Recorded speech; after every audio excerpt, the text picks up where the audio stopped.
Chapter 56. What's going on? The Jiao Yuan stopped doing his homework. He was halfway through his dictation when he heard the commotion outside. Just like everyone else, the Jiao Yuan thought of the thief incident. He put down his pen and looked around. His cat wasn't back yet. The Jiao Pa put down his 6th grade language textbook and walked to the window to take a look.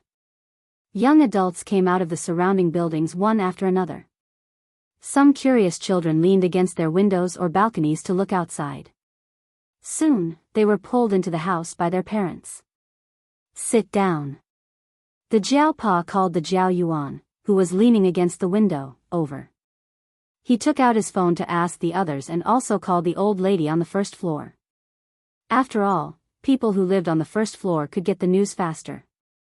After hanging up the phone, the Jiao Pa thought for a moment and walked out of the Jiao Yuan's room. He opened the door and saw Wuxia Xianxia, who was sitting across from him, open the door and look over. Hey, brother Jiao, did you hear that? Xiao Chu, you're just in time. I was going to look for you. 1 minute later. Wuxia Xianxia sat on the sofa in the Jiao family's living room. The associate professor Jiao asked him to stay and look after the children. The associate professor Jiao quickly went downstairs. The commotion in the East Borough's family compound was too big, and the process from quiet to noisy was too short. The person who caught the cat did not expect things to develop like this. They had never encountered such a situation when they were catching cats in residential areas. After hearing the loud cat calls from the osmanthus tree, the catcher immediately jumped over the wall and ran to the cage. He didn't dare to delay. Besides, he already heard the dog barking coming this way. With a beautiful leap, the catcher jumped over the row of azaleas. He didn't slow down and directly ran to the osmanthus tree. But before he could see the position of the cage, 4 cat claws scratched at him. Depeng's claws were frightening. Even though his strength was not as great as Jingtan's, he was ruthless and neat enough. Moreover, the places he scratched were close to the cat's eyes. If he had been a little stronger or his claws were a little longer, the cat catcher's eyes would probably have been blinded. Even if he wasn't blinded, there were several deep bloodstains from his eyebrows to his eyes and nose. Almost immediately, blood overflowed from the claw marks. Depeng did not think about whether it had caught someone blind, or whether it would have to bear the consequences if it caught someone too badly. It had been trained to fight back when it was in danger. As for the trouble after that, someone would help it deal with it. It was the same for Jingtan. He scratched the same spot as Depeng. As he controlled his strength, he would only cause temporary damage to that person's eyes and vision. Jingtan's scratches were much longer than Depeng's, almost reaching his neck. At the same time, he took the opportunity to kick the man twice when he rushed up. He used a little more strength than an ordinary cat. Jingtan didn't want to expose too much. Ah! A scream was heard. It was not loud, but it was obviously from the pain that he couldn't suppress. The man covered his face. He rushed over too fast and didn't stop, so he directly hit an osmanthus tree. After the successful attack, Depeng quickly moved away and looked at him from 10 meters away. Jingtan didn't hide. Seeing that the catcher didn't even want the cage, he hurriedly got up and prepared to go to the yard wall. He wasn't going to let the man escape. Even if he couldn't beat him down, there were other ways. The man's eyes were probably injured. In the dark environment, he couldn't see his surroundings clearly. He hit several trees and still couldn't get out. Seeing that the man's back was facing him, Jingtan rushed over, jumped up, and grabbed the man's pants. Strip. It was a pity that the man was wearing jeans and a belt. Jingtan couldn't take it off. The man felt a scratch on his thigh. He didn't look carefully, turned around, and kicked hard. However, he didn't kick the cat. He tripped on a branch and fell on his back. The catcher didn't expect to catch a cat like this. The cat didn't enter the cage, but it was so bold to come up and scratch people. Didn't they say that domestic cats were more gentle? Most of the cats he had caught in the community before didn't have such bad tempers. The cat he was facing now didn't give up after scratching him once. It scratched him a second time. If he had been wearing sweatpants, his pants would have been taken off. However, the situation didn't allow the catcher to think too much. He had to run away quickly. However, before he could get up, he felt a sharp pain in his butt. Depang and Jingtan, who were squatting next to him, pulled their ears together. Niu Zhuangzhuang, you are so King awesome. Niu Zhuangzhuang had bitten people before. It was the same this time. It didn't think about the danger at all. It rushed up and bit him. This time, Niu Zhuangzhuang didn't bite his calf. Maybe it felt that its mouth had become bigger or for some other reason, but this time, it bit his butt. Since Niu Zhuangzhuang was here, Flowery and Sahara arrived soon. Flowery didn't bite people, but it could bite other things. Seeing that its companions had bitten, it also found something to bite. The catcher was wearing clothes with a hat. Flowery bit the hat on the man's clothes and dragged it backward. As it dragged, it shook its head and made a low growl. Originally, Flowery was just playing with toys. However, the catcher raised his hand to slap the big dog because the hat on his clothes was bitten. However, this slap made Flowery angry. It had a good temper, but it didn't mean that it wouldn't get angry. In addition, there were two companions next to it, so it gradually became serious. It used more strength, and its tearing action was much more violent than before. As Flowery tore and swayed, the catcher was also pulled to the side. He was already dizzy, and now, he was even dizzier. Zheng Tan thought of a movie he had seen before. It was called Cujo. In that movie, Saint Bernard dogs were once the symbol of terror. After coming back to his senses, Zheng Tan looked at the situation again. The funny thing was that Flowery was biting the man's hat, and Sahara was biting the man's pants. The two dogs were pulling in opposite directions. Moreover, Niu Zhuangzhuang was biting in the middle. It had to be said that the catcher was really unlucky. The catcher was feeling terrible. His face was still burning, and there was a dog biting his butt. There were two dogs eyeing him from head to toe. He was getting dizzier and dizzier. After he took a breath, he didn't bother to fight with the big dog. He reached into his pocket and searched. He searched. There was nothing. He searched again. There was still nothing. He searched again. There was still nothing. Where was the knife? Zheng Tan looked at the man's movements and knew what he was looking for. However, when the man fell and Niu Zhuangzhuang rushed up to bite him, Zheng Tan took the opportunity to take the knife out of the man's pocket and threw it to the side. He didn't want the man to hurt the three dogs with the knife. The people in the courtyard weren't slow either. They quickly arrived. The first to arrive was the guard uncle. The guards in charge of this area were a few steps behind him. The guard uncle got to work quickly after he received the old lady's call. He was a retired soldier. Although his relatives had helped, it was mainly because of the old lady that he was able to come here to do this leisurely job. Her son had also helped arrange it, so he would often help the old lady a little. When the old lady called to explain the situation, he immediately notified the school's security office. He also came out with a flashlight and a shirt. He couldn't let the staff in the courtyard take the risk. However, the guard uncle was helpless when he arrived. The three dogs were too engrossed, and their tempers were obviously aroused. He would definitely be implicated if he went up rashly.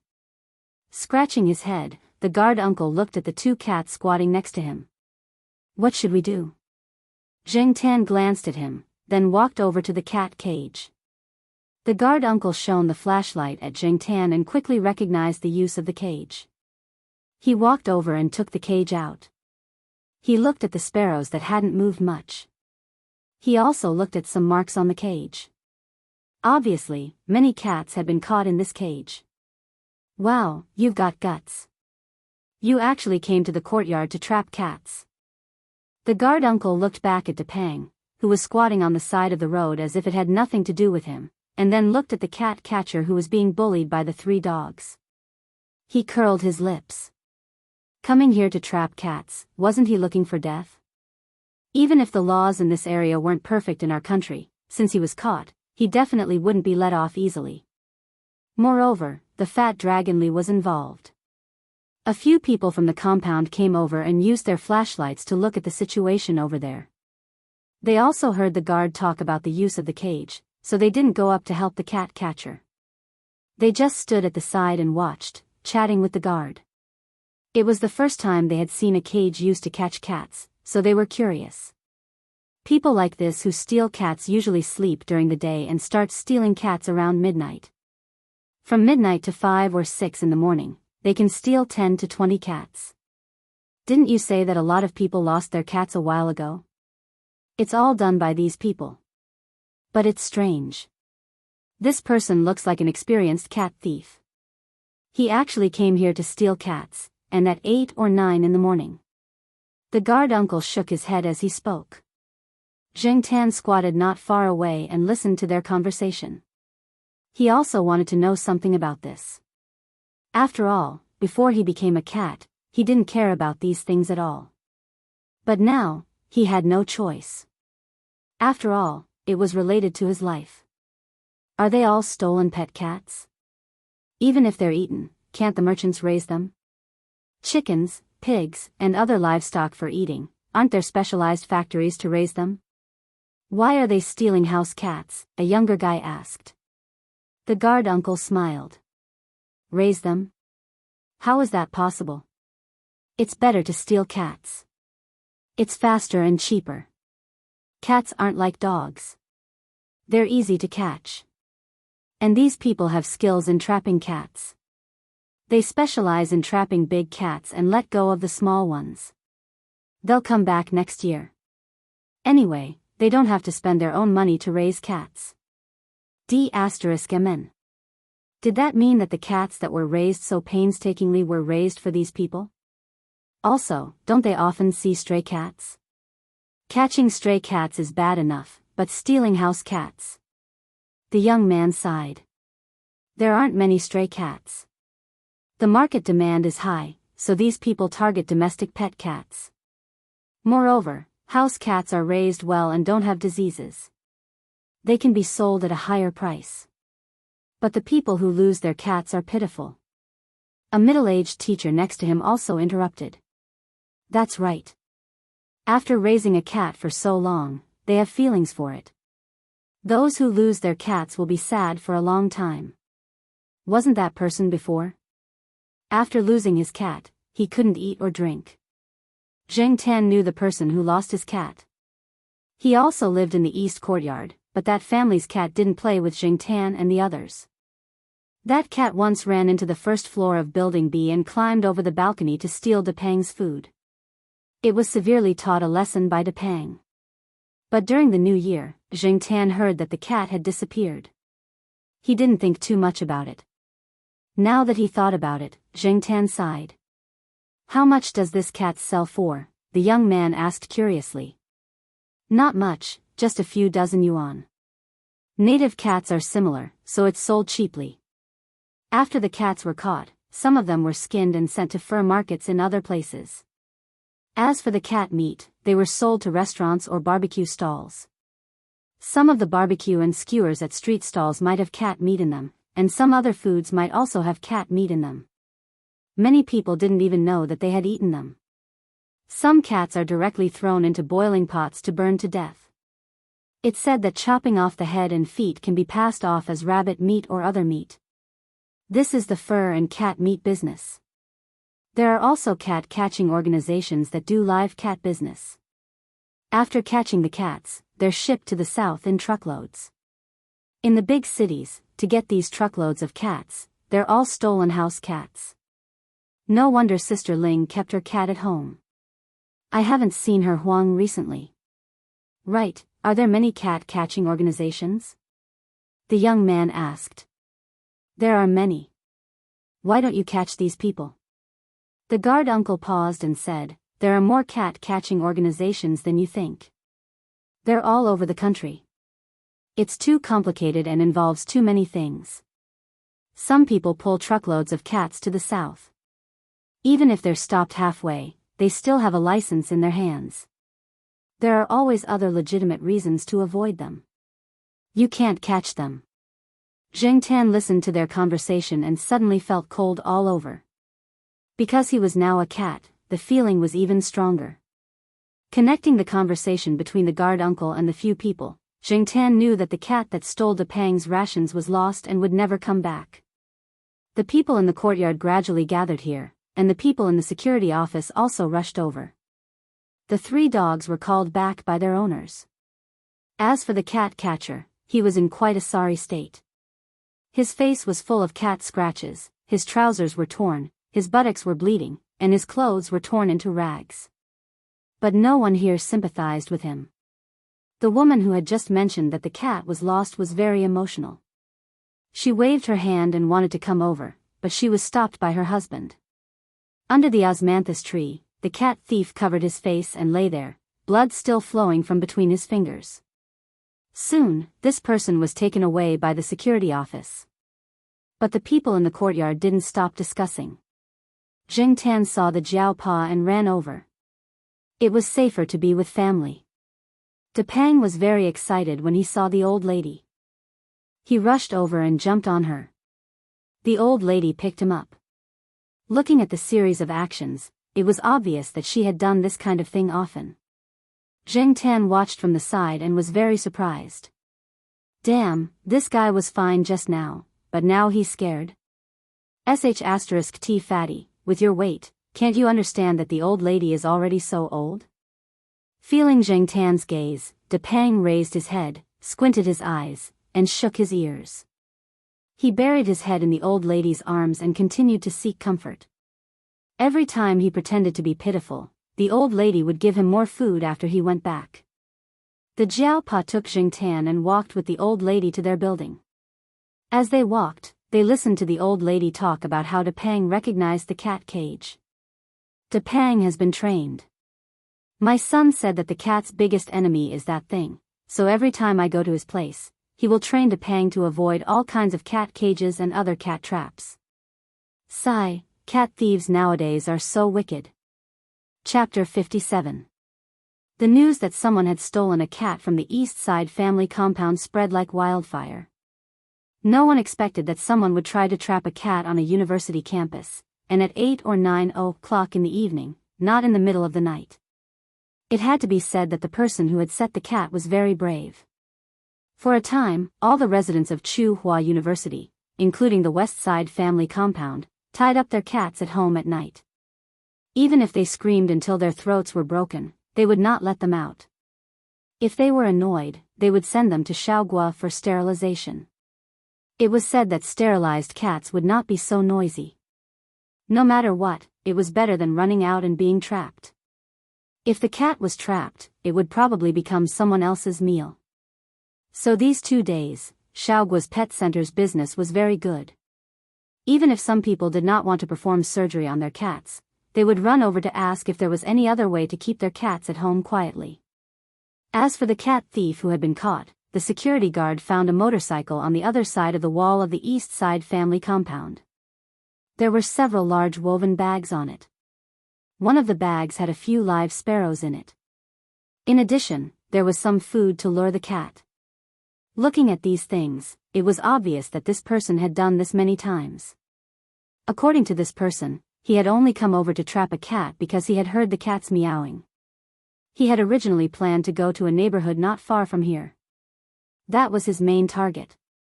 Zheng Tan heard all this when he was talking to the Jiao Pa and the Jiao Ma. However, Zheng Tan did not believe the cat thief's words at all. He felt that the person had come for him. It was too much of a coincidence. They had been carefully monitoring a cat, and now someone had come to steal the cat. Moreover, the person had come to the East Side family compound. Relatively speaking, there were not many cats in the East Side family compound. There were fewer cats than in some residential neighborhoods. Why would the person take the risk to come here at 8 or 9 o'clock to trap a cat? The time was just right when he usually went out. In the bedroom, the Jiao Pa was holding a textbook in his hand, but his attention was not on the book. He felt that something was wrong and was inexplicably uneasy. No matter what, he should not let his cat go out. Zheng Tan and Jiao Pa had the same idea. Since there were many things that they were unsure of and had doubts about, they might as well just stay at home. Not to mention Jingtan, even Depang had been locked up at home for the past few days. They weren't even allowed to lie on the balcony. The old lady cherished Depang. She was afraid that the cat that she had spent so much effort to raise would be taken away.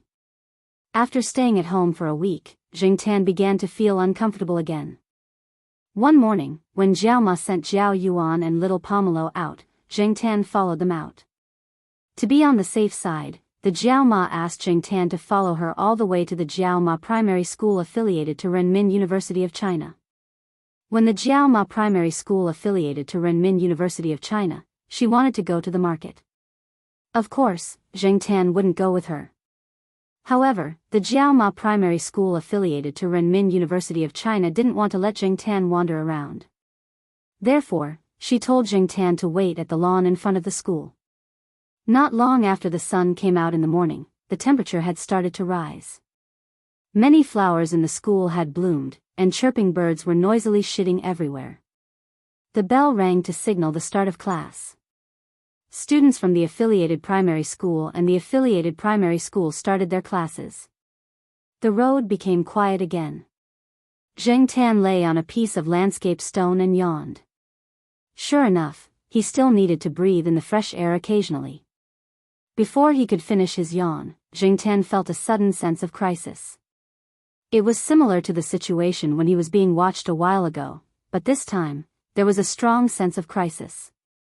This was the first time Jingtan felt this way since he turned into a cat. He looked around vigilantly, and finally, his eyes fell on a young man in gray sportswear. The young man was carrying a backpack and wearing a mask. His hands were in his pockets, and he looked like an ordinary student. Due to the SARS incident last year, a lot of people wore masks when they went out. Although there weren't that many people wearing masks now, there were still some who did. Even those who rode electric scooters to work sometimes wore masks.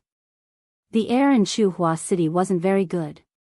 Many places were under construction, so there was a lot of dust. Wearing a mask wouldn't be noticed. Although this person was wearing a mask, Jingtan still recognized him.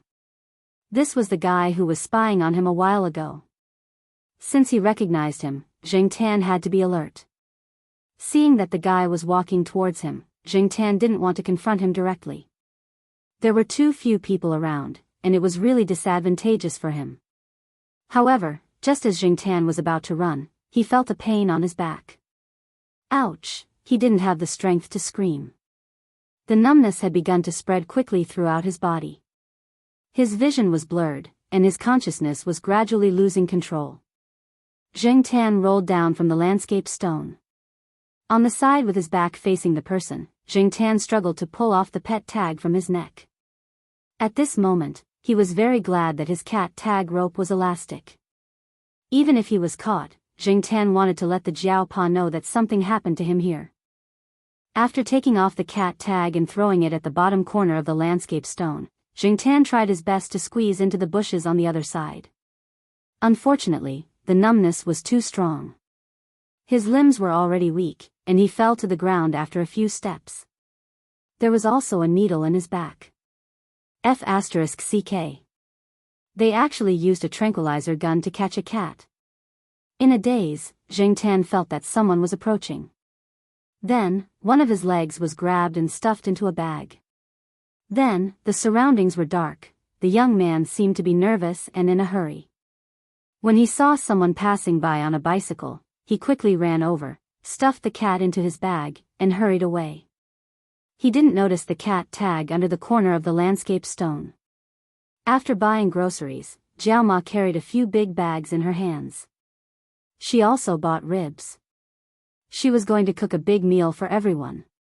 However, when she came back, her cat was no longer on the lawn.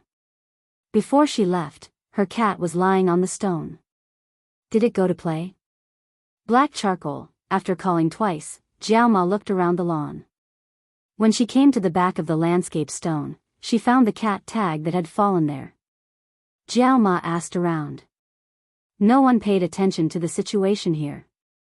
However, a teacher in the teaching building of affiliated primary school said that when he came out of the office, he saw a person wearing a mask go to the lawn. However, from this angle, they couldn't see the lawn clearly. Jiao Ma didn't care about the groceries in her hands. Instead, she quickly took out her phone and called Jiao Pa based on her understanding of her cat. If it had been told to wait here, it wouldn't have left for no reason. Moreover, it had left the cat tag here. Her cat was so smart. Thinking about the cat incident a few days ago, Jiao Ma was very worried. Was it really taken away? In the teaching building, Jiao Pa was in class. He felt the phone in his pocket vibrate. He looked at the screen, frowned, took out his phone, and walked out of the professor's office. Usually, teachers weren't allowed to answer phone calls in class, except for emergencies. When Jiao Pa saw Jiao Ma's phone number, he knew it must be something urgent. Otherwise, she wouldn't have called him even though she knew he had classes in the morning. The students sitting in the classroom saw Associate Professor Jiao go out to answer a phone call. After a while, he came back in with a serious face. He turned off the projector and told everyone to study by themselves.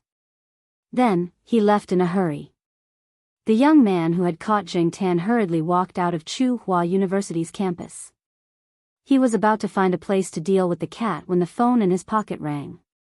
"Uncle, what's up?" "I'm leaving in an hour." "If you're leaving, come here quickly." The person on the other side of the phone seemed to be worried. "Why are you in such a hurry? Didn't you say you're leaving at night?" "No, it's an emergency." "Come here quickly." After that, the person on the other side of the phone hung up. The young man hesitated, gritted his teeth, and decided to leave first. He could deal with a cat any time. However, it might be a little troublesome to get the money.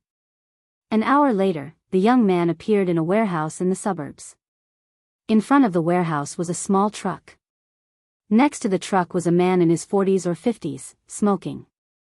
After seeing the young man, the man said impatiently, "What took you so long?" "I did a job." The young man didn't say much. He took out his backpack and showed it to the man.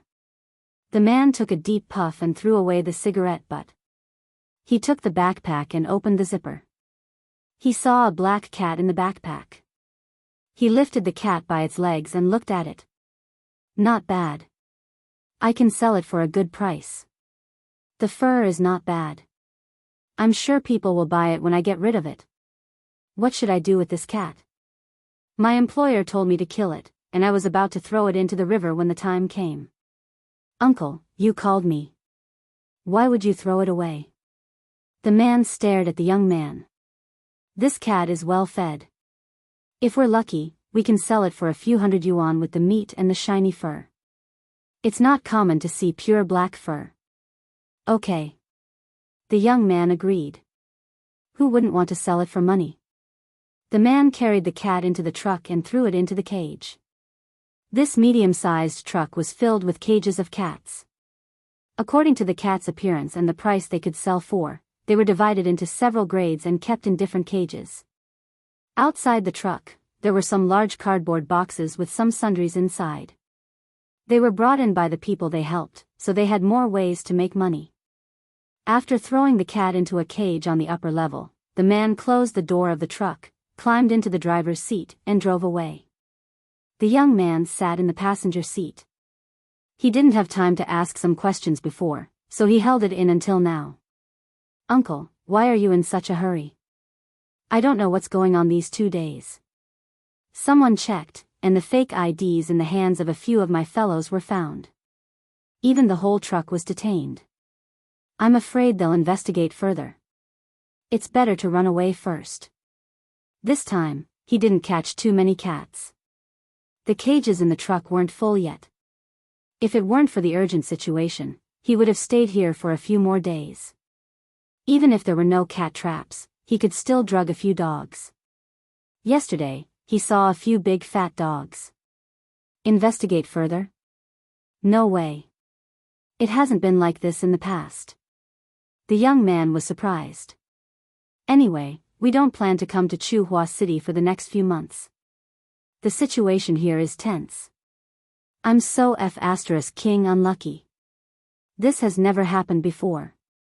Didn't those people turn a blind eye to it? Why are they suddenly so serious now? The man complained as he drove. The young man in sportswear didn't care about his relatives' complaints. He took out his phone and started to make a call.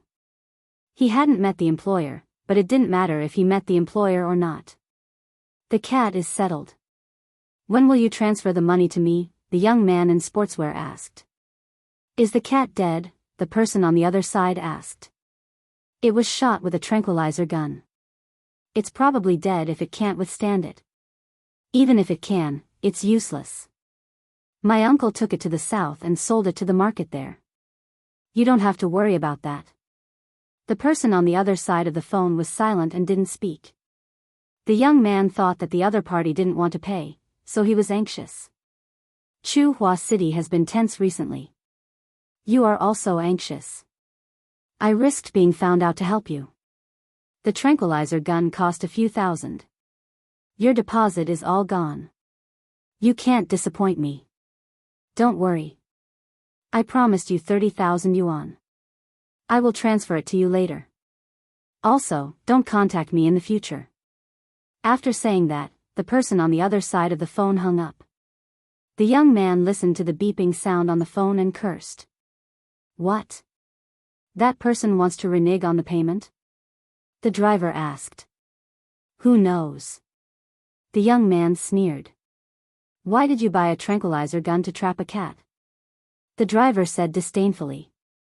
I asked around. I heard that the cat has been trained. The employer also said that the cat is very smart. I was very careful even when I was monitoring it. The young man said and gradually changed the topic. He didn't say how much the employer had paid. In fact, he bought the tranquilizer gun secondhand from a friend. It was only a few hundred yuan. Even if the employer didn't pay, he still made a profit. The person who went to the eastern courtyard to trap the cat was contacted by the young man. He used that person to test the waters. If he managed to trap the cat, of course, it would be better. The young man could get rid of him with a few dozen yuan. But the results proved that the cat was not easy to catch. Coincidentally, a friend had a tranquilizer gun, so the young man bought it. But the cat didn't come out for the next few days.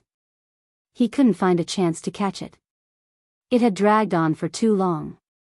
He had to be more aggressive. He didn't know if there were any cameras around.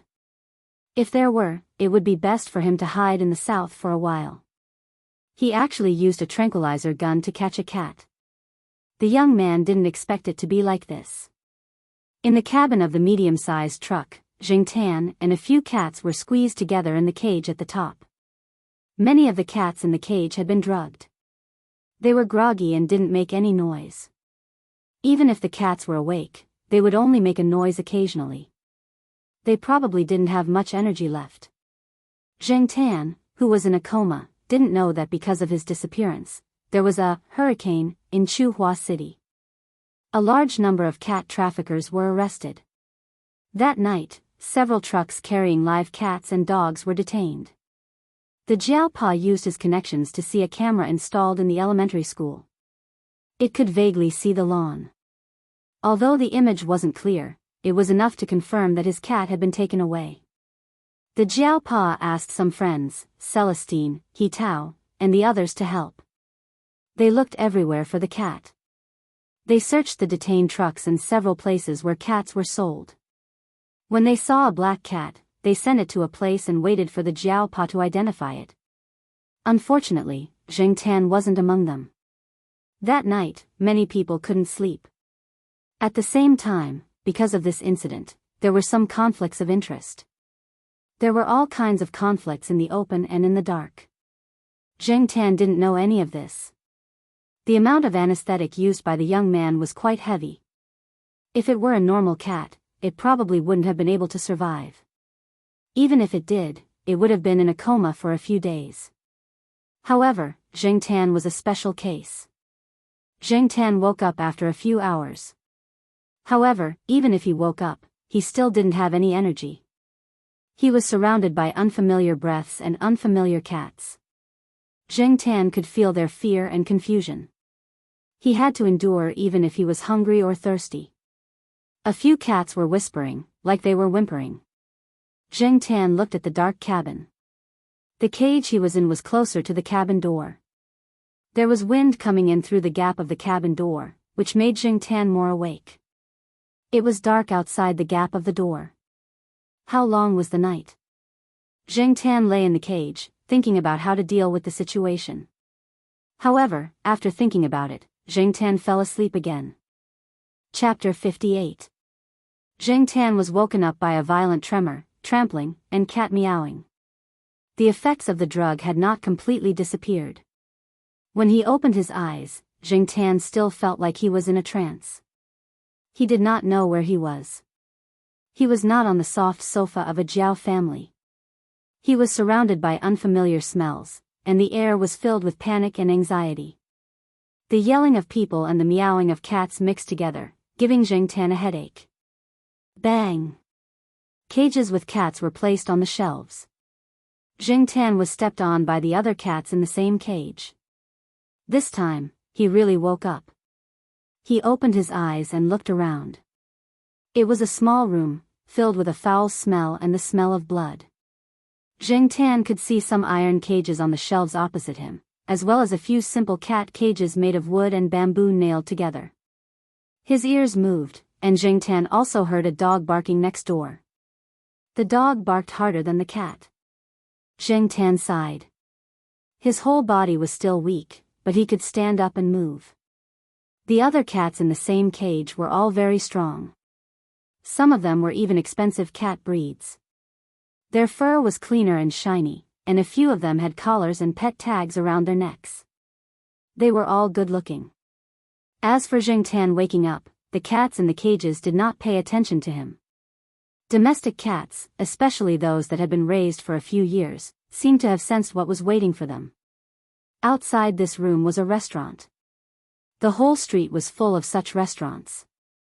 However, even if they had spirituality, they were not as good as humans. Even if they knew there was danger, they could not think of a way to save themselves. They could only bark. Maybe they still had a lucky mentality, hoping that their owner could hear them. Zheng Tan looked around. Most of the cats in the cages were not stray cats.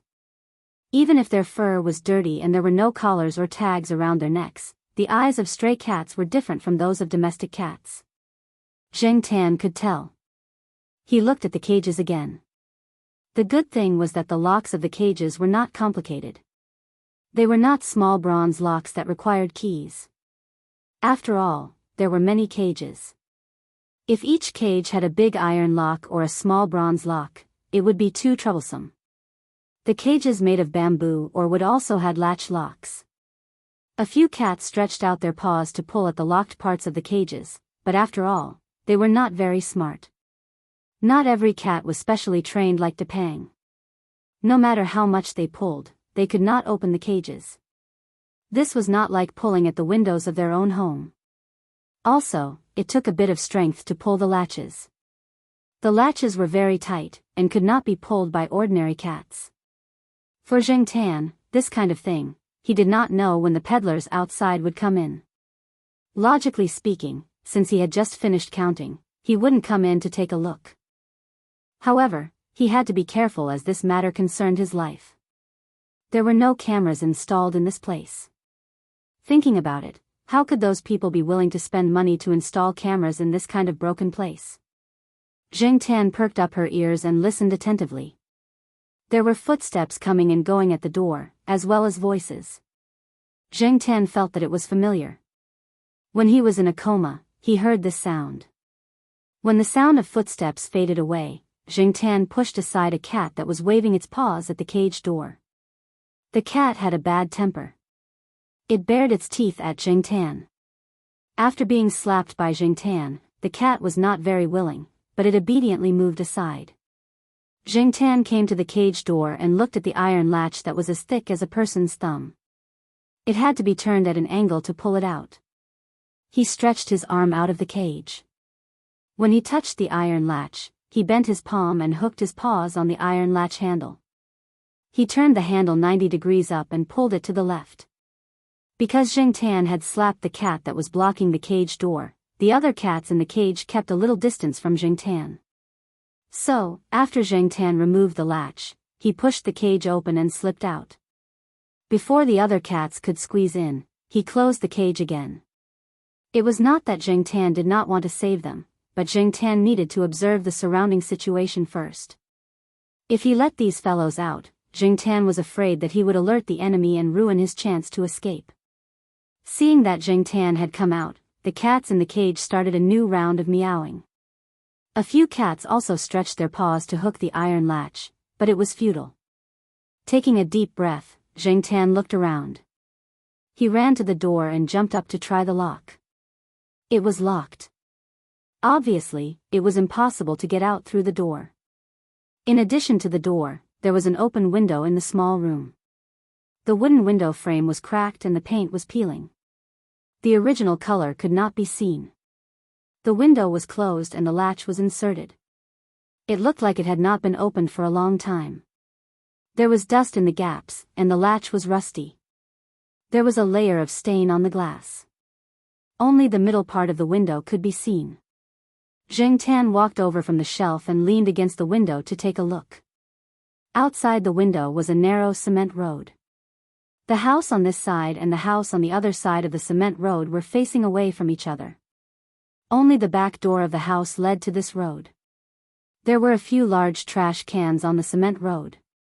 They were all filled with garbage. Although a lot of it was in bags, he could still see some of the discarded remains and internal organs exposed from the bags. There were many flies flying on them. Even if he was mentally prepared, Zheng Tan still could not help but feel a chill when he saw it. If he did not wake up and dragged on for a few hours, or a few days, would he end up like this? Would he be decapitated or skinned? But now was not the time to be emotional. Even if he had a lot of doubts about being caught, he had to suppress them and focus all his energy on escaping. Zheng Tan moved the latch of the window. It had been too long since the window was opened, and the latch was rusty. Zheng Tan's strength had not recovered, and it took a lot of effort to open the window. It seemed to be 2 or 3 o'clock in the afternoon. The sky was overcast, and it looked like it was going to rain. There was no one on the cement road. Zheng Tan climbed out of the window. When he came out, he was going to push the window closed so that no one would notice anything strange. But after thinking about it, he did not close it. He would have to come back later to save himself the trouble. The house where the cats were kept was next to the house where the dogs were kept. Fortunately, the window of this house was open for ventilation. After all, dogs could not jump like cats. Even if they were released from the cage, they could not jump over the window. There was no one inside, only a cage of dogs barking and biting each other. Zheng Tan opened the window and looked inside. Coincidentally, a large dog looked up at the window and saw Zheng Tan. Woof! Woof! Woof! Woof! Stop barking. Zheng Tan pulled his ears. Dogs were a little different from cats. Some of the cages were crowded with several dogs, and some were bigger and fiercer dogs. Each cage held one dog. From small Pomeranians and Pekingese to big native dogs and German shepherds, there were all kinds. It was a little difficult to open the dog cages. It was not a problem with the lock. The cages here were basically the kind of latch type, and some were bayonet type. They were not difficult to open. There were a few low cages with a few native dogs squeezed in. The narrow cages made it difficult for them to stand up. They did not bark much, and their mental state was not very good. But Zheng Tan did not dare to open the cages. Who knew if these dogs would bite him when they came out? There were also a few dogs barking happily. Looking at their eyes, it seemed like they wanted to rush up and bite him. What to do? Zheng Tan looked around, and finally his eyes stopped on a thin iron rod in a shelf. The front end of the iron rod was sharpened, and there were bloodstains on it. There were some ropes and thin iron wires next to it. Zheng Tan climbed into the house. The surrounding dogs made Zheng Tan nervous. Many of the dogs had a murderous aura and were growling in their throats. They were probably thinking about how to bite Zheng Tan. Zheng Tan pulled out the thin iron rod and tied the thin iron wire to the iron rod. The iron wire formed a circle. Then he grabbed the iron rod with both hands and walked upright with 2 legs. Although it was a little difficult, he could walk slowly. On the shelf, there were some sticks and other things used for hitting. They were all bloody. Zheng Tan walked step by step. The pungent smell of blood almost made him vomit. Standing on the shelf, even if the cages were opened, the dogs could not do anything to Zheng Tan. They could not jump so high. Zheng Tan extended the thin iron rod downwards until it reached the latch of the cage. The iron wire tied to the top of the iron rod was hooked onto the latch. She lifted the iron rod, causing the latch to turn, and then pulled it to the side. With a click, the door of the cage opened. A few puppies ran out and scurried around looking for an exit.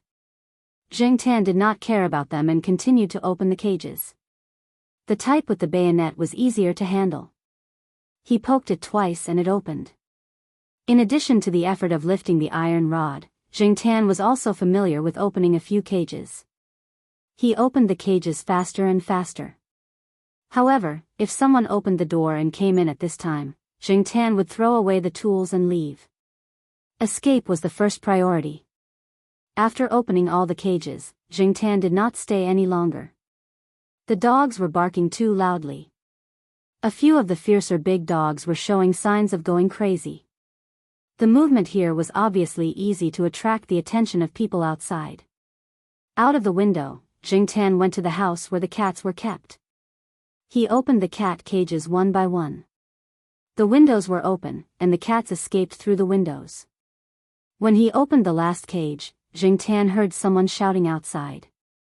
Obviously, the escape of the cats had been discovered. Zheng Tan rushed out of the window. There were no shortcuts to escape. Even if the residents around were not restaurant owners, they would not be merciful to the cats. Zheng Tan did not dare hide there. He tried to run as far as he could. There was only one thought in his mind. Run away from this street. Run away from this area with signs like XX Hot Pot and XX Cat, Dog, and Rabbit Meat Restaurant everywhere. While Zheng Tan was busy escaping, the young man who caught Zheng Tan was talking to a man in his 50s. "Uncle Guan, you have gained quite a lot this time," the young man said as he passed a cigarette to the man. The man called Uncle Guan took the cigarette and lit it. He took 2 puffs and said, "It was just a small fight." Boring. Uncle Guan was quite famous in this area. He was one of the earliest people who had started this business. Some of the young people had learned their skills from Uncle Guan. Of course, he did not teach them for nothing, and they had to pay him back. The young man also learned from Uncle Guan, including how to use the tranquilizer gun. He had followed Uncle Guan to hunt dogs a few times, so he was quite familiar with the skills. He was a fast learner, and he had been doing this a lot in the past few years. He had earned quite a lot. Last year, during the SARS outbreak, he was at a low point, but now he was slowly recovering. He was busy earning money. "You can earn about 100,000 renminbi a year now, right?" Uncle Guan said. Although it was a question, it was very certain. He was very good at this.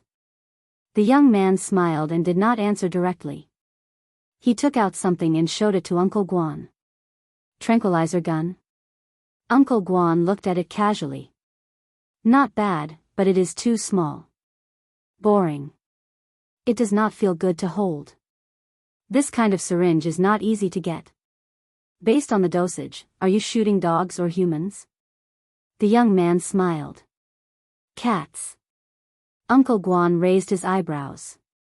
"You are quite capable. Using this to shoot cats." His tone was full of disdain. Uncle Guan had always thought that cats were dumb as hell. Their curious nature could kill them, so they were easy to catch. The young man did not mind Uncle Guan's sarcasm. "That cat is not easy to catch. If I was not in a hurry to come back, I would not have used this." This time, I followed my uncle to a few cities in the central region and got this tranquilizer gun. I also got a BMQ to play with. The young man told some truths and lies. As for how much he had earned from the last job, he did not say a word. If he did, he would have to show some respect. Uncle Guan snorted and did not take the young man's words seriously. He paused and said, "Tomorrow, I am going out to do a job. Are you interested?" "Where are you going?" the young man asked. Uncle Guan pointed to the west. The young man did not speak. Although he beat dogs to catch cats, and sometimes took a few jobs through middlemen, he had also beaten people up before. But, he had never poached before.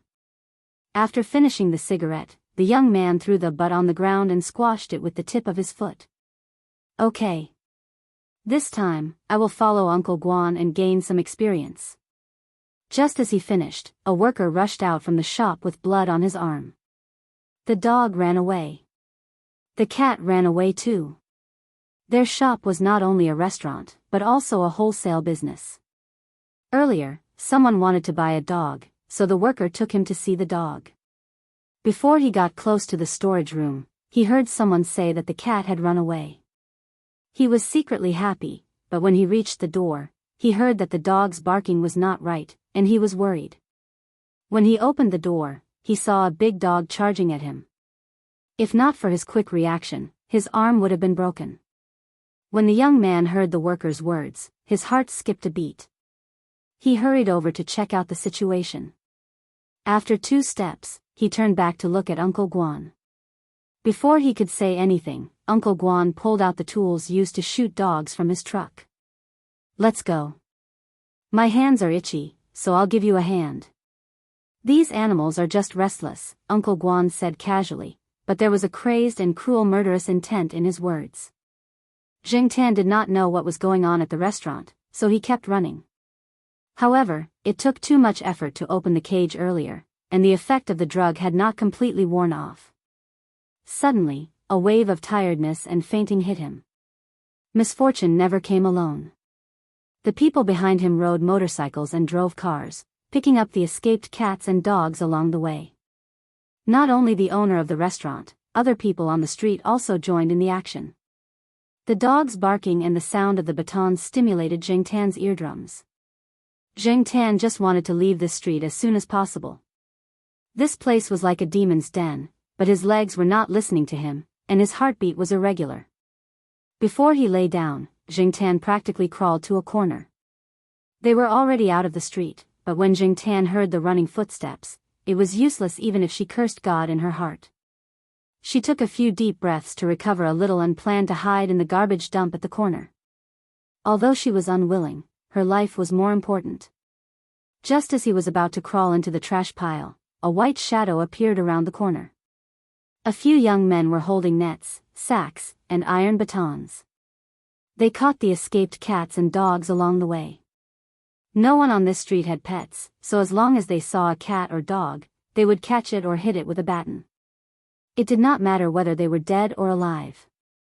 When they turned the corner, the young men saw a large white bear squatting not far from the trash pile. Even though they caught dogs, they did not dare to do so. It was a familiar face. It was raised by the son of a big boss, and it lived nearby. It was not on their street. Looking at the big white bear that was baring its teeth at them, the young men quickly left. The big guy did not have a good attitude toward the people on the street. Soon after they left, a girl about 17 or 18 years old passed by on a foldable bicycle. She waved at them. "Yu Jian, let's go." "Woof." The big white bear barked. It looked at Jiangtan, who was trapped inside, and jogged to catch up. The numbness only appeared for a while. After resting for a while, Jiangtan began to feel his legs and feet again. Maybe it was the effect of the drug, or maybe it was the side effect of the drug, but he did feel much better now. Chapter 59. At night. Tsinghua University's residential area. The Jiaopa was standing in front of the door. He raised his hand and rubbed his face to hide his tired expression. He took out his keys and opened the door. The sofa in the living room was still empty. There was no longer a black cat lying there and watching TV. When they heard the sound of the door opening, the doors of the two children's rooms opened at almost the same time. However, when they saw the expression on the Jiao Pa's face, their eyes dimmed again. It had been a week, and there was still no news. The few illegal cat and dog trafficking dens that were taken down in Chuhua City didn't have the information they wanted. Bang! The door of the two children's rooms was closed again. They went to do their homework. When they first found out that their cat was missing, the eyes of the two children were swollen from crying. Even though a week had passed, their eyes were still red and they were in low spirits. Still no news, the Jiao Ma asked in a low voice. She was also in a bad mood. The Jiao Pa shook his head and didn't say anything. After a while, he said, Celestine and Director He are helping to look for it. Director Zhao also asked a friend to keep an eye out for news in this area. There should be news soon. Just as he finished speaking, the phone in the bedroom rang. The Jiao Pa quickly got up to answer it. The two children in the room pressed their ears against the door, hoping to hear some good news. However, the Jiao Pa didn't say much after answering the phone. He only said a few words in a very low voice. He didn't seem to be very happy. After he hung up the phone, the Jiao Pa took out a cigarette and stood on the balcony to smoke. Normally, the Jiao Pa didn't smoke unless he was in a bad mood. The person who called just now was Celestine. He told the Jiao Pa the results of his investigation. There was no news of black charcoal. However, the person who sold the tranquilizer gun had found it. Following this lead, they dug deeper. However, the person who bought the tranquilizer gun wasn't a local and was more cunning, so they couldn't find much. Although there wasn't much useful information, Jiao Pa had always had a suspect in his heart. Then, he thought about his recent encounter with Professor Ren in the hospital. Professor Ren seemed to be quite proud of himself recently. While the people of Chuhua City were busy searching for Jingtan was sleeping in the attic of a villa. That day, he followed Dabai and the girl to a neighborhood nearby. The neighborhood was more luxurious, with elevators and villas. Dabai's house was one of the villas. As the girl's speed was not fast, it looked like she was just taking a stroll. She would stop and occasionally get off to buy something, so Jingtan was able to secretly catch up with her. It was just that he was too tired and had a hard time.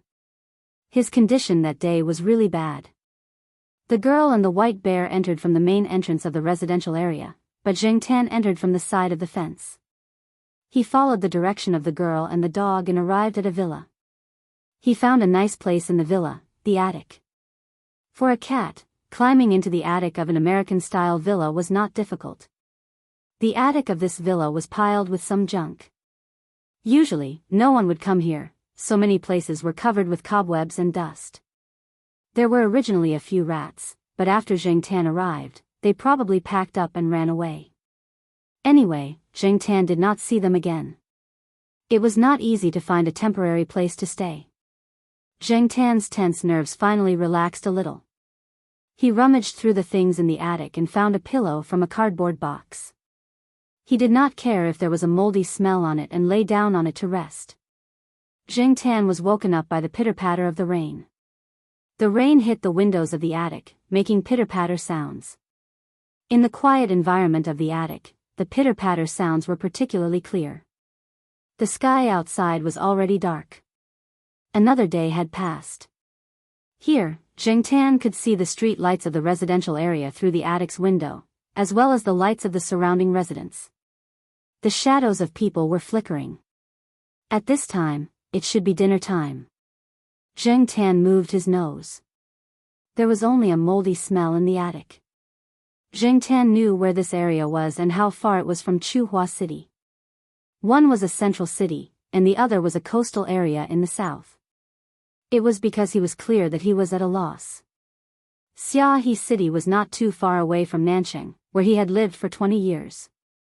Jingtan looked at the raindrops on the window. He did not know what he was thinking.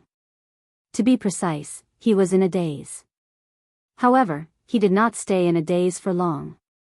Sigh, he was hungry. Zheng Tan thought that he would wait until later, when everyone in this family was asleep, and then go down to look for food. Zheng Tan was not ready to expose himself. This family had a dog. They might not eat dog meat, but who knew if they would eat cats?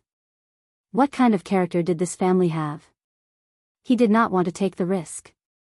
Stretching, Zheng Tan moved his hands and feet, thinking about what to do in the future. If it was a human, it would be good. Unfortunately, it was just a cat. Waiting was boring. Zheng Tan rummaged through the junk and pulled out a small ball, the kind that was used for children's toys. It looked like it had not been touched for a long time. Lying on the pillow, Zheng Tan played with the ball with his 4 paws. His palm gently pushed the ball back, and then he used his foot to kick it back. Looking at the ball jumping in the air, Zheng Tan felt that he was really like an animal in a circus. Speaking of which, if he was not there, he did not know what would happen to the Jiao family. There was also Xiaoguo's advertisement. Zheng Tan played with the ball and thought about things at the same time. The sound of the family's laughter came from downstairs. There was also the sound of advertisements on the TV and the familiar dialect that he had not heard in a long time. Finally, in the middle of the night, the rain outside seemed to have stopped. There was a window in the attic that could be pushed open. The family probably did not know that a window in their attic was broken. However, even if they knew, they would not care because the window was very small. Even a 7 or 8-year-old child would not be able to climb in easily. There was no need to worry about thieves entering the attic. Coming out from the slanted window, Zheng Tan looked around. Because it had just rained, the surroundings were wet. Looking at the water stains on the soles of his feet, Zheng Tan found a place to go down from the roof and went to the kitchen. Initially, Zheng Tan saw that there was an opening on the door for pets and wanted to use it to enter. However, after trying it out, it was locked. It was probably because the white bear was too big. It could be used when it was young, but now, it had no use. Therefore, the owner had directly locked the door. Since he could not enter through the door, Zheng Tan could only climb through the window. Fortunately, there was a window above that was not closed. Zheng Tan climbed through that window. Before he climbed through the window, Zheng Tan purposely stepped on the doormat at the back door a few times to dry the water stains on his feet. He did not want to leave cat paw prints in the kitchen. There was a large refrigerator in the kitchen. Zheng Tan opened the refrigerator and looked inside. There was not much food. Looking at the family's condition, even if they did not finish their dinner, they would probably directly throw it away.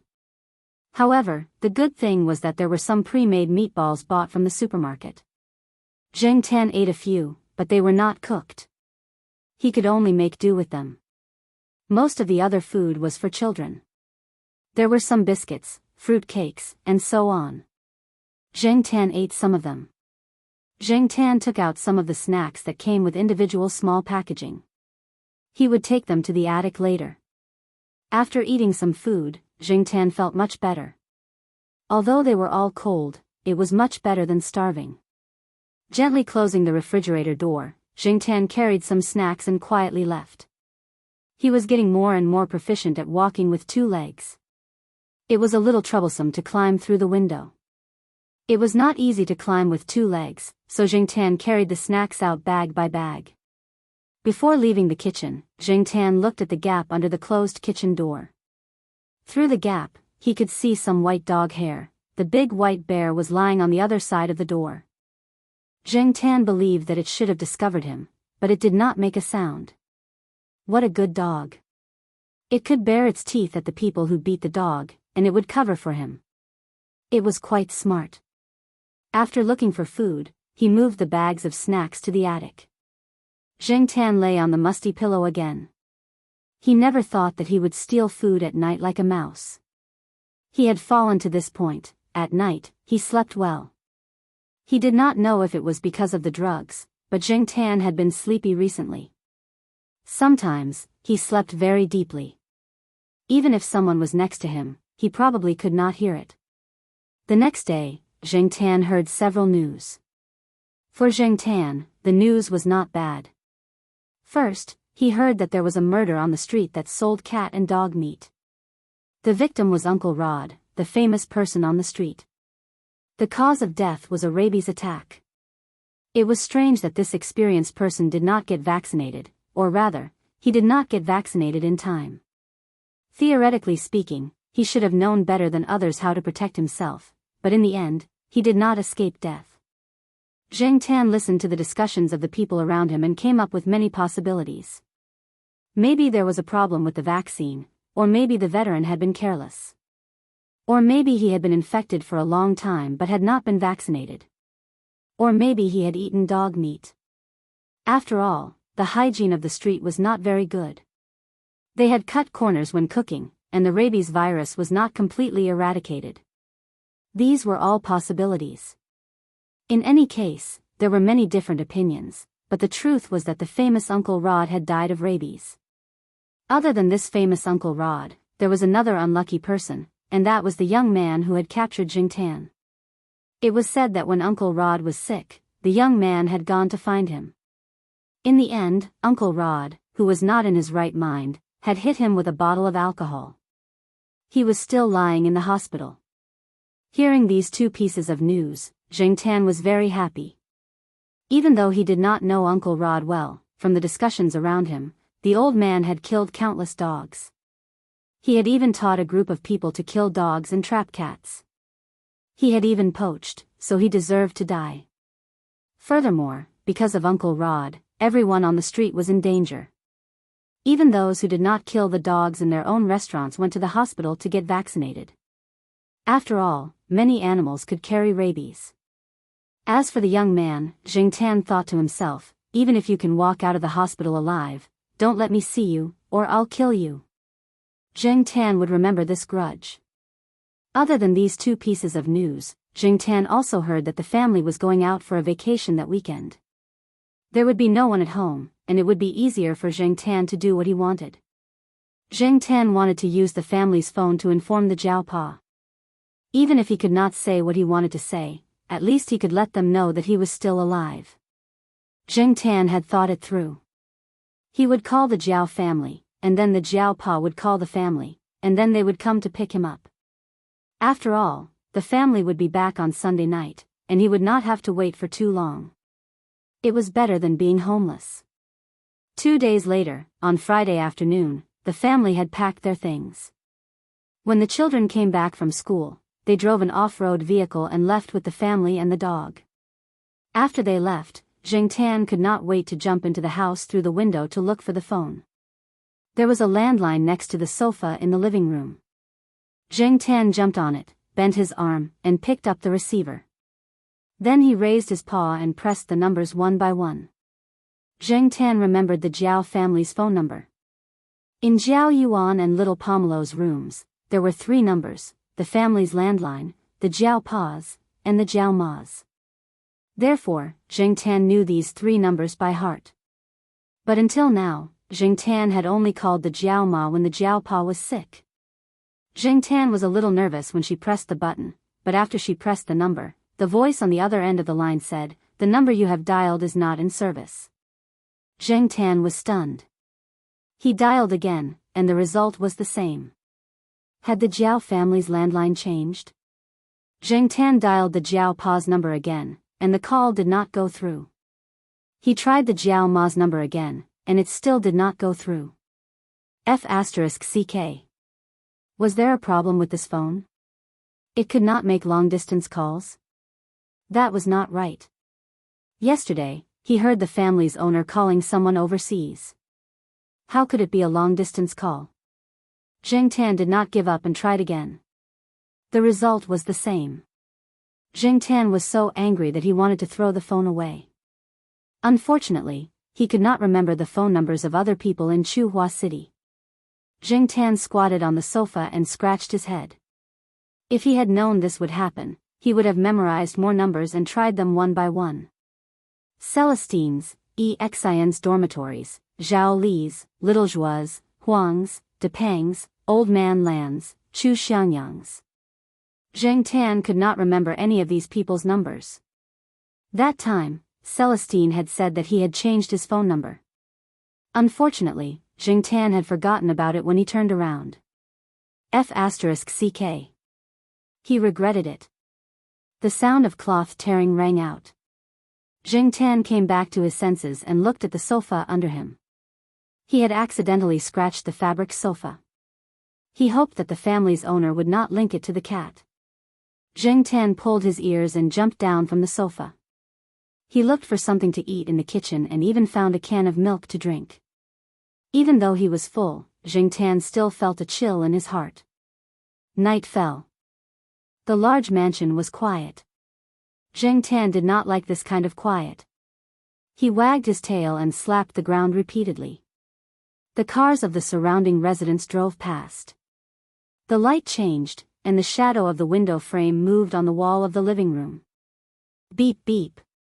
When the family returned home, they honked twice. Vaguely, he could hear their laughter outside the house. Stop arguing. Jing Tan sat up irritably and jumped out the window. Under the cover of the night, Jing Tan could avoid being captured. The incident with Uncle Guan had made the people on that street behave themselves. Furthermore, this place was no longer within the area of that street, so no one was out there catching cats. Jing Tan strolled aimlessly. He came to the edge of the neighborhood and squeezed through the gap in the fence. He did not walk far. When he passed by a fast food restaurant, Jing Tan's attention was attracted by the conversation of two people. Okay, I have something to do.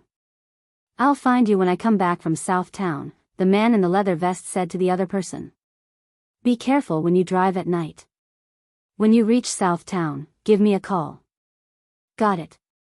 The man in the vest waved his hand and said goodbye to the other person. Then he swung the key and walked toward the parking lot. He got into a pickup truck. South Town. Jing Tan hurriedly ran up and jumped into the truck's cargo compartment. Other than the suitcase and a few bags that the man in the vest had tossed in, there was nothing else in the truck. There was still a lot of space inside. Jing Tan stood up and leaned against the side of the truck to look outside. Then he found a place to close his eyes and rest. Chapter 60. Speaking of Nanjing, people would always think of its legendary speed of development. This international metropolis had always attracted countless people with dreams to come here. This year, the opening of the subway, the opening of small and medium-sized enterprises, the rise of civil power, and so on were all driving the development of Nanjing. On the streets, people in suits and carrying briefcases came and went in a hurry. The fashionable young people also became more and more flamboyant. Jing Tan, sitting in the pickup truck, looked up at the tall buildings outside. The retrograde landmark buildings opened doors in Jing Tan's memory. Suddenly seeing these, Jing Tan felt like he didn't know what year it was. The sun was a little dazzling, but the temperature was very warm. If he was in a more peaceful environment, Jing Tan wouldn't mind sleeping. Unfortunately, this was not the case. Jing Tan was very familiar with this city. In addition to the fun spots that he used to frequent, he had also driven to some other places. When he was bored, he liked to take a girl out for a walk, so he could remember many places. However, after all, there was a time difference. This city was changing every year. Compared to a few years later, it was still young, but it didn't lose its vitality. The bus stops and street signs were constantly telling Jing Tan the direction and route of the car. The pickup truck drove towards the city center, and Jing Tan was happy to do so. However, his happiness didn't last long. The pickup truck drove into a residential area. This residential area wasn't very high-end in Nanjing, and it wasn't very big. After the pickup truck stopped, Jing Tan immediately jumped down from it without being noticed by the driver. After jumping out of the car, Jing Tan first found a place to hide. He didn't know what Nanjing's attitude toward stray cats was at this time. If stray cats were seen on the streets, would they be taken away? If they were really caught, Jing Tan wasn't sure if he could escape successfully every time. It was close to noon, and the temperature was about 20 degrees. Compared to Chuhua City, it was slightly warmer. Jing Tan hid in a corner and moved his nose. He smelled a stench on his body, and his body was a little itchy. He didn't know if it was because he was in the same cage with other cats. With so many cats in the same room, the possibility of getting fleas was very high. What a troublesome matter. Zheng Tan hadn't taken a shower since he was caught. His body was covered in dust, and there were probably some bloodstains on it as well. When the dog cage was opened, there were a lot of dried or half-dried blood stains around the shelf. Zheng Tan inevitably got some of it, and it still smelled. However, the good thing was that the color of his fur made these stains not obvious, and he didn't look too miserable. If it was white fur, it would be difficult to clean it. Without shower gel, it would be difficult to clean it. Therefore, Zheng Tan was very glad that his fur was all black. Zheng Tan never licked his own fur. Now, when there was no one to help him with the hot water to comb his fur, he had to find a way to do it himself. In order to not look like a stray cat, she had to keep her body clean and her fur smooth. Zheng Tan looked around the neighborhood and finally chose the man-made pool. There were some koi and other small fish in it. The pool must have been cleaned often. The water was clean, and the rockery was tidied up well. Taking advantage of the fact that there weren't many people loitering outside at noon, Zheng Tan jumped into the pool and swam around. He rubbed against the rockery to wash off the sticky dirt on his body and smooth the knotted fur on his body. After rubbing for a while, Zheng Tan played with the fish for a while, chasing them around. However, Zheng Tan had no interest in raw fish, so he didn't eat them. After feeling that it was enough, Zheng Tan came out of the pool and shook his fur to get rid of the water on his body. Sometimes, Zheng Tan wondered why cats would lick themselves when there was water on their bodies, but dogs would shake their fur vigorously or rub themselves on the ground when there was water on their bodies. Especially dogs with long fur. Sahara of the East Courtyard was one of them. He would rub himself everywhere after bathing, so his owner had to tie him up every time he bathed. Zheng Tan's fur wasn't long, so he couldn't shake off much water. When the wind blew, he felt a little cold. He couldn't get sick now. If he got sick, he would probably be thrown away like the plague or disposed of in some other way. Looking around, Zheng Tan saw a first-floor resident drying a towel outside on the balcony. He ran over and grabbed one with his claws. He wiped his fur. Zheng Tan was already familiar with this kind of thing.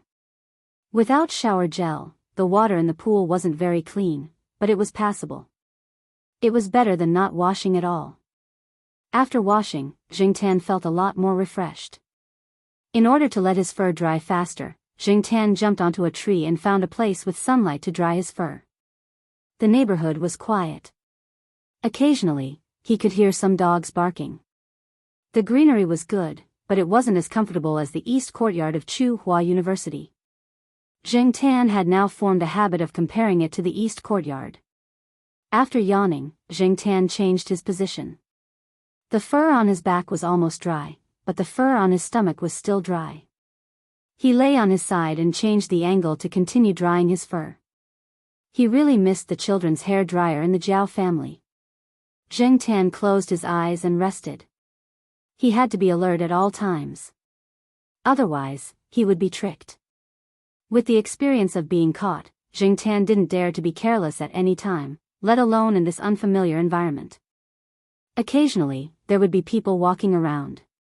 As long as they weren't walking in his direction, Zheng Tan wouldn't get up and run away. He tried to save as much energy as possible. After all, it wasn't the day where he could go home and open the fridge whenever he wanted to eat. Small footsteps sounded. In other words, it was the sound of walking through the grass. Zheng Tan's ears twitched. It didn't sound like a human's, nor was it a dog's.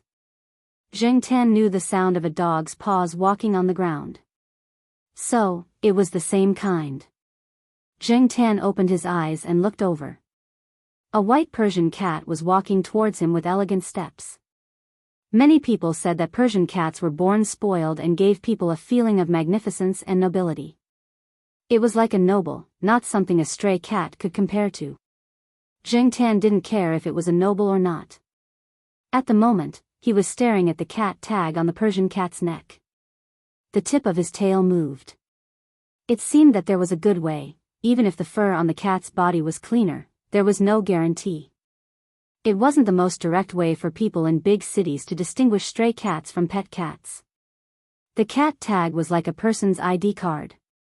It played an important role in such a big city.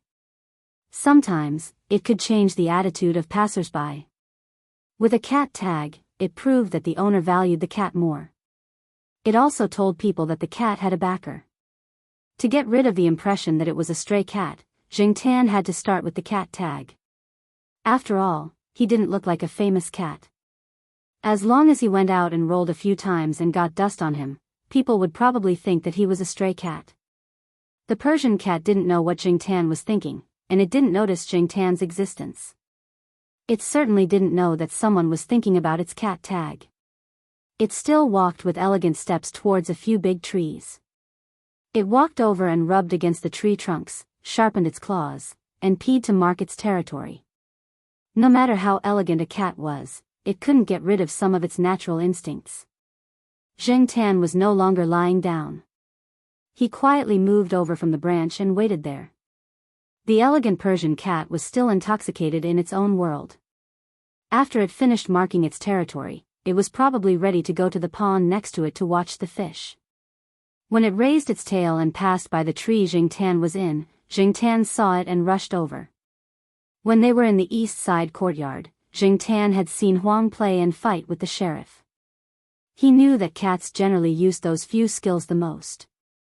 They would either scratch and slap like a spinning top, or hug and bite and kick with their legs.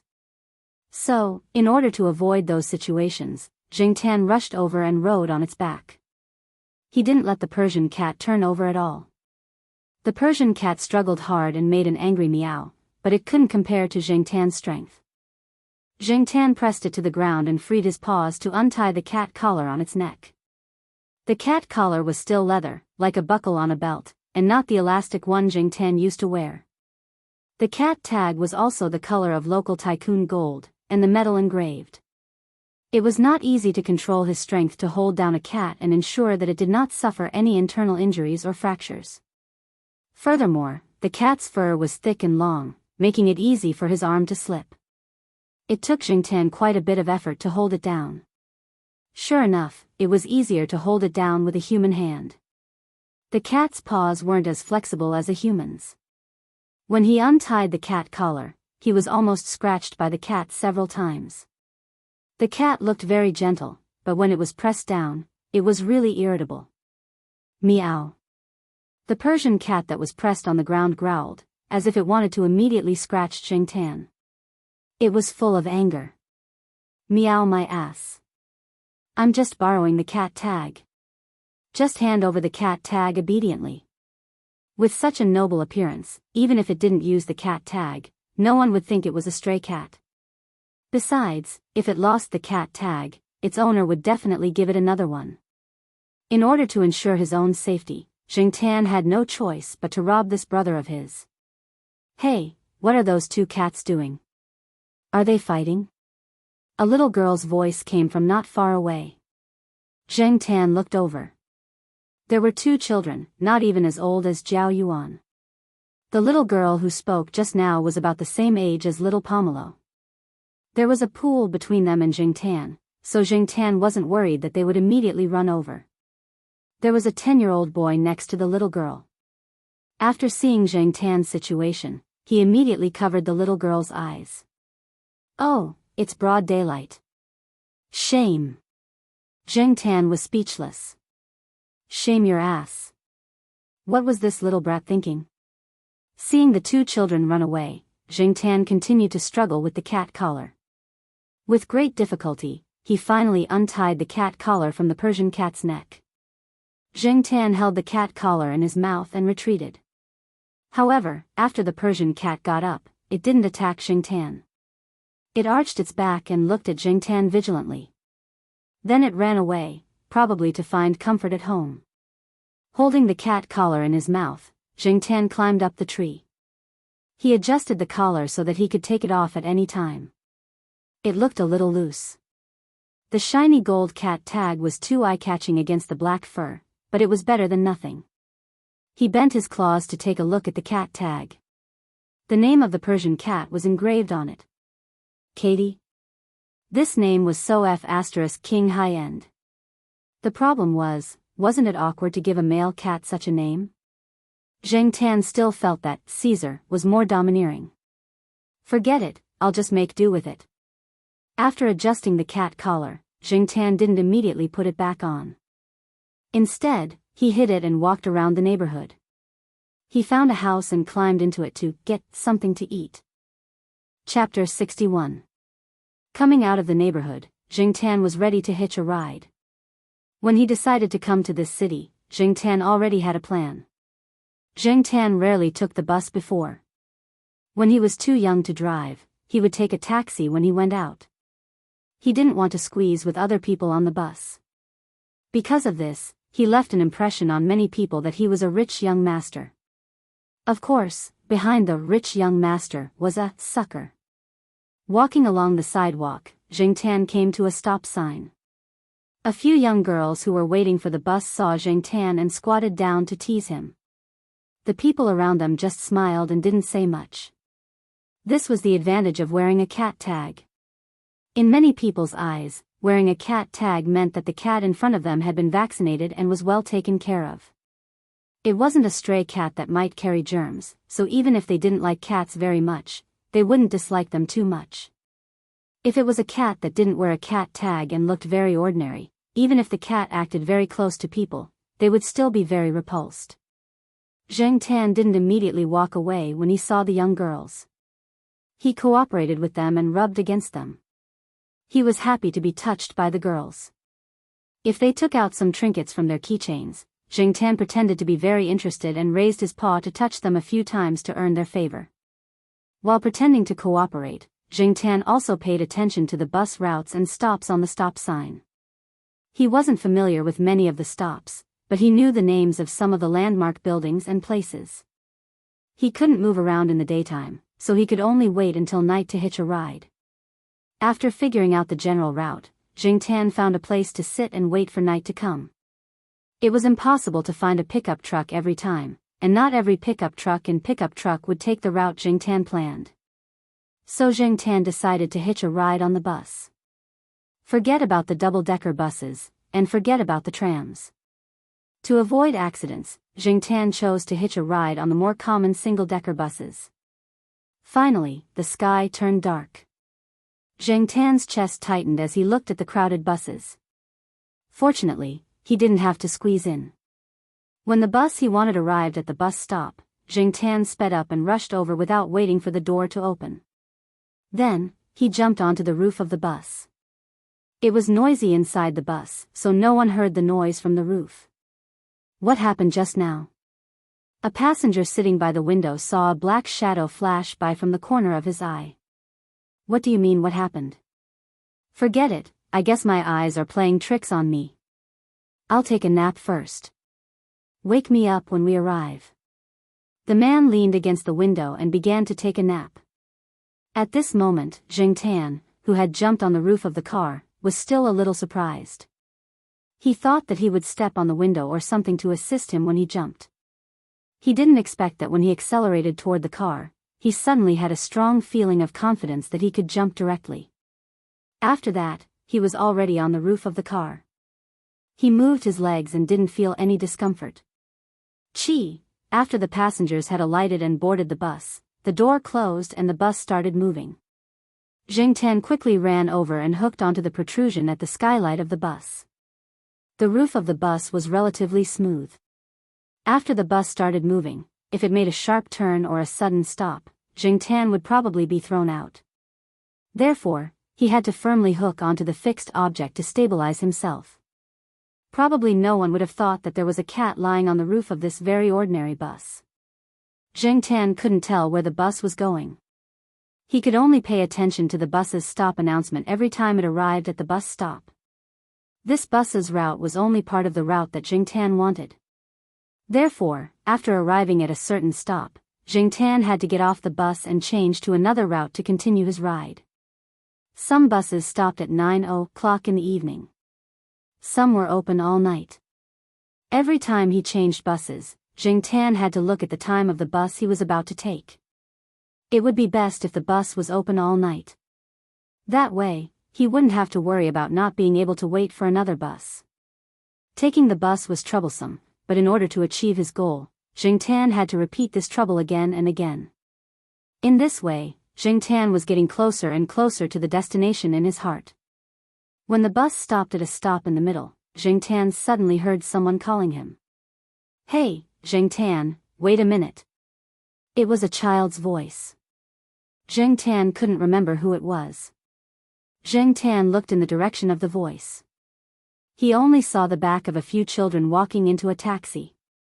The night light intertwined, so he couldn't see clearly. There was an arcade around this stop. Jing Tan recalled that he often came here when he was young. When he was in the mood, he would skip class and come here to play for the whole day. Although there were many places that minors were not allowed to enter, that was only on the surface. As long as you threw money, there would naturally be places to play. The taxi went away. The route was in the same direction as Jing Tan's own plan. However, Jing Tan couldn't see the appearance of the passengers in the car clearly. He could only vaguely see that there were a few children sitting inside.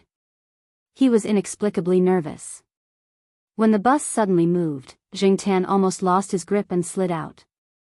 After getting off the bus at the stop, Jing Tan squatted not far from the bus stop and looked at the bus stop sign showing the various bus routes.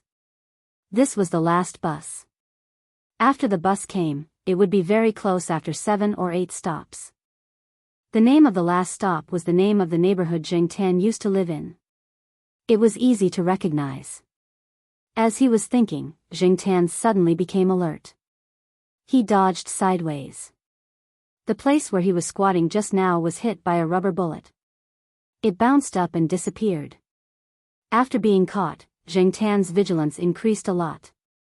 He was also more sensitive to the danger around him. That was why he could dodge the rubber bullet so quickly. Jing Tan had played with rubber bullets before. It was a toy that children liked. Jiao Yuan also had one. Looking sideways, Jing Tan saw a few young people sitting by the railings. They looked like they had drunk too much. They probably saw a cat on the side of the road and raised their toy guns to shoot at it. They usually liked to play shooting games. They had played rubber bullets, paintballs, field games, and so on. The toy guns in their hands were won from a shooting game at the club. Although they didn't like children's toys, they could use them to pass the time when they were bored. Moreover, even if they had drunk, they were very confident in their shooting skills.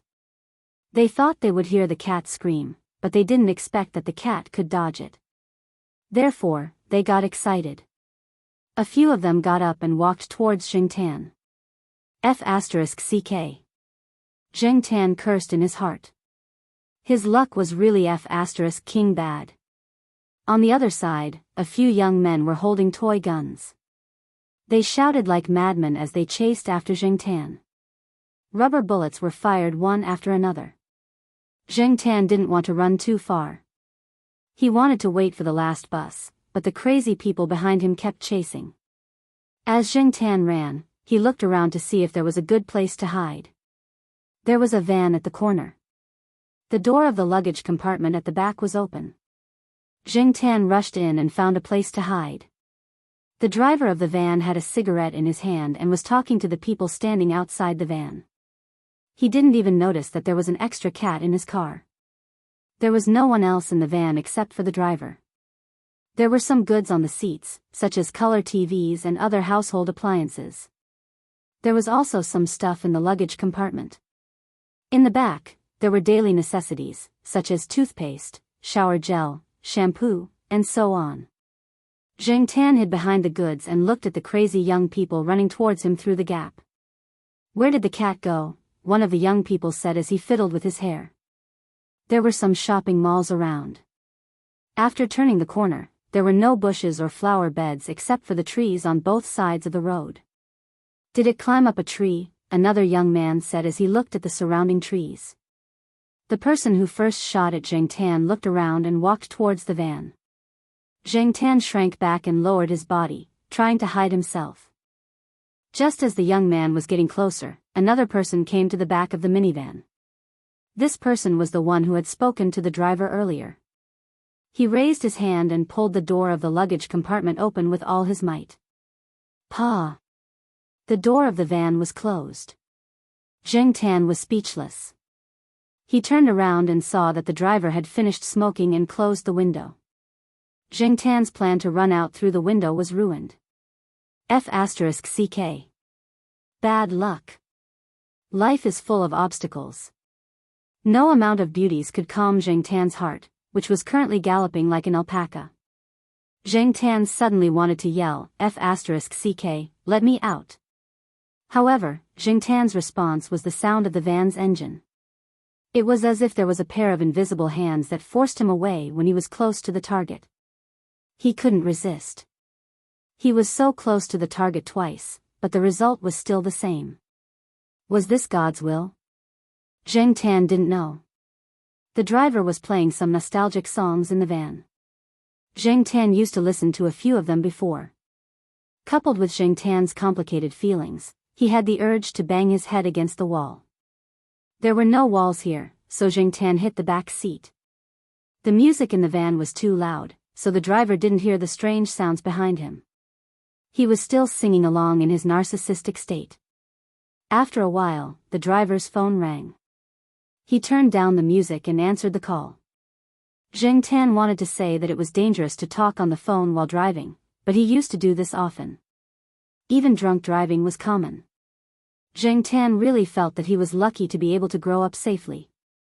Okay. I'll call him. Yes, I know how to call the landline. Oh, what's the area code in Beijing? 010. Okay. I got it. The driver happily talked on the phone, but Zheng Tan felt like he was stuck in mud and then struck by lightning. Area code? F***ck, he didn't add the area code last time. As for the phone, it seemed like he needed to add a 0 when he called a long-distance call from another province. Zheng Tan, you're a pig. He hadn't used a phone for so long that he didn't even remember this basic knowledge. Zheng Tan wanted to slap himself a few times. His brain wasn't working at the critical moment. He really didn't expect it to be so severe at that time. The opportunity was so close, and he had suffered so much for nothing. His current situation was even more unpredictable. If the Jiaopan knew about it, he would definitely blame himself for not teaching his cat how to make long-distance calls. Zheng Tan lay on a cardboard box, thinking back to when he made the call. His brain wasn't very clear, and he wasn't very rational. It must be the side effect of the drug. Yes, the telecommunications company was also at fault. Even if they couldn't recognize the number from another province, they should have given some hints. No matter what, the opportunity was missed. What should he do now? Zheng Tan was annoyed. Should he hit the driver until he fainted? Zheng Tan looked at the flashing street lights outside the car window, estimated the speed of the car, and then looked at the cars coming and going outside. It was quite dangerous, and he could get into an accident if he wasn't careful. Forget it, he would find a chance to call the driver when he reached his home. Since he had found the key, he wasn't afraid that he couldn't solve it. Zheng Tan was still optimistic as she planned her next course of action. However, when the car stopped, Zheng Tan jumped out of the van while the driver was moving the goods, and was stunned by the woods and fields that filled his vision. Chapter 62. When Zheng Tan got out of the car, the sky was already a little bright. Because he was too engrossed in his thoughts, Zheng Tan didn't pay attention to how long the minivan had been running. He didn't even expect that he would be so unlucky. He just happened to sit in this car and the car left the city. He didn't even know if this place was still in Nanchang. However, according to the time, he was afraid that he was already far away from Nanchang. What he saw were patches of woods and fields that stretched to the horizon. The countryside was not poor. The houses of the residents were modern, and only a few places still had the old-fashioned tiled houses. Zheng Tan didn't know where this place was on the map, but seeing that many of the residents' houses were 2- or 3-story bungalows, he knew that the living conditions of these people were good. It was easier to find a phone. If it was a poor place, it would be difficult to find a phone. Zheng Tan wrote down the address of the minivan driver's house. If the driver drove again, he could continue to ride. After that, Jiangtan was ready to walk around to familiarize himself with the terrain and the unfamiliar environment. To wait for an opportunity, he must spend the waiting days peacefully. He wanted to see which residents were easier to kill and easier to find food. He also wanted to see which villagers had phones at home and whether it was easy to find an opportunity to make a call. Another important thing was to find a safer place for himself. In terms of safety, Jiangtan preferred the taller branches. Perhaps because the temperature here was slightly higher than in the central region at this time of the year, it was warmer. Many deciduous trees were leafy, which was good for Jiangtan to hide. Walking around the village, Jiangtan met a few dogs and a cat that was playing with bugs outside. They were all kept in captivity. Seeing them wandering around leisurely, Jiangtan felt more at ease. The fact that these cats and dogs were wandering around meant that no one was trying to trick the dogs and cats. Jiangtan found a large locust tree with lush foliage as a temporary foothold when the weather was clear. She jumped up and tried it out. Overall, she was quite satisfied. She chose a branch to lie down on and looked around. From here, he could see the situation in the village. At the same time, he was not very close to the village, so he would not be harassed by the villagers. There was a citrus grove near the locust tree, and there were 2 dogs tied up in it. Jiangtan had just seen a cat enter the citrus garden and walk past the 2 dogs. The 2 dogs only glanced at it and then did not respond. They were probably familiar with each other and did not bother to bark. A black butterfly flew past the big locust tree and into the citrus garden, dancing among the citrus trees. Jiangtan remembered that this seemed to be a type of butterfly. He had seen something similar in Old Man Land's small garden before. In the end, the butterfly that flew into the small garden was made into a specimen by Old Man Lan. At that time, there were still a few students present. Jiangtan overheard their discussion, saying that in some places, this phoenix butterfly was the legendary Liangzhu butterfly. The butterfly was also very particular. To be able to become a butterfly, this butterfly had to be type 2. The so-called type 2 meant that there were inherent and obvious differences between female and male individuals, allowing people to determine the butterfly's gender through these differences. Liang Shanbua and Zhu Yingtai were a man and a woman. Connecting it to the legend, people felt that there should be differences when they turned into butterflies. On the other hand, for example, the Damo butterfly, because the male and female phoenix butterflies were similar in color, it was not easy to distinguish them. Therefore, they were not advocated as Liangzhu butterflies. Jiangtan looked at the pattern on the wings of this phoenix butterfly. It looked like a female butterfly, which was Zhu Yingtai. Jiangtan was admiring Zhu Yingtai. Suddenly, the cat that walked into the citrus garden jumped up from behind a citrus tree and slapped the butterfly down with its paw. It slapped it a few times and played with it with its paw. Then, it ate it. Jiangtan, he did not know how the people who told the legend would feel when they saw this scene. After Liang Shanbua and Zhu Yingtai turned into butterflies, they were eaten by a cat? The people who heard this cruel version of the story would probably have constipated expressions. Yawning, Jiangtan closed his eyes and began to sleep. He had no choice. If he wanted to take action, he had to wait until night. Jiangtan had a dream when he was sleeping. He dreamed of the days when he was in the Jiao family during the New Year. He remembered that day when Jiangtan and the 2 children sat on the sofa and watched TV.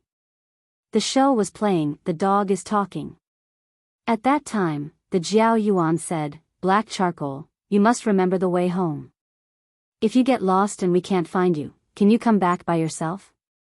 Jiangtan had been conflicted about whether he should stay in Nanxing or find a way to go back to Chuhua City. However, in the end, he decided to go back to Chuhua City. After all, the lives of cats and humans were different. It was really not easy to find a good family. Moreover, Jiangtan had already begun to miss the courtyard in the eastern district. When night fell, Jiangtan jumped down from the locust tree and walked towards the villager's house.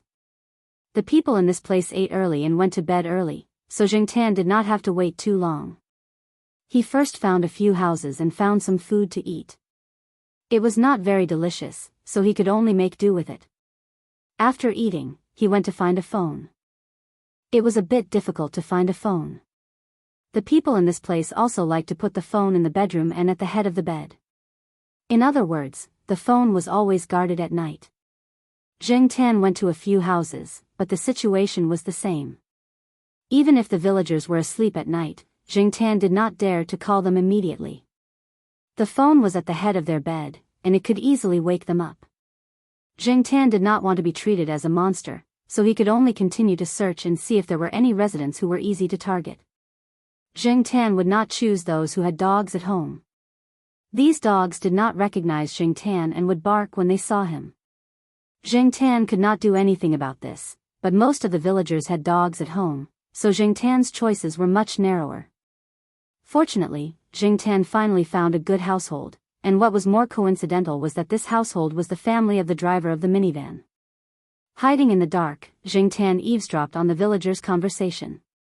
It turned out that the younger brother of the minivan driver was preparing to get married. A few days ago, he had gone to the southern part of the city for some business, so he bought some related necessities and appliances. The wedding date was the day after tomorrow. This family had a big yard. Because they had an open-air banquet, but the kitchen was not big enough, so they had a meal in the yard. Now the people in his family were basically busy in the yard, and they continued to work when it was dark at night. In this way, there was no one in the room. What was better was that this family did not have a dog, which made Zheng Tan very satisfied. The first floor was where the elderly lived. The phone was not here, and there was nothing in the hall. Zheng Tan did not look much. There was a simple shed next to the two-story house for cars. Zheng Tan climbed into the second floor from this simple shed. There was a phone in the bedroom on the second floor.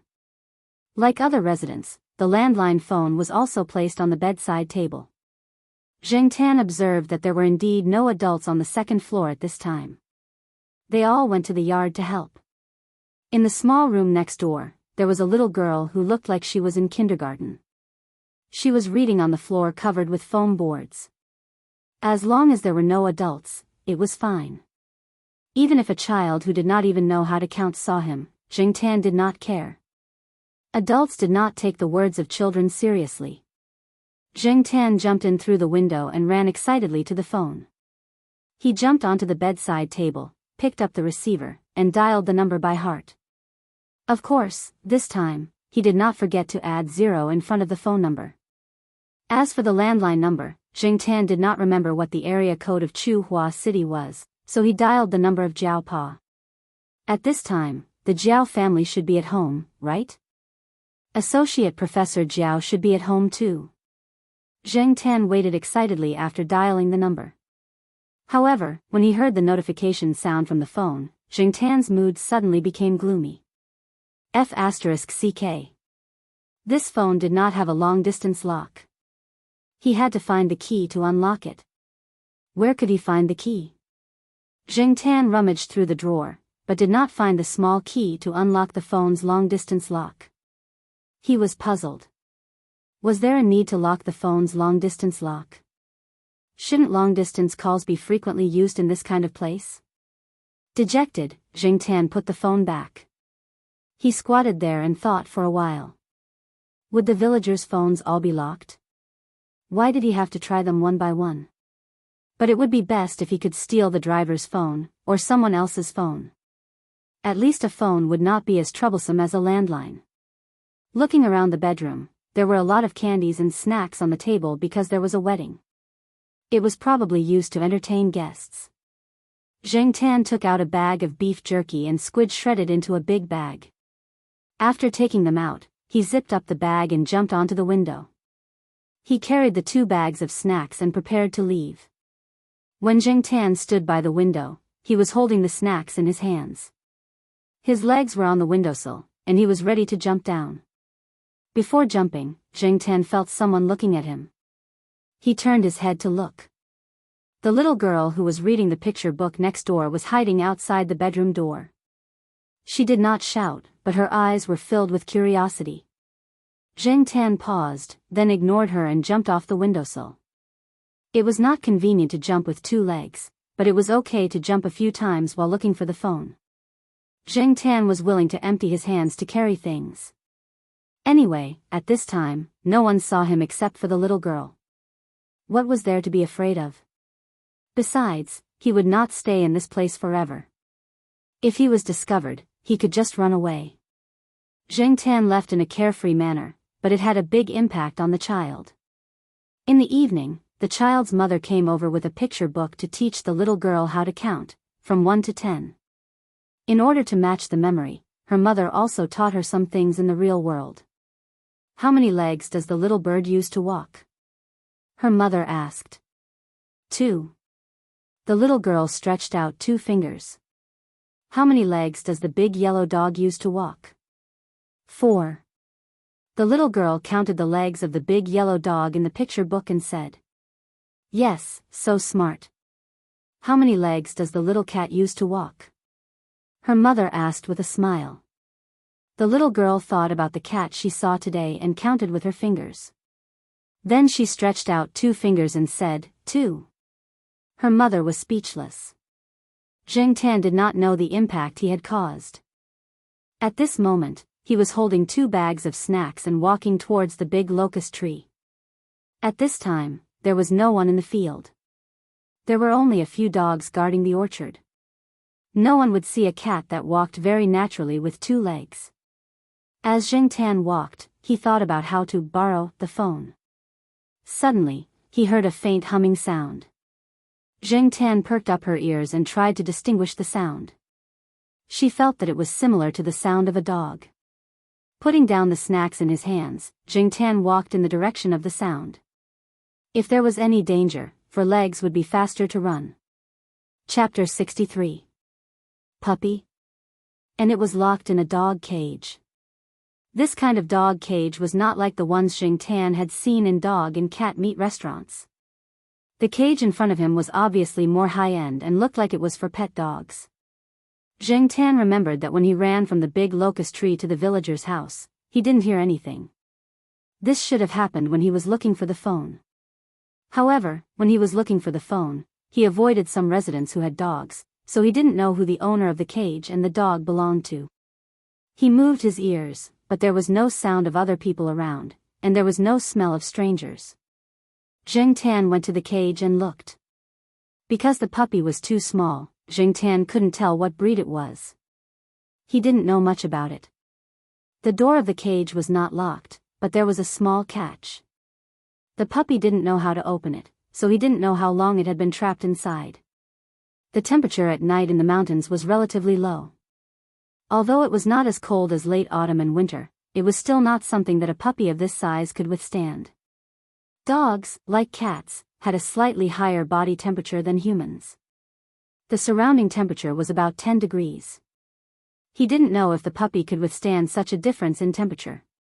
Noticing that Zheng Tan was standing outside the cage, the barking puppy came to Zheng Tan and looked at Zheng Tan through the cage. Seeing that Zheng Tan didn't move, it continued to hum and bite the cage with its small teeth that hadn't grown much. Zheng Tan opened the cage door with his paw. The puppy paused, tested the door, and then ran out. Although it was still a puppy, this kind of dog should be relatively large. Compared to the current Zheng Tan, the size of these 3 puppies was not much smaller than him. Ignoring the puppy that ran out, Zheng Tan looked at the other 2 in the cage that didn't move. He raised his paw and touched them. They were still soft. He thought that the 2 puppies were dead. He didn't expect them to kick their legs and open their mouths twice. Did they sleep too soundly? Zheng Tan looked around. The pit was too big to block the wind. The wind was relatively strong at night. If 2 or 3 of them were left here, they probably wouldn't survive for long. But Zheng Tan didn't want to get into trouble. He had a hard life, so how could he take care of these 3 puppies? It was more practical to steal a phone as soon as possible and figure out a way to go back to the east courtyard. However, when Zheng Tan turned around and walked 2 steps, the puppy that ran out of the cage immediately came over and rubbed against Zheng Tan. Zheng Tan pushed it aside, it ran back happily, probably thinking that Zheng Tan was playing with it. Zheng Tan simply threw it directly into the cage and closed the cage door. He didn't care and it began to hum. He turned around again. But after walking for about 10 meters, he slowed down again. Zheng Tan looked back at the dog that was squatting by the cage and looking straight at him. The night sky was dotted with stars. With the starlight, Zheng Tan could see that the dog's body was basically white. There was a large patch of black where one of its eyes was, as if it was wearing an eye patch. This reminded Zheng Tan of Niu Zhuangzhuang in the courtyard. But the two looked different. Niu Zhuangzhuang's big head was too special. This paparazzi's body proportions were not like that. It also didn't look like the common dogs in the village. It was probably a skewer. Otherwise, it wouldn't have been abandoned by its owner. When Zheng Tan used to walk in the courtyard, he often heard the conversations of dog owners. He knew the attitude of many dog owners. If their dog's puppy didn't satisfy them, they would directly throw it away. Sahara's owner said, "A wolf travels 1,000 miles to eat meat, a dog travels 1,000 miles to eat shit." Knowing that it eats shit, but still raising it, not caring about its pedigree or breed, taking care of it every day, tolerating it digging holes in the house, burying bones, biting tables and chairs, spitting saliva, and rebelling. That must be true love. Even if it was a mutt, there were people who loved it. It was a dog breed that had undergone thousands or even tens of thousands of years of natural and artificial selection. There was no lack of individuals who understood human nature, had good perception, were loyal and obedient, and had strong hunting abilities. As for skewer dogs, many famous breeds were also skewered. So, the family that threw the dog away definitely didn't love it. When Zheng Tan came back to his senses, he had already walked to the cage again. The puppy inside was humming even harder and making whining sounds. TSK, so annoying. Zheng Tan thought that since he had nothing to do now, he could just find a place to throw it away. He remembered that there were some short shrubs next to the big locust tree. It should be able to block the wind, and no one often went there. Lifting the cage, Zheng Tan walked to the big locust tree. As for the 2 bags of snacks, he would pick them up later. Anyway, no one would pick them up at this time.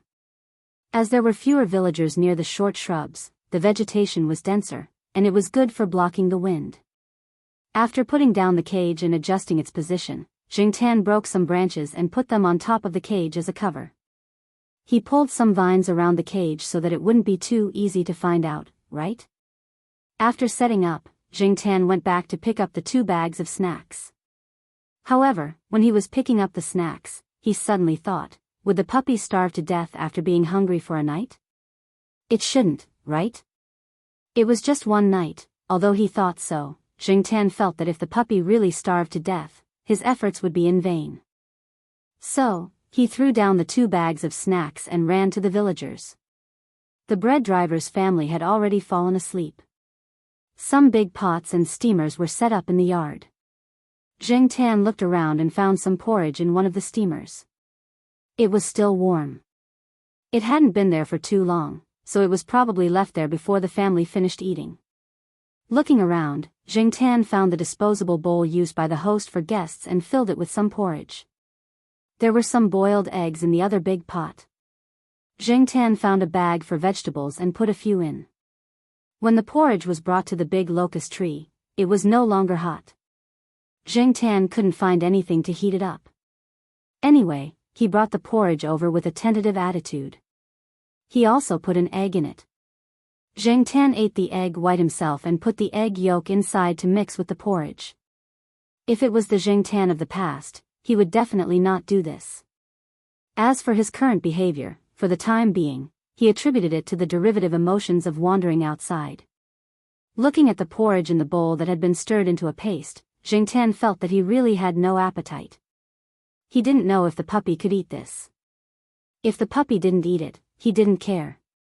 He opened the cage, put the bowl in the corner of the cage, closed the cage, picked up the 2 bags of snacks, and climbed up the tree to rest. In the middle of the night, Zheng Tan heard the sound of eating in the cage. It should be the puppy eating, and it seemed that there was more than one puppy. When it was almost dawn, Zheng Tan jumped down the tree to check. There was no porridge in the bowl. Zheng Tan thought that the 2 puppies would not survive. Now that their stomachs were bulging and their breathing was strong, he guessed that they had gotten up in the middle of the night to eat. It was good to have a strong vitality. The next day, Zheng Tan continued to go out to find out what the villagers were doing at what time. If the villagers were busy in the fields or orchards, Zheng Tan would try to steal the phone even during the day. However, he didn't find anything that day. In the end, he ran to the driver's house to look for food. He jumped to the second floor and took a bag of thumb pancakes that children ate. Before leaving, Zheng Tan saw the little girl again. Just like before, the little girl hid behind the door and looked in Zheng Tan's direction. She looked very serious and even cracked her fingers, as if she was confirming something. Zheng Tan didn't know what she was doing. At this time, he also heard footsteps. The busy driver and his wife finally came upstairs. Zheng Tan quickly jumped off the window sill with the biscuits and ran away. After taking a shower, the little girl's mother took out a picture book to teach her. The little girl answered the first few questions very well, and the driver and his wife were very satisfied. However, in the end, her mother thought about it and asked, "How many legs does the kitten use to walk?" The little girl's answer was not so simple. 2, 4. The little girl, who was about to say, 2, changed her words when she saw her mother's face suddenly change color. However, she felt very wronged, so she cried out. This question was really too difficult. Did it have 2 legs or 4 legs? Zheng Tan didn't know the trouble he brought. He searched for 2 days in a row and didn't find a suitable opportunity. The villagers, even if they had mobile phones, carried them close to their bodies and hid them well for fear that someone would take them away. Also, in this era, mobile phones were still very valuable items, not as common as a few years later. However, in this way, Zheng Tan suffered. The 3 puppies were now much more energetic. Zheng Tan would let them out to play for a while during the day. The 3 puppies didn't run around and just played around. Zheng Tan looked at them from a tree not far from the cage. In fact, it would be much better if they could be kept in the cage, but these 3 puppies still had to pee or poop. It was too troublesome to put them in the cage. Zheng Tan didn't want to clean them a second time. He directly released the 3 puppies and threw them into the cage after they pooped. During the day, he looked after the 3 puppies. At night, he looked for opportunities to steal mobile phones and find some food to feed the puppies. This continued for a week. On this day, the 3 puppies were playing outside. The cat that ate butterflies ran over, and the 3 puppies jumped and chased after it. Zheng Tan didn't stop it. According to the situation this week, the 3 puppies would come back if they couldn't catch up and wouldn't run far. But Zheng Tan didn't expect that the cat didn't run away directly, but played with the 3 puppies for a while. It was estimated that the cat usually spent a lot of time with dogs and didn't reject them. It played very happily and ran over to tease them from time to time, letting the 3 puppies chase and bite it. The puppies were so small that even if they had teeth, they didn't have much strength to bite. Zheng Tan didn't care about them. It was good to get along well, and there was a cat to play with, so Zheng Tan didn't have to worry about them. Just as he was about to take a nap, Zheng Tan heard a voice. Looking out from between the leaves, Zheng Tan saw a man in his 30s, carrying a big bag, walking over here. As he walked, he was holding a mobile phone and talking to someone on the phone. The man's accent on the phone didn't sound like a local, and he looked a little down and out. Chapter 64. Zheng Tan was so focused on his phone that he didn't notice the 3 puppies and the cat running towards him. After the man finished the call, he squatted down and scratched the chin of the cat, then looked at the 3 puppies in surprise. When the puppies saw the stranger, they didn't immediately approach him. They walked forward and quickly took 2 steps back. The biggest one even barked twice proudly. However, because it was still too small, it couldn't run steadily. It tripped and rolled on the ground. "Hey, whose puppy is this? Why did it run here?" The man pulled a piece of grass to tease the puppy, but it was intercepted by the cat next to him. Patting his pants, the man put his phone in his pocket, got up and walked towards the 3 puppies. Seeing the stranger approaching, the 3 puppies barked a few times, then turned around and ran back. They didn't go directly into the cage, but ran to the big locust tree and barked at Zheng Tan, who was hiding in the tree. Zheng Tan wanted to hit his head on the tree trunk. What's the use of barking at me? My plan was all messed up by you. Originally, Zheng Tan had prepared two plans. One was to follow the man and find a chance to make a move. The other was to knock him out with a stick and steal his phone when he wasn't paying attention. Anyway, Zheng Tan had already done this kind of thing before, so he didn't mind doing it a few more times. However, these two plans were all ruined by the three puppies. Zheng Tan felt that after exposing himself, the success rate of making a move would be much lower, so now he was very unhappy. Looking at the three puppies barking under the big locust tree, Zheng Tan wanted to slap them one by one. Damn it! Fang Xiaokong just came out to make a phone call. He didn't expect to see the three puppies. However, this place was too far from the village house. Who would put the puppies so far away? Guarding the orchard? How could such small puppies guard the orchard? And as far as Fang Xiaokong knew in the past few days, there were two male dogs guarding the orchard. Where did the puppies come from? Which family did you catch him recently? Fang Xiaokong followed him in confusion. This orchard belonged to the family he was staying at. He had never heard the landlord mention that he had caught a new puppy. Seeing the three puppies barking at the tree, Fang Xiaokong was even more surprised. He looked up at the big locust tree in front of him. Although it wasn't obvious from afar, once one got closer and took a closer look, one would be able to see black fur between the gaps of the leaves. Cat. A dog couldn't have climbed so high, and it couldn't have been a black leopard. If that was the case, how could the three puppies survive? So it could only be a cat. But the question was, why were the three puppies barking at the cat in the tree? How strange. Zheng Tan knew that he had been discovered, but he didn't intend to jump down. It was safer to hide in the tree. The three puppies barked for a long time but did not see any response from Zheng Tan, so they began to whine again. Fang Xiaokong looked around and saw the hidden dog cage. He was even more confused. Although he was confused, Fang Xiaokong still left, and the cat followed him. After the man walked away, Zheng Tan jumped down from the tree. The three puppies stopped whining and immediately came over. As a result, they were slapped by Zheng Tan one by one. He didn't use much strength. Such small puppies, if he used more strength, Zheng Tan suspected that they would become stupid. But the three puppies thought that Zheng Tan was playing with them, so they grinned and came over again. Zheng Tan was annoyed. He jumped up the tree again, thinking about when he would see a villager with a cell phone who was alone. He would solve the problem by force. In less than half an hour, Zheng Tan saw the man come over again. This time, he was holding a bowl of porridge in his hand. There was meat in the porridge instead of egg yolks. Fang Xiaokong came over with the bowl and put it in front of the three puppies. The three puppies had already smelled the smell. They quickly ran over and began to eat. Zheng Tan curled his lips. Although he was a little dissatisfied that the three puppies believed him so easily and began to eat, it saved him the trouble of stealing food for them at night. The three puppies ate very quickly. After a while, the bowl of porridge was empty. They even licked the bowl clean. Hey, there really are dogs. A young man in his 20s came over with a shovel. Seeing the three puppies step back, he thought for a moment, put the shovel aside with a smile, and walked over with his bare hands. Finished planting the trees? Fang Xiaokong asked. Finished planting.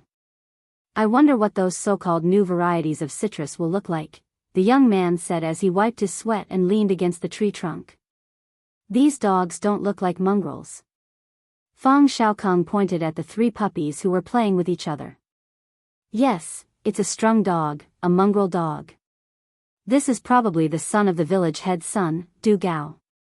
Yesterday, I heard that they threw the puppy away. I didn't expect to see it here. The young man became excited again when he talked about it. The tiredness from planting the tree just now disappeared. Du Gao? I remember someone said that the village chief's son had two Du Gao, one male and one female. Yes, pa. Everyone in our village knows that the female Dugao didn't like the male Dugao. Instead, a mongrel got her. I just don't know whose mongrel it is. It's so capable. When the puppies were just born, they could fool people with the excuse that the puppies were too young and didn't grow up. As they grew up, they became more and more like mongrels and could run around. They couldn't hide it anymore. No one was a fool. Although people didn't say it publicly, they treated it as a joke in private. Their family probably felt embarrassed and threw the puppies away. In the beginning, they were so proud of raising the Dugao. They even bought it at a high price. In the end, it became a joke. The young man laughed happily. What about these puppies? Fang Xiaokong asked. The young man came over and picked up the biggest puppy. Yo, they are quite fierce. If he wasn't prepared, he would have been bitten by the puppy. The puppy that was picked up saw that it couldn't bite people and made a low growl in its throat. These puppies are not bad, but it's probably not good to keep them in the village. The village chief's family will definitely have opinions. I'll call my friend later and ask. His family has a ranch. A few days ago, they said they wanted to buy dogs. I think these three are good. Your friend likes this kind of dog? It's not that he likes this kind of dog. He likes native dogs the most. He often goes to the mountains to find pure native dogs and brings them back to train. That kind of pure native dog is stronger, has spiritual energy, and is smart enough. After a long time, it's also loyal enough. They are also brave and can hunt. They can also be used as working dogs. The dog he raised before was like that. That dog didn't look like much, but it was really strong. It often caught rabbits and brought them back for dinner. It definitely wouldn't lose to those so-called world-famous hunting dogs. Unfortunately, it was shot during the New Year.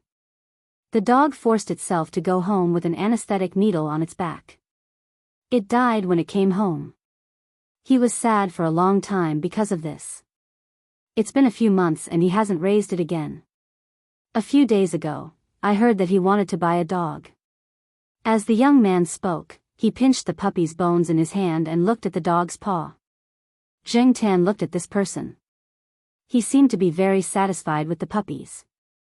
And listening to their conversation, Zheng Tan felt that it was really rare for him to be able to survive the anesthetic gun. The young man continued, a real hound is not something that can be seen, but is reflected through continuous training. Of course, the innate requirements must also be met. These few are not bad. If he wants them, I will send them to him directly. Anyway, they are an eyesore to the village chief's family. The puppies that were put down shook their fur, then quickly ran to the big pagoda tree. They raised their heads and barked at Jing Tan, probably to express their grievances. What's wrong with the puppies? Why are they barking at the tree? The young man asked. There's a black cat up there. Fang Xiaokong stretched out his finger and pointed up. The young man shook his head. No one in our village raises a black cat. Some people say that black cats are unlucky, so they don't raise them. Even if they do, they'll send them away or throw them away. These three puppies were probably picked up by the black cat on the tree, Fang Xiaokong said. Black cats are really weird. They even pick up puppies. The young man didn't care whether the black cat was telling the truth or not. The more he looked at the three puppies, the more satisfied he was. Brother Fang, I'll go back and make a call. Just use my phone. Fang Xiaokong was about to take out his phone from his pocket. No, I'll go first. Brother Fang, help me look after the puppies. Don't let anyone take them. After that, the young man turned around and walked quickly home with a shovel. After the young man left, Fang Xiaokong put down his backpack and took out a camera. He felt that it was too hot, so he took off his jacket and put it on the bushes next to him. He took out his phone from his jacket pocket and put it on top of the bushes. He got up and took the camera to take pictures of the surrounding scenery. Zheng Tan looked at the camera in the man's hand under the tree. It was an SLR. These days, SLR should be considered a high-end product. Was he a photographer? She had heard that some photographers liked to run around and make themselves look like refugees who had fled from a dire situation. Regardless of whether this person was a photographer or not, Jing Tan's attention was mainly on the phone. What a good opportunity. Should he grab the phone and run? Jing Tan looked at the person taking the photos and started to slide down the tree. Unfortunately, the person quickly turned around and came back. He walked to the backpack and took out a water bottle to drink. He also poured some water into the puppy's bowl. Jing Tan estimated the distance between him and the phone. He wanted to take the phone away when the person wasn't paying attention. However, the person was also paying attention to him. It was not easy to take action. Fang Xiaokong finished drinking the water and put the water bottle back into his bag. He took the phone and looked at the time. While Fang Xiaokong was looking at the time, Jing Tan's eyes also followed the phone. You want to play with the phone? Here, play with it. Fang Xiaokong put the phone on the ground in front of him. Obviously, Jing Tan's small movements didn't escape the other person's observation. Jing Tan looked at the person in front of him and then looked at the phone on the ground. Could it be a trap? He was willing to give the phone to the cat to play with. However, if he could play with an SLR, he might not be short of money. Whatever, I'll contact him first. Jing Tan grabbed the phone with his hand. While grabbing the phone, he also paid attention to the person in front of him. Seeing that he just sat there and didn't have any intention of moving, Jing Tan put the phone on the ground again. This phone's screen wasn't colored. A few years later, this phone would fall under the category of unwanted phones. However, logically speaking, people who could afford a DSLR should also be able to afford a new phone with a colored screen. Why would they still use this one that was already worn out at the corners? However, Jing Tan couldn't be bothered to think too much about it. Just this phone was enough to excite Jing Tan. After going through so much trouble, climbing through the window and looking for a phone, he had originally planned to snatch one by force. Now, the phone was right in front of him. How could he not be excited? However, this phone should be able to make long-distance calls, right? It wouldn't be in arrears, right? Jing Tan looked at the person sitting there with a curious expression. He raised his paw and began to press the button. Fang Xiaokong saw that the black cat was staring at his phone, so he passed the phone to it with a playful thought. Who knew that the cat really pressed the button, and it was a long-distance phone number? It didn't press it blindly. Interesting. Jing Tan pressed the phone number excitedly and nervously. He waited with his ears perked up, and his tail slapped the ground to reduce his nervousness. Finally, the phone rang a few times before it was picked up. Hello? It was the Jiao Pa's voice. After being captured for so long, he finally heard a familiar voice again. He suddenly felt touched as if he had seen a real family member. Jing Tan gathered all the complicated feelings in his heart into a cry, a woo. Chapter 65. Chu Hua University, Biology Building. After Associate Professor Jiao finished his class, he went back to his office building. Just as he was about to open his office door, his phone suddenly rang. Associate Professor Jiao quickly took out his phone and looked at the caller ID. It was an unknown number. Hello? Ow wow. Associate Professor Jiao froze for a moment when he heard the cat's ghost-like howl from the other end of the phone. Then, a bright smile appeared on his usually calm face. A few young female teachers walked over and saw Associate Professor Jiao's dazzling smile. They thought that Associate Professor Jiao might not lose to Professor Ren in terms of appearance. Associate Professor Jiao looked around. This was a teacher's office and there were always people walking in and out of the hallway. It was inconvenient for him to talk, so he quickly took out his keys and opened the office door. He was so happy that he tried a few times to insert the key into the keyhole. After Associate Professor Jiao entered the office, he closed the office door and threw an important meeting note onto the table. Black charcoal? Jiao Pa asked tentatively. As for the fact that his cat would call him, Associate Professor Jiao was just imagining it. Associate Professor Jiao looked at problems too rationally. He analyzed the probability of all kinds of situations, but the conclusion he came up with was very disappointing. There were so many people in the city to help, so many channels and manpower to search, but there was no news. Director He and the others said that the cat must have been transported to another province. It was very difficult to find the cat outside the province. Even in the south, they had asked for help and put up notices, but there was no news. Also, if the cat was out of the province, even if it was fine and had the chance to call, it wouldn't know that there was a prefix in front of the phone number. But now, he really did receive a call from his cat. Associate Professor Jiao felt that this was even worse than when he heard that the project application was successful. Unknowingly, they had already treated Black Charcoal as a member of the family. After Black Charcoal disappeared, it was as if there was a missing piece in their lives. Every time they went home, they would feel sad when they saw the missing piece. The two children were also in low spirits. The neighbors offered to find another black cat to comfort the children, but the two children refused. Everyone in his family knew that Black Charcoal was irreplaceable. On the other side, Jing Tan was also excited. He howled again, louder and louder than before. He didn't notice Fang Xiaokang's expression when he saw E.T., nor did he notice the three puppies who were stunned by the howling. Even though the howls were terrifying, Associate Professor Jiao still felt a sense of familiarity. The people outside who were talking about Associate Professor Jiao would never have thought that the person they were talking about was talking to his cat on the phone. Black Charcoal, is there anyone around you? Associate Professor Jiao asked. Zheng Tan's excitement gradually calmed down. He looked around, and then his eyes fell on Fang Xiaokang. After answering the phone, he pushed the phone to Fang Xiaokang. When Zheng Tan pushed the phone, someone knocked on the door of Associate Professor Jiao's office. Come in, Associate Professor Jiao said without taking the phone away from his ear. It was Zhao Lu who came in. After she found out that the black cat that saved her had been taken, she had been looking for it.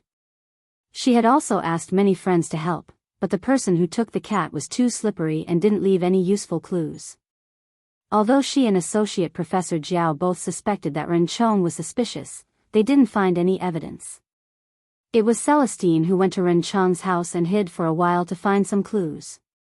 Today, she came to discuss with Associate Professor Jiao how to deal with Ren Chong and get some clues from him. Zhao Le didn't expect to see Associate Professor Jiao smiling when she walked in. Her heart skipped a beat. Did he find it? At Zheng Tan's office, Fang Xiaokang was very confused by the cat's behavior.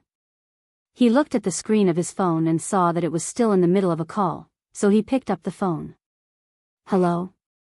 Associate Professor Jiao heard the voice and didn't have time to talk to Zhao Lu. After introducing himself and the identity of the black cat, he asked a series of questions. As Fang Xiaokang answered the questions, he also learned about the general situation. He was surprised to encounter such a situation. There was actually a cat that called home. In the office, Jiao Pa wrote down Fang Xiaokang's name on a piece of paper when he heard his introduction. Fang as in square and round, Xiao as in 2 ears, Kang as in health, Fang Xiaokang. Third Uncle Fang? Zhao Lu asked. Although Zhao Li's voice wasn't loud, the area around the citrus garden was too quiet. Everyone could hear what Zhao Lu said on the other end of the phone. Fang Xiaokang also heard Zhao Li's words. Fang Xiaokang was the third child in his family. He had 2 older brothers. Someone who could call him Third Uncle Fang must be an acquaintance. Who's that? Fang Xiaokang asked. Associate Professor Jiao looked at Zhao Lu and handed the phone over. Is that really Third Uncle Fang? I'm Zhao Lu. Zhao Lu told him about Jing Tan, then said that the black cat had helped him a lot. He hoped that Fang Xiaokang could help him. Fang Xiaokang looked at the cat who was still in the mood to play with the dog. He was very surprised. He did not expect that a cat he met in such a remote village would know an old friend. This cat was very capable. Just like what the elders in the village said, a black cat was always a little strange. Zheng Tan was in a good mood. He hadn't been in such a good mood in a long time. Ever since he was caught, he had been in a constant state of fear. He doubted everyone he met for a long time. Every step he took, he had to think about whether this would work or not. Every day, he had to sleep in the open and take the risk of being caught to steal food. After all, he couldn't stand raw food. All in all, this was a rather bitter experience. But this bitter history was coming to an end. He was about to return to that familiar place, see those familiar people, have a warm bed at night, have someone to help him brush his fur, and have breakfast prepared in the morning. Now that he thought about it, he really missed it. While Zhao Lu and Fang Xiaokong were discussing how to bring the cat back to Chuhua City, the Jiaopa gestured to Zhao Lu, then said softly, "Ren Chong." Zhao Lu reacted quickly. Even if the cat was brought back, if Ren Chong wasn't dealt with, the cat-catching incident would happen again. "You mean, I'm relieved to know that it's safe and sound. Since Mr. Fang is an acquaintance of Miss Xiao and can be trusted, then there's no rush to bring black charcoal back. Mr. Fang, please take care of black charcoal first. We'll talk about it after we've settled things here." Zhao Lu nodded and explained the situation briefly to Fang Xiaokong. Fang Xiaokong expressed his understanding. "Okay, I'll take the cat and walk there slowly. It'll take at least 10 days to half a month. Take the cat? 10 days to half a month? Does that mean that it'll take at least 10 days to half a month to get back to Chuhua?" Zheng Tan's excitement was doused with a bucket of ice dregs. Why? Even if they couldn't take the train, it wouldn't take too long to drive back. Why would it take 10 days to half a month? Jiaopa told Zheng Tan to follow Fang Xiaokong obediently over the phone. Third Uncle Fang would take him back to Chuhua. At the moment, Chuhua couldn't send anyone over to pick up Zheng Tan. There were still things to deal with there. Even though the Jiaopa didn't explain much, Zheng Tan could still analyze the reason from his words. Zheng Tan expressed his understanding. It was for his own good. He didn't want to face people with bad intentions once he got back. Fang Xiaokong looked at the cat in front of him, who was listening to the phone attentively. Even third Uncle Fang, who boasted that he had seen the world and seen many strange things, couldn't help but be amazed. That cat's father was also special. He actually explained so much to a cat. If it were someone else in this village, they would probably be thinking about how to exorcise demons and ward off evil spirits. After the phone call, Zheng Tan was less wary of Fang Xiaokong. Since Fang Xiaokong was someone Zhao Lu knew, and he had Zhao Li's guarantee, Zheng Tan didn't need to spend so much effort on guarding against him. At this time, the young man from before also ran over after the phone call. He said that he would drive out tomorrow and bring the 3 puppies to his friend.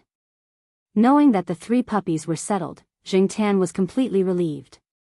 From the conversation between Fang Xiaokong and the young man, he knew that the person who was going to adopt the 3 puppies was a good person. That night, Zheng Tan followed Fang Xiaokong to the young man's house. Of course, Zheng Tan hid in his backpack. The people in this village didn't like black cats. He was afraid that the landlord would be unhappy if he found out. As for the 3 puppies, the young man also put them in cages and carried them back. After eating and drinking and sleeping well, Zheng Tan woke up early in the morning and followed Fang Xiaokong onto the young man's tricycle. The puppies were in cages. They had a good meal last night and this morning, and now they were going to sleep. The road in the countryside wasn't easy to drive on. There was a long stretch of uneven road. The bumpy driving made Zheng Tan feel dizzy. The 3-hour drive, in fact, would probably take less than an hour if the road was flat. The young man and his friend raised sheep and some cows. They also built a place to raise poultry. The scale was quite large. No wonder they wanted to raise dogs. Looking at the 3 puppies, the friend was very satisfied. He had already tidied up the kennel yesterday. After looking at the 3 puppies, he took them over. Zheng Tan and Fang Xiaokong had lunch there. In the afternoon, the young man would drive them to the county. The road to the county was much better. It wasn't so bumpy. Although the journey was twice as long, it took about the same amount of time. Zheng Tan didn't bring Kitty's cat tag with him. In the village, he took off the cat tag and hid it for convenience. When he left with Fang Xiaokong, he didn't take it. Now, he was really a stray cat without a tag. However, with Fang Xiaokong by his side, Jing Tan wasn't so anxious. However, his good mood didn't last long. After Fang Xiaokong bought a bicycle, Jing Tan couldn't stay calm. Chapter 66. Jing Tan felt that Fang Xiaokong was quite unreliable. After this guy entered the county, he happened to pass by a bicycle shop and suddenly came up with the idea of buying a bicycle. In fact, this guy hadn't ridden a bicycle in a long time. Even when he was traveling, he drove a four-wheeled bicycle. The owner of the bicycle shop promoted it for a long time, but Fang Xiaokong didn't buy the brand new mountain bike that was said to be the most advanced design. In the end, he bought a second-hand bike. Even if it was a second-hand bike, it was still a mountain bike. The shop owner didn't seem too happy because Fang Xiaokong didn't buy a new bike, but after all, it was still a business deal, so he inspected the bike again. Fang Xiaokong looked at the black cat squatting not far away, then looked at the bicycle being inspected. He said to the shop owner, "Boss, can you add a basket for me?" The shop owner looked at Fang Xiaokong strangely. He probably didn't expect someone to make such a request. Most people bought this type of bike mainly for sports. Who would put a basket on it to buy groceries? However, since the customer made the request, he wouldn't refuse. A basket could still make a few dollars. Being a professional, the boss still asked, "Are you loading the basket to store the goods?" Fang Xiaokong thought for a moment and nodded. "Yes." "How heavy is it?" "It's not too heavy." Then the shop owner didn't say anything else. Since it was just for goods and wasn't heavy, there was no need to modify it too much. He just put a basket on it. After the inspection, the basket was loaded, and the payment was made. Getting on the bike, Fang Xiaokong felt good. It was as if he had returned to his youth. He was suddenly looking forward to the rest of the trip. Jing Tan squatted at the side and looked coldly at the self-satisfied Uncle Fang. He couldn't understand why Uncle Fang would choose such a lifestyle. When he was on the phone with the Jiao Pa, Jing Tan heard a hint of respect in Zhao Li's tone. It wasn't fake politeness, but real respect. This meant that Uncle Fang should have some background. At the very least, he shouldn't be short of money. But why would a man in his 30s choose such a lifestyle? He made himself look like a poor man. As Jing Tan was thinking, Fang Xiaokong rode over. He stopped in front of Jing Tan, patted the basket, and said proudly, "Goods, get on." Jing Tan. Goods my ass. They were going to go from this small county to another city. Their next stop was a big city. The surrounding roads should be relatively good. Jumping on the basket, Jing Tan felt something was wrong, but he couldn't tell why. Anyway, it wasn't as comfortable as squatting in the basket of little Pomlo's children's car.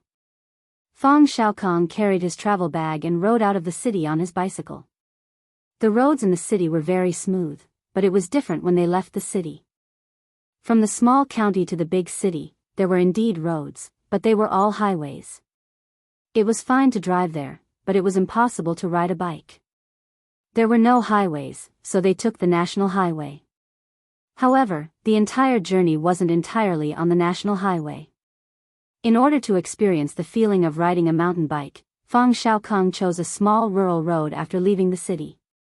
After that, they went on the national highway. Jing Tan's bitter experience began on this small rural road. The front of a mountain bike had a shock absorber design, which was different from ordinary bikes.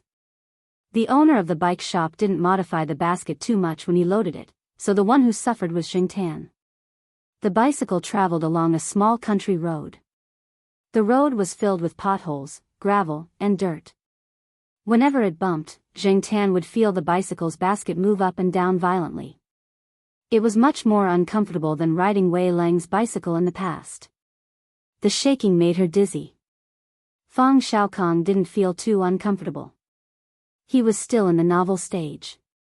He was in a good mood, humming a tune until he felt the movement on the basket. Jing Tan jumped twice in the basket to attract Fang Xiaokong's attention. When Fang Xiaokong stopped the bike, he jumped out of the basket. When he landed, he was still a little dizzy and almost couldn't stand straight. What's wrong? Fang Xiaokong looked at Jing Tan, who was squatting on the side of the road and pulling at his ears with an unwilling expression. Then he looked at the basket, raised his hand to push the basket twice, and looked at the front fork of the bike. He suddenly remembered what the owner of the bike shop asked. So this was the main problem. Is the basket uncomfortable? Fang Xiaokong thought for a while. Why don't you just squat in my bag? In the end, Jing Tan didn't squat in the big travel bag. Instead, he stood on top of the bag.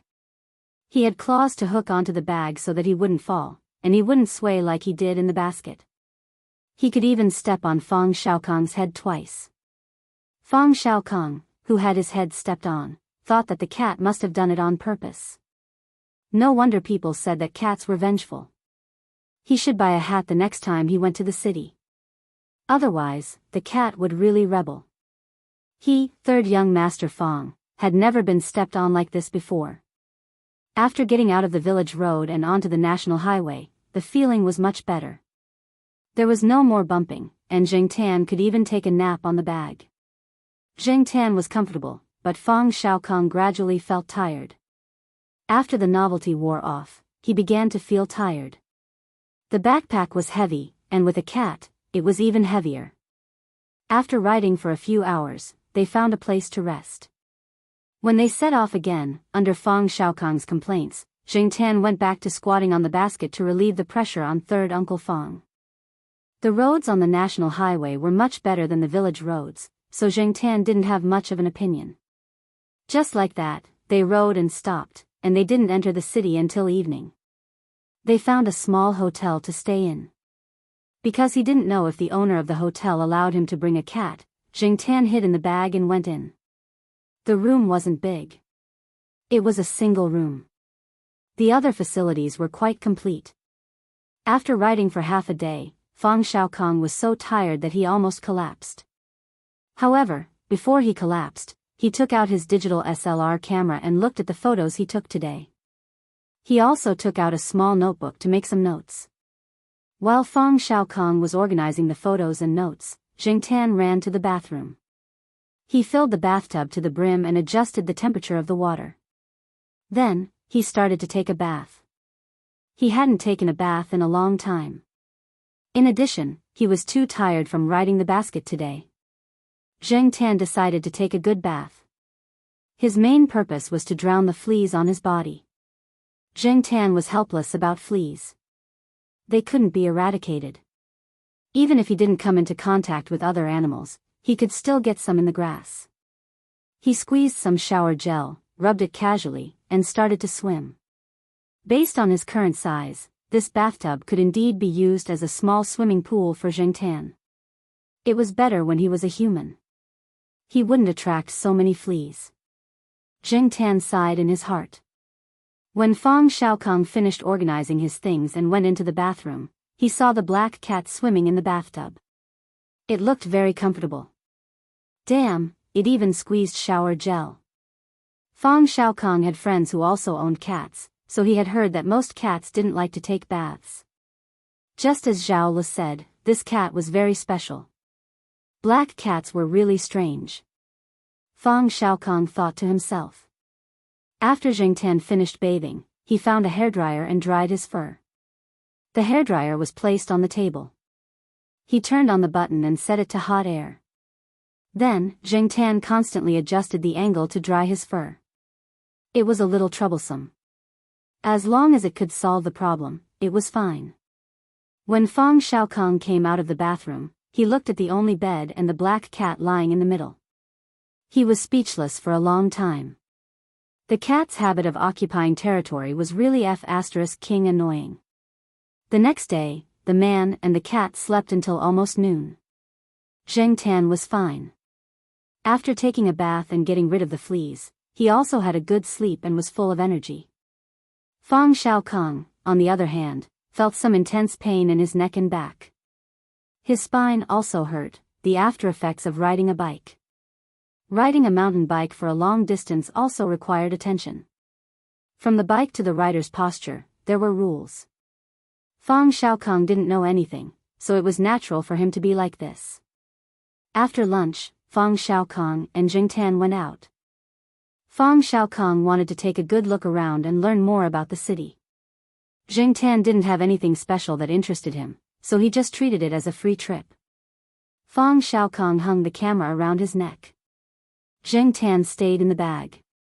Like before, he looked out from the zipper of the bag. These days, many big cities in the inland didn't have subways. The urban construction definitely couldn't be compared to a few years later.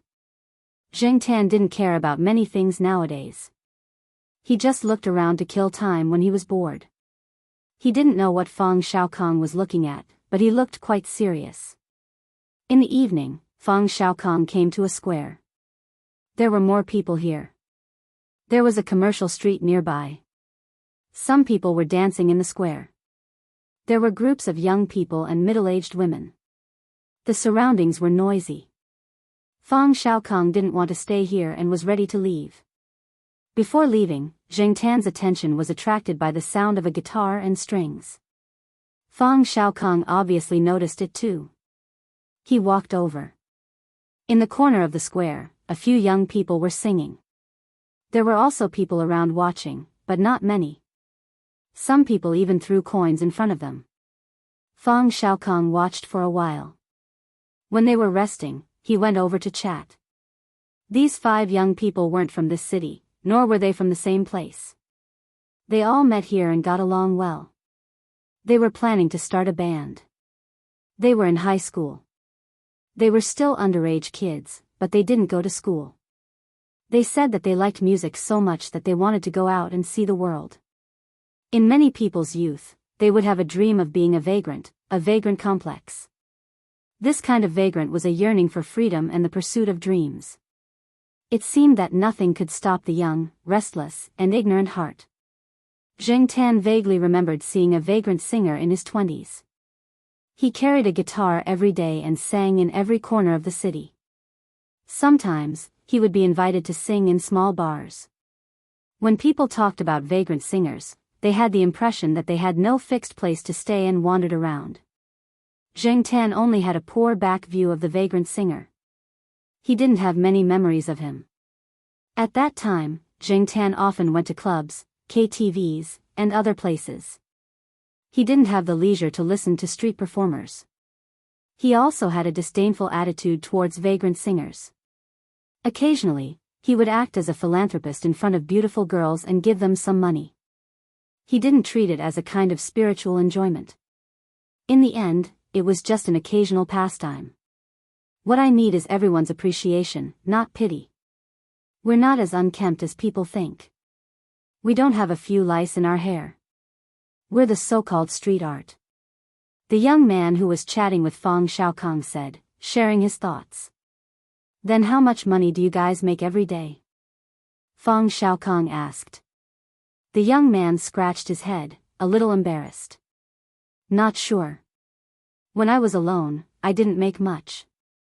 It took me a few days to get enough money for a bus ticket. Now it's better. We'll just sing here for a while. The day before yesterday, we contacted a small bar. We'll sing there later. It's still early. Singing here is just for practice. Fang Xiaokong looked at the coins on the ground thoughtfully.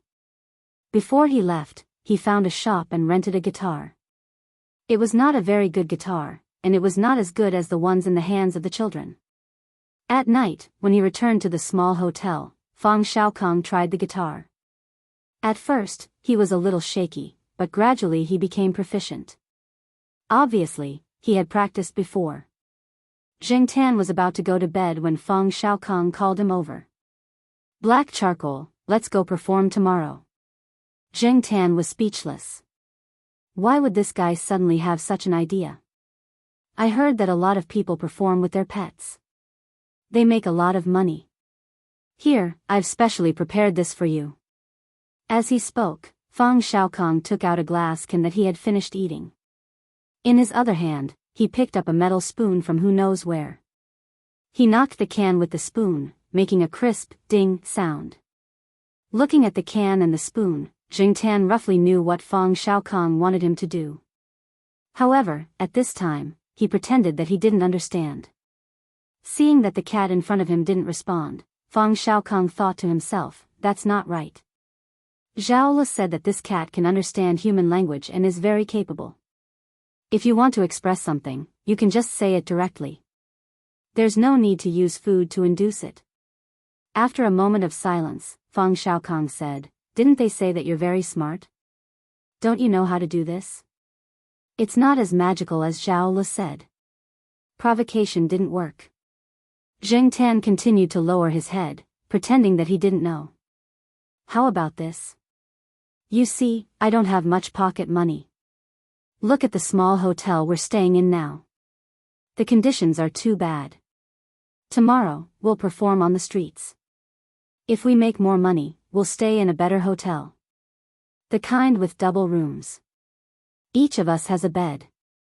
It's spacious, not crowded, and we don't have to fight for pillows and blankets. What do you think? Jingtan really thought about it this time. Just because Fang Xiaokong said that he didn't have pocket money didn't mean that he didn't have money. Therefore, Jingtan treated this sentence as a fart. However, if they could really change to a better hotel, Jingtan would certainly be willing. There were flies and mosquitoes in this place, and it was annoying. Also, if we make money, we'll take a bus to the next city. We won't ride a bike. Jingtan looked at Fang Xiaokong. He believed that they wouldn't ride a bike. Fang Xiaokong had suffered a lot riding a bike. He didn't want to ride a bike anymore, but he used it as a condition. However, if that was really the case, Jingtan was willing to give it a try. He was afraid that Fang Xiaokong would suddenly decide to walk on foot. That would be terrible. Today, he saw Fang Xiaokong shopping in a shop that sold tents. He probably did have that idea.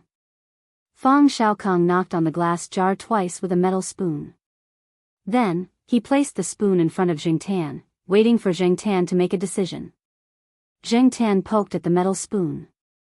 Even if he was willing to give it a try, this metal spoon wasn't easy to hold. Oh, there's also this. Fang Xiaokong took out a rolled-up paper tube and stuck it on the metal spoon with transparent tape. The paper tube was just enough for Jingtan to put one of his arms in. Jingtan looked at Fang Xiaokong. This guy really came prepared. He put his arm into the paper tube. When he raised his arm, he also raised the metal spoon and knocked on the glass jar. Ding! There was a crisp sound. Yes, just like that. Here, I'll sing a line, and you knock it. Fang Xiaokong plucked the metal strings of his guitar and began to sing. Twinkle, twinkle, twinkle, twinkle, twinkle, twinkle, Jingtan. So retarded. Seeing Fang Xiaokong looking at him, Jingtan took a deep breath and knocked the spoon over. Ding. Very good.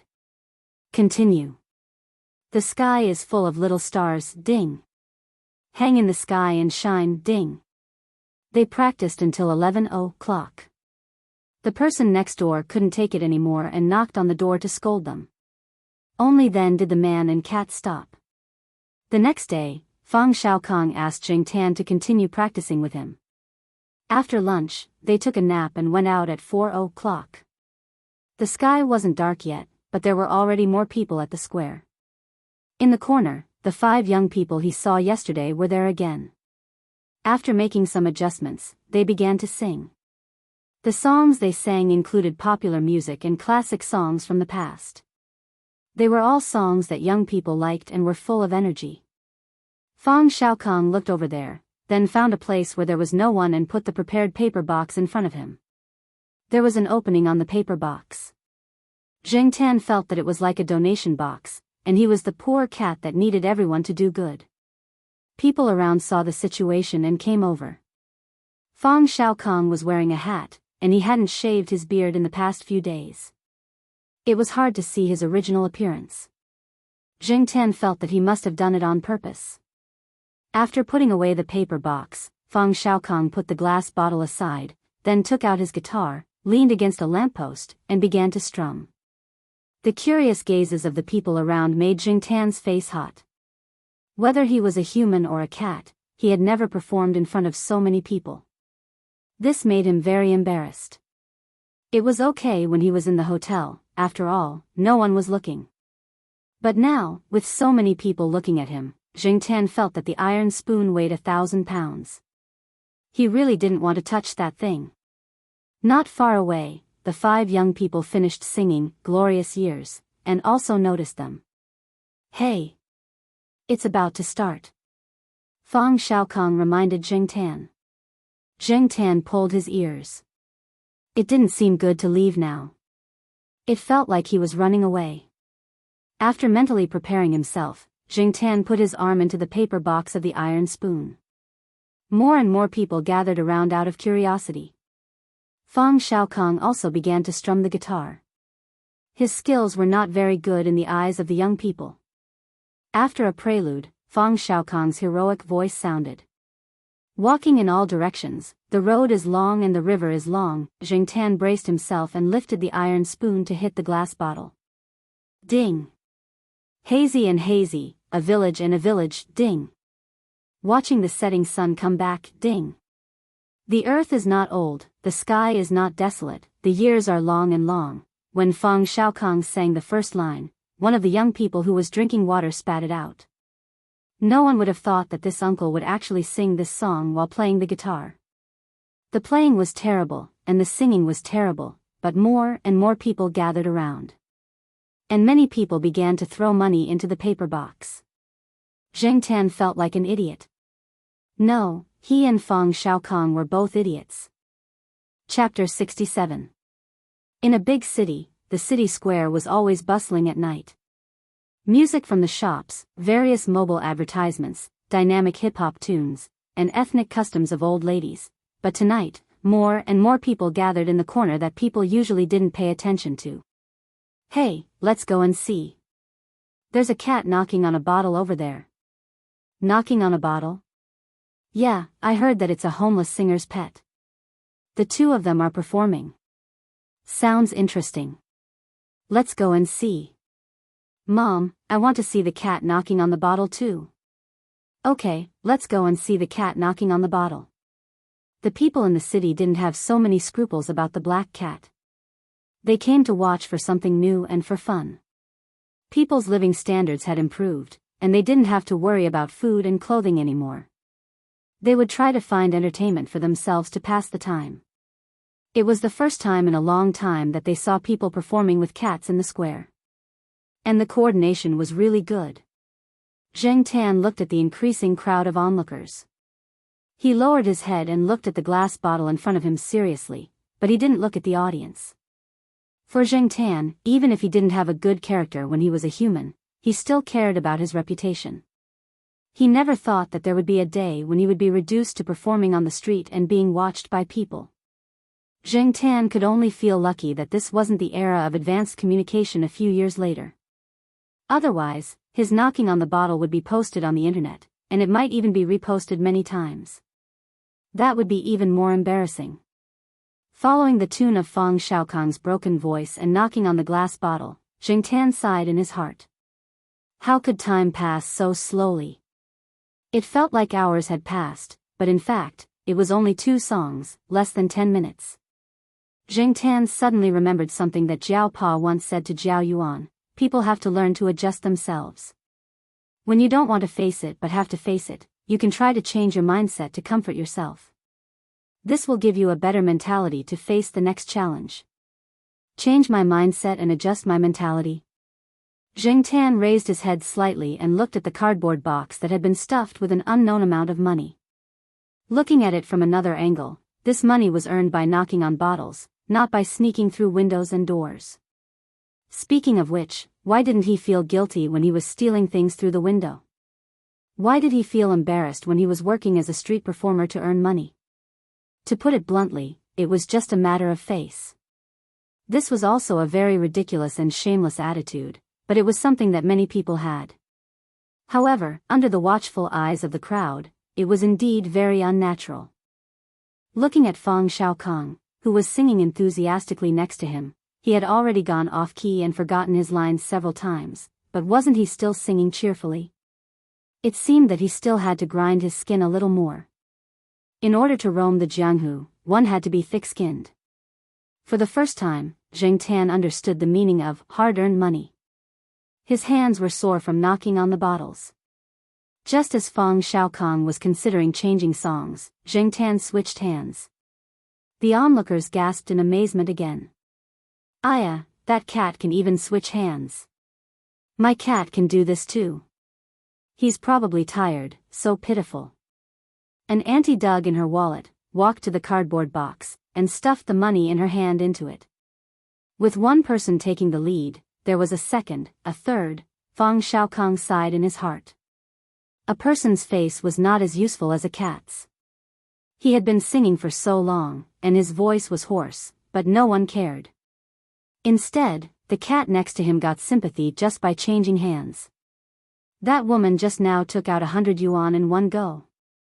It seemed that the living standards of the people in this city were indeed good. After singing 2 more old songs, Fang Xiaokong came to an intermission.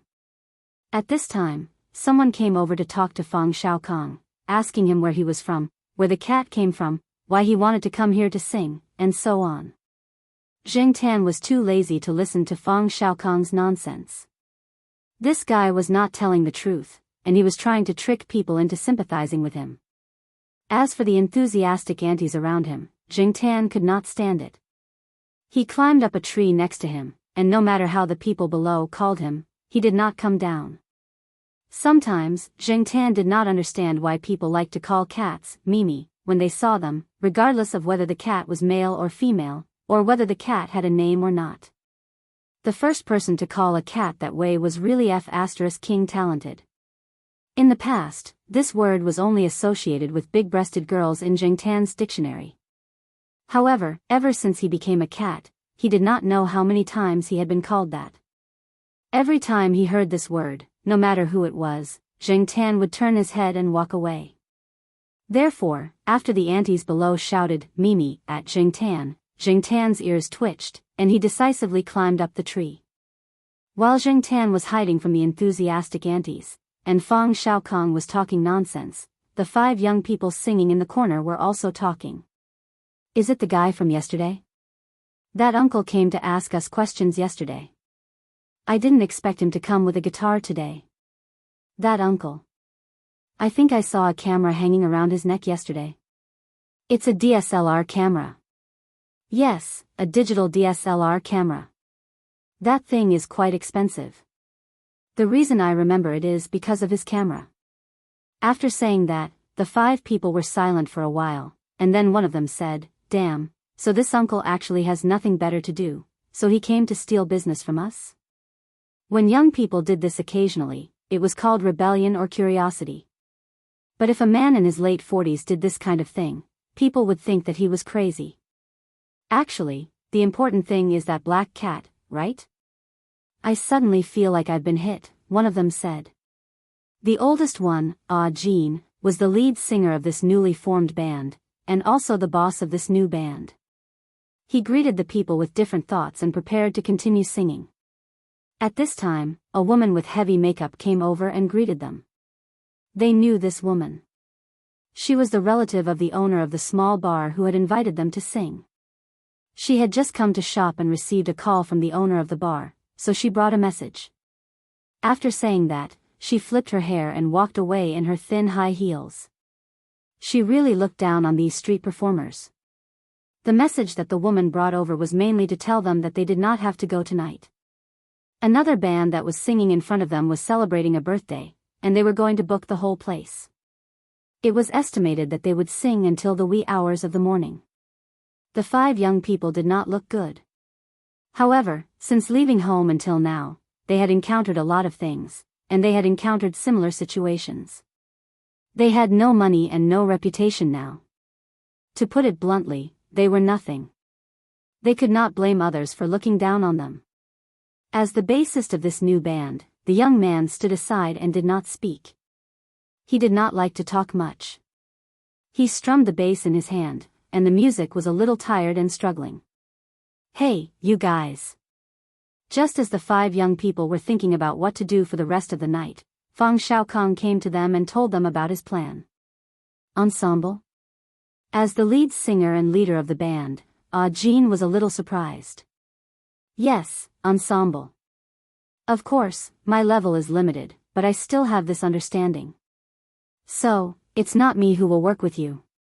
As he spoke, Fang Xiaokong pointed to Jingtan, who was squatting in the tree and looking up at the stars. It will come over and join you. How about it? Jean thought about it. From the situation just now, he knew that the cat could attract people. Of course, it would be okay if everyone came over and cooperated. Moreover, when they were discussing just now, they were ready to leave the city for the next stop. Anyway, they were not in a hurry. After making the decision, Jean nodded. I have no problem. What about everyone? The other 4 did not object. They were very happy to have such a special experience before leaving. They had never worked with a cat before. Jingtan had been squatting in the tree and counting the stars out of boredom, but he was told to play with those people. Charcoal, look, your uncle can't sing anymore. My voice is hoarse, and I don't have enough money. If I work with those little fellows, I can earn more money. You just have to squat at the side and show your appreciation. You don't have to work too hard. Fang Xiaokong looked up and said to Jingtan, and those little guys are quite pitiful. Today is probably the last time they will sing in this city. They will leave tomorrow. I want to help, but I don't have as much influence as you do. Jingtan looked at some people who were still standing around and did not leave. Then he looked at the 5 young people who were 17 or 18 years old. He thought about it. He was already somewhat resistant to this kind of shameless performance. It was okay to help a little and make some money. Anyway, he just needed to pretend to knock on the bottle twice. After discussing, Jingtan came to the 5 young people. Facing the black cat, the 5 young people did not know how to get along with it. Fang Xiaokong came from behind to help carry the bottle and spoon. After discussing with Jean, he borrowed a high stool and put the bottle and spoon on the side. Jingtan jumped onto the high stool. This time, he felt better than at the beginning. He was more shameless and adjusted his mentality. Isn't it just knocking on the spoon twice? What's the big deal? Seeing that they were ready to start again, the crowd slowly gathered again. It was only 8:00. The city's nightlife was very rich, not to mention the commercial square here. Compared to before, there were actually more people at this time. The 5 young people were not sure if they could cooperate with a cat. Fang Xiaokong came over and said a few words to calm them down. Jingtan, who was standing at the side, had some complaints. Could it be that these brats were looking down on him? Seeing Jingtan pulling his ears like that, Fang Xiaokong knew that the cat must be angry again. Okay, let's get started. Fang Xiaokong waved his hand and put the paper box in a conspicuous place.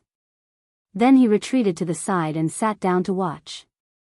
Seeing the paper box, the 5 young people's expressions were very unnatural. It was too straightforward. Their skills were still not as high as Fang Xiaokong's.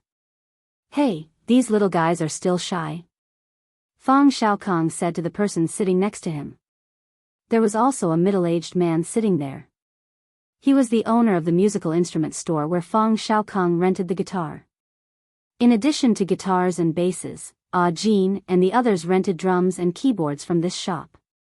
Most of the time, he would come here to listen to these young people sing. Chapter 68. The 5 of them had worked together for a while, so they could understand each other with just a few syllables. Jean plucked the guitar in his hand, signaled everyone to get ready, paused, and looked at the cat on the stool next to him. Jingtan was already impatiently wagging his tail. Wasn't it just singing a song? Did they need foreplay?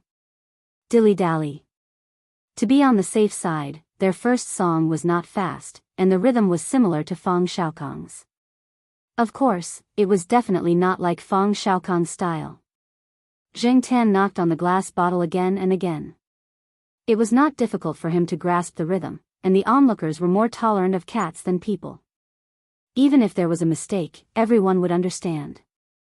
After all, it was a cat. After the song, Jean and the others were very happy. They thought that the sound of knocking on the glass would be abrupt, but they did not expect that after the rhythm was fixed, the effect would be very good.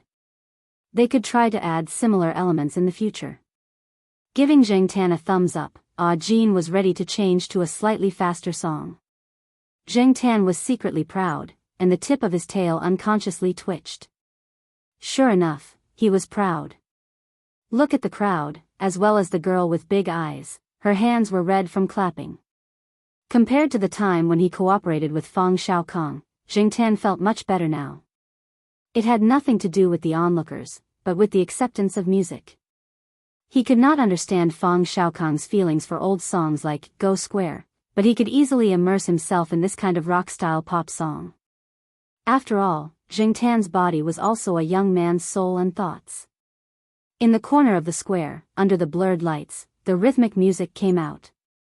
When the music started, even the bass player, who was usually a little dull, still looked silent and calm, but the syllables he plucked were full of movement and rhythm. When they were immersed in the performance, Jean and the others had forgotten that there was a cat squatting next to them, and that they were performing with a cat at this time. Instead, they sang the rhythmic songs according to their previous habits. After a series of hurried syllables, when it entered the chorus, it was like a new green that broke free from its shackles and broke out of the ground, swaying freely, sweeping away all shyness and restraint. It was not only the rhythm and melody that affected people, but also the wanton passion that was infused into it. Hot-blooded youth. It was not only the song that made people excited, but also the atmosphere. It provided people with a way to release themselves, just for this moment to let loose. Just for this moment, it was enough. They were still young and might not be able to express the mature emotions of the original singer, but they had already taken a big step forward. Who could say for sure that they would not shine in the future? If Zheng Tan had a playful attitude at the beginning, he had already immersed himself in it. He knocked on the bottles with great passion, which was completely different from the lazy attitude he had when he first cooperated with Fang Xiaokong. Young people were always easily affected by the atmosphere and did not know what they were doing. Even if it was just a cat now, it was still the same. The owner of the musical instrument store, who was sitting not far away, praised, "Your cat is good at knocking bottles. This is the first time I've seen a cat knock bottles like this, like you're stirring up eggs." Fang Xiaokong. Haha. It was also the first time he had seen it. More and more people gathered around. At first, most of them were people who came to watch the cat knock bottles, such as parents with children and aunties who had just finished dancing. Gradually, a group of young people gathered here. People liked to watch and join in the fun. Seeing that there were so many people here, everyone came over. Then, they were affected by the atmosphere. Some sang along, some clapped, and some cheered. For the young people, it was a familiar song, and it was easy to pick it up. Fang Xiaokong took out a camera from his backpack and began to take pictures. "Hey, isn't this in DSLR? If you have the money to buy in DSLR, why are you here performing? Are performers so rich now?" Someone who had seen Fang Xiaokong sing asked. "No," Fang Xiaokong calmly raised his finger and pointed in a direction. "I borrowed it from a student of the photography club over there. I have to return it later." The man looked in the direction that Fang Xiaokong was pointing at. There were people everywhere, so he couldn't tell which one he was referring to. However, there were indeed photography clubs here. Every once in a while, someone would come here to hold a student photography exhibition. Shaking his head, the person did not say anything else. When Zheng Tan was tired of knocking, he would switch to his left hand. After a while, he would switch back. He had a lot of fun, and when he knocked bottles, he would look at the cardboard box from time to time. Seeing people constantly putting money into the cardboard box, Zheng Tan was even happier. They did not leave until after 10 o'clock at night, when there were fewer people in the square. Zheng Tan threw the iron spoon away and rushed to the cardboard box to take a look. The light was not good, so he could not see how much money was inside. However, it should be enough to pay for the car and the hotel. When Jean was packing up after the event, he still hadn't calmed down. For a moment just now, I felt like I was a celebrity. So many people supported me and cheered for me. It was just like the dream I had back then. Yes, that feeling was so good. The others echoed his sentiments. The owner of the music store went over to talk to them. Tomorrow, these boys would go to the north. He wanted to encourage and teach them a lesson now, so that they would not be unable to get out of a bad situation in the future. There was still a long way to go. Fang Xiaokong did not immediately calculate the money in the box. After the show, he sealed the box, helped the boys pack up their equipment, and carried it to the music store. He also calculated the money in the store. 3,600? Jean and the other 4 were shocked. Usually, when they sang in the square, they would only earn a few dozen yuan an hour. When they were alone, it was even less. Therefore, they usually just regarded singing in the square as an experience, a kind of training for themselves. They did not expect to make much money from it. However, the number now made them unable to believe it. They were not from a serious school, nor were they famous. They were just novices. After experiencing street performances, this money was really a lot for them. Fang Xiaokong took 1,800 yuan and handed the rest to Jean. Here, we agreed to split it 50-50. Well, Mr. Fang, your money is also in there.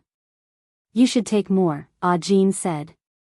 Even if they knew that they had made more money this time, they also understood that without the black cat, they would not have been able to successfully attract the attention of so many people in the square. That's it.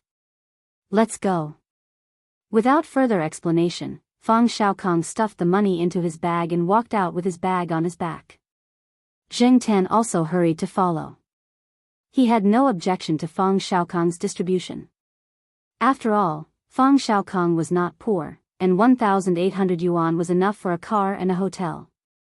He did not need a 5-star hotel, as long as it was better than the previous small hotel.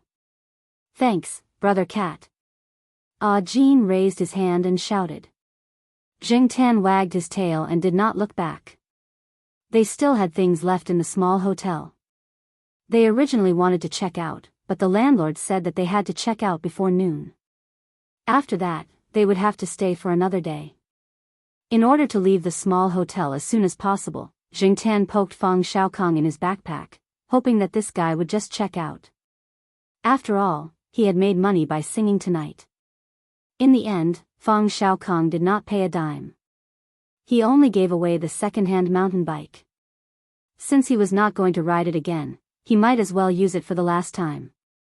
After leaving the small hotel, the man and the cat went to the nearest 4-star hotel. In order to get there faster, Fang Xiaokong was going to take a shortcut. There was a small path there, so there was no need to take a detour. There were street lights on the side of the road, but it was too late and there were not many people at this time. As they walked, Zheng Tan's ears twitched. He looked out from the zipper of his backpack and saw 2 sneaky figures behind them. Were they robbers? No matter if they were or not, they did not seem like good people. Zheng Tan poked Fang Xiaokong. Got it, Fang Xiaokong said in a low voice. Since Fang Xiaokong said that he knew, Zheng Tan did not remind him anymore. Instead, he focused his attention on the 2 people behind them. After confirming that there were only 2 people, Zheng Tan breathed a sigh of relief. If there were only 2 people, it would be fine. If there were more, he would not be able to handle it. The 2 people were getting closer and closer, and they were holding a steel pipe in their hands. It was obvious that they were not good people.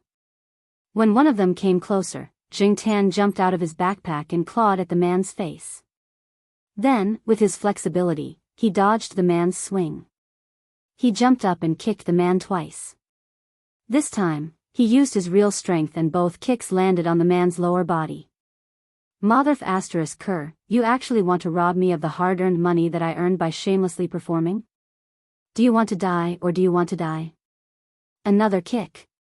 Zheng Tan thought that since he was not going to stay here for long, there was no need to hide.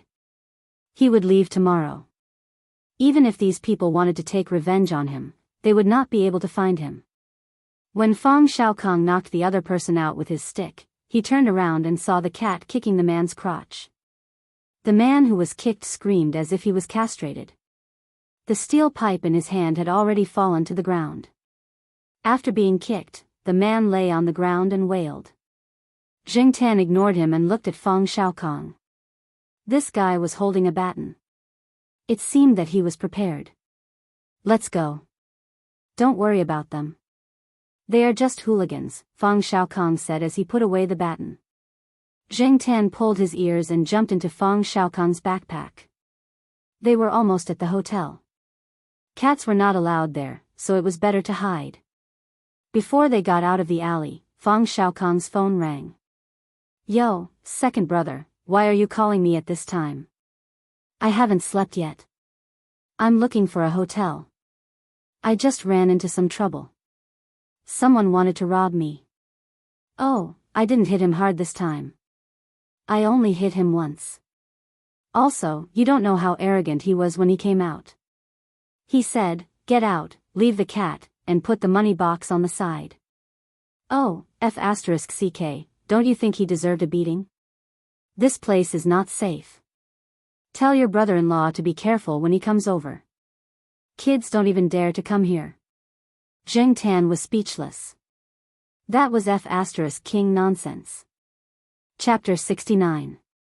The next day, Jing Tan hid in Fang Xiaokong's bag and prepared to leave the hotel. The receptionist took a second look at Fang Xiaokong's big backpack. She probably didn't expect someone who looked so down and out to be staying in a hotel like this. She was still trying to guess what was in the backpack. Sir, your backpack zipper isn't closed. The receptionist was trying to remind him out of kindness, but she couldn't finish her sentence because she had already seen the cat's whiskers through the unzipped opening.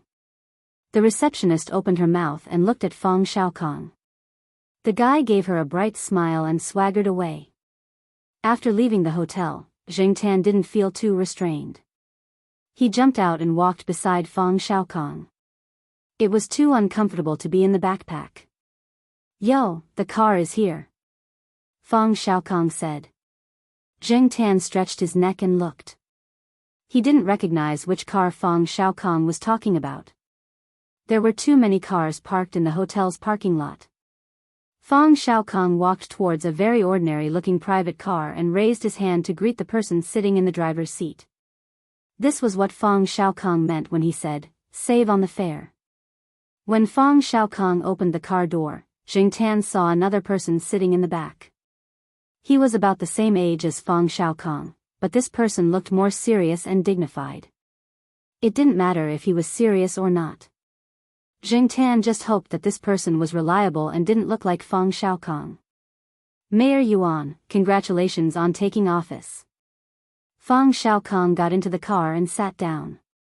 He didn't care what the people next to him thought.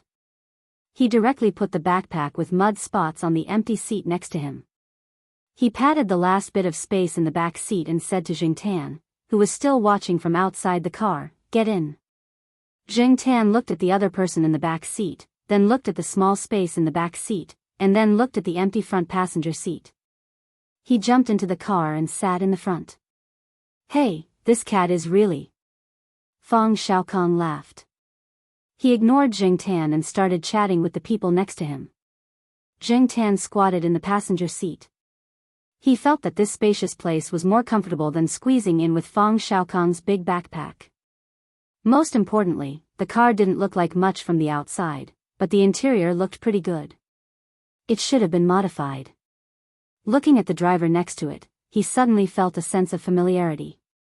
It wasn't that Jing Tan had seen this person before, but that this person gave Jing Tan a similar feeling to Celestine. This person was probably a bodyguard and driver.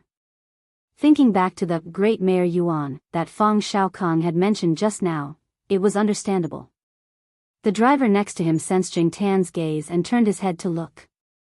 It was a bit inappropriate for the cat to squat in the passenger seat, but since the boss didn't say anything, he didn't say anything. It was fine as long as the cat didn't interfere with driving. But now, seeing the cat staring at him, and the look in its eyes didn't seem like something a cat should have, he felt a chill run down his spine. This cat was really King evil.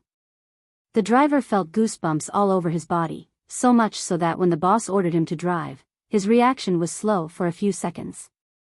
Shifting his gaze from the driver to the window, Jiangtan leaned over the car seat and looked at the tall building outside through the window. Although his eyes were looking out the window, his ears were perked up. He listened to the conversation between Fang Xiaokong and the person in the back, because Jiangtan had noticed that the two people were talking about the robbery incident last night. Fang Xiaokong took a document from Mayor Yuan and cursed, "These two people still have the nerve to sue me?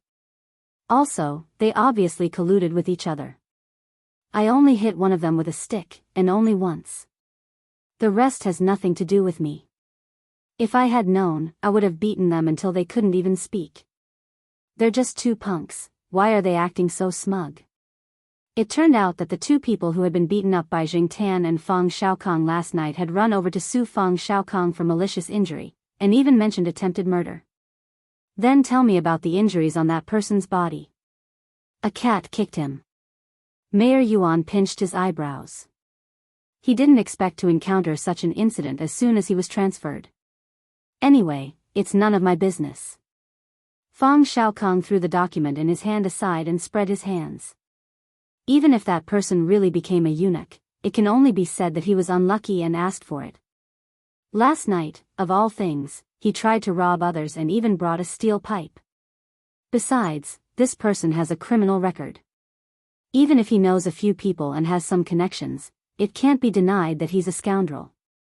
He just wants to extort money. Fang Xiaokong rattled on for a while, and concluded with one sentence, "Anyway, it wasn't me who kicked him in the balls." Seeing that Mayor Yuan was deep in thought, Fang Xiaokong snorted. "Don't put on a sad face. This incident is just an excuse for you to take action. A new broom sweeps clean. If there's a place for you to burn, you have to burn it properly, right?"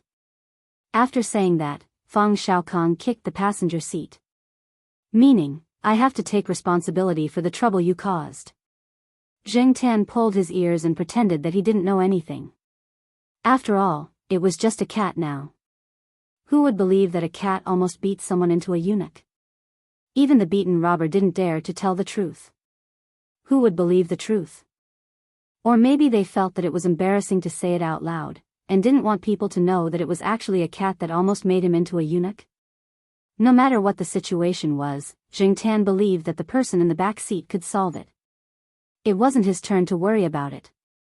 After that, the two of them stopped talking about the two badly beaten robbers and started to talk about family matters. Jiangtan wasn't interested in that.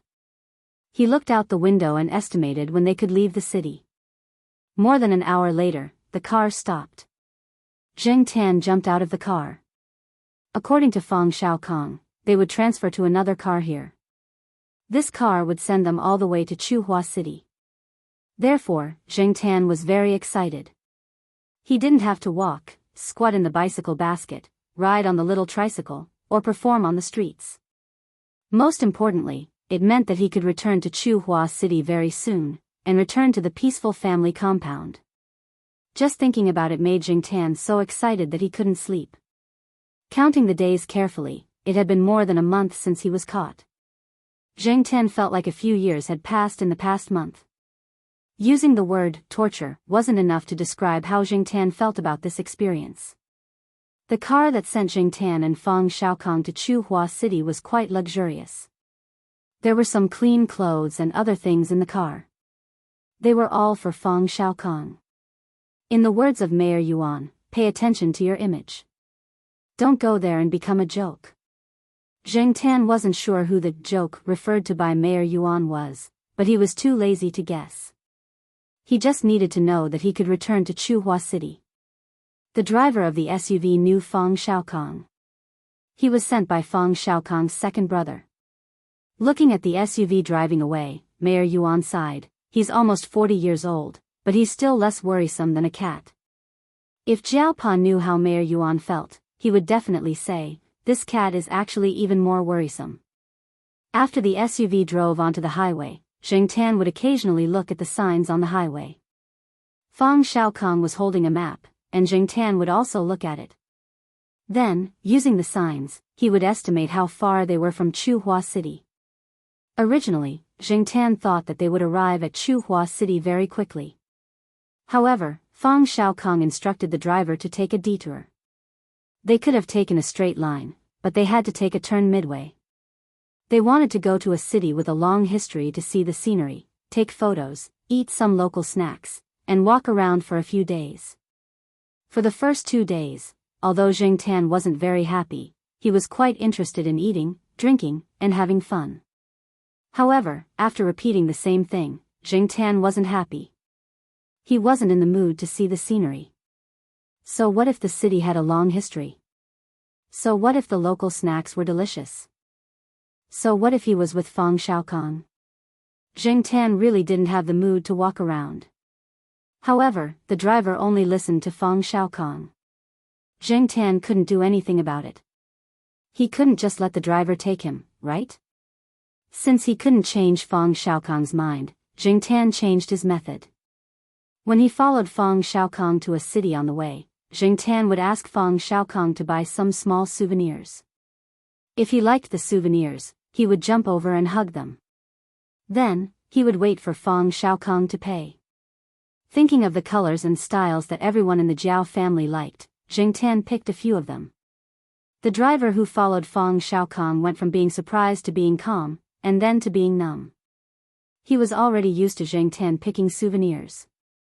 Moreover, if Fang Xiaokong was busy taking photos and didn't have time, he would be the one to pay for the souvenirs.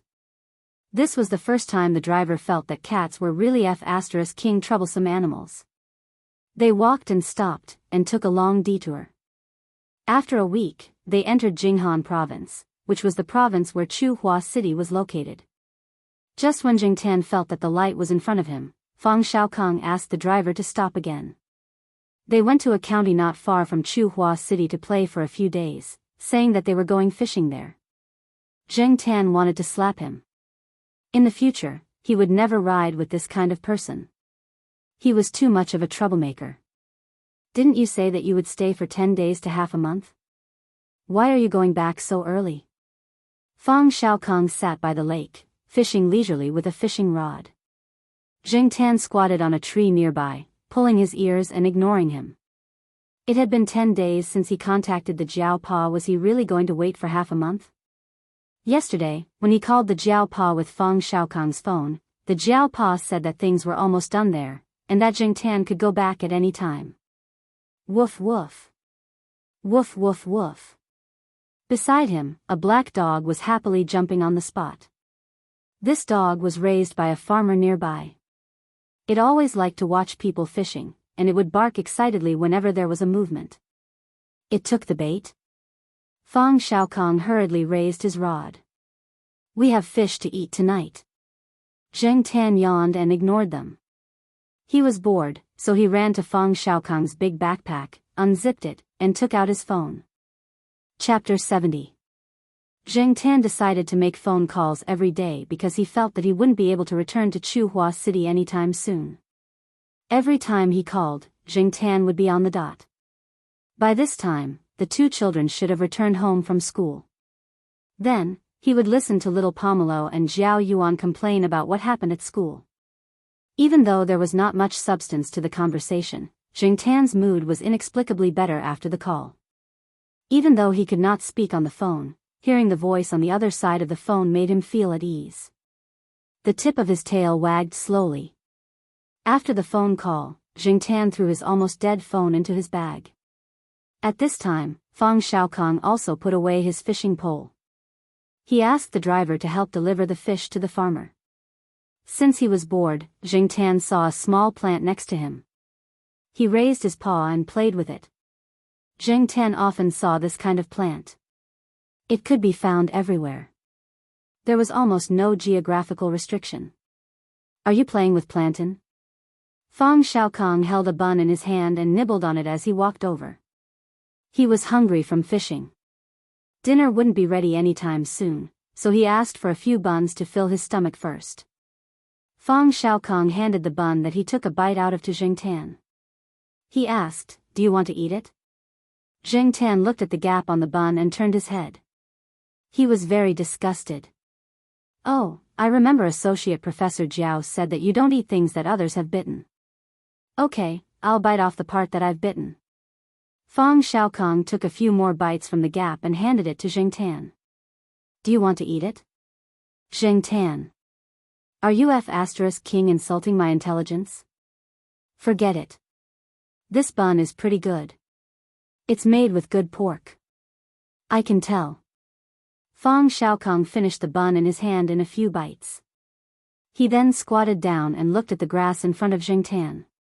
Do you know why this grass is called plantain? Fang Xiaokong asked.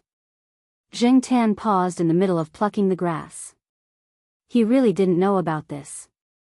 Perhaps it was because it was too common, so he didn't pay much attention to it. In ancient times, whether it was official carriages, private carriages, ox carts, horse carriages, rickshaws, wedding carriages, torture carriages, or war chariots, there would always be this kind of grass on the side of the road. However, why did it have to be called plantain grass and not plantain grass or plantain grass? There was a story that had to be mentioned. In the Han Dynasty, there was a famous general called Ma Wu. He was defeated in a battle. Coincidentally, there was a drought, and all the crops died. His troops retreated to the wilderness where there was no sign of human habitation. Many people and horses died of thirst. Those who did not die also fell ill and peed blood. Later, a coachman found that a few horses were no longer peeing blood, and they were very energetic. They no longer looked sickly. After observing them, he found that these horses were eating a kind of wild grass. He tried it himself, and his condition was much better. Ma Wu asked him where he found the grass. The coachman said that it was in front of the carriage. Ma Wu laughed and said, "What a good plantain grass." Zheng Tan listened to Fang Xiaokong's story of the plantain grass. He raised his paw and plucked the grass with wrinkled leaves. He really didn't expect this grass to have such a story and medicinal value. However, after listening to Fang Xiaokong's story, this person also had a lot of feelings for the plantain grass. After telling the story of Ma Wu and the plantain grass, Fang Xiaokong looked into the distance. On the other side of the pond, behind the brick wall with grass and vines growing on it, there were a few wisps of smoke floating in the air. The smell of oil that belonged to a farmer's family was overflowing. My grandfather said that he was like this grass. It was so common that it could be found anywhere, and it was easy to find. However, at the right time, it could display its brilliance and make people unable to forget it. Hey, speaking of which, when I was young, I used this grass to cure my mumps. Before that, I never thought that the grass that I stepped on every day would become my own medicine. The driver who came out of the farmer's house saw third young Master Fang squatting beside the cat and talking to himself. He suddenly understood why the other members of the Fang family had a helpless expression when they talked about third young Master Fang. Sometimes, third young Master Fang looked like a lunatic and unreliable. However, at the right time, he was sharp enough. Otherwise, he wouldn't have been able to become the chairman of the Shaoguang group. Everyone in the Fang family knew that every time Fang Xiaokong's career hit a low point or when he was unable to make a decision regarding the important development plans of the group, he would disappear for a period of time. He would say that he was on a business trip to the outside world, but in fact, he was going out alone to travel or simply stroll around. Every time Fang Xiaokong returned, the Shaoguang group would experience a huge leap. The driver shook his head.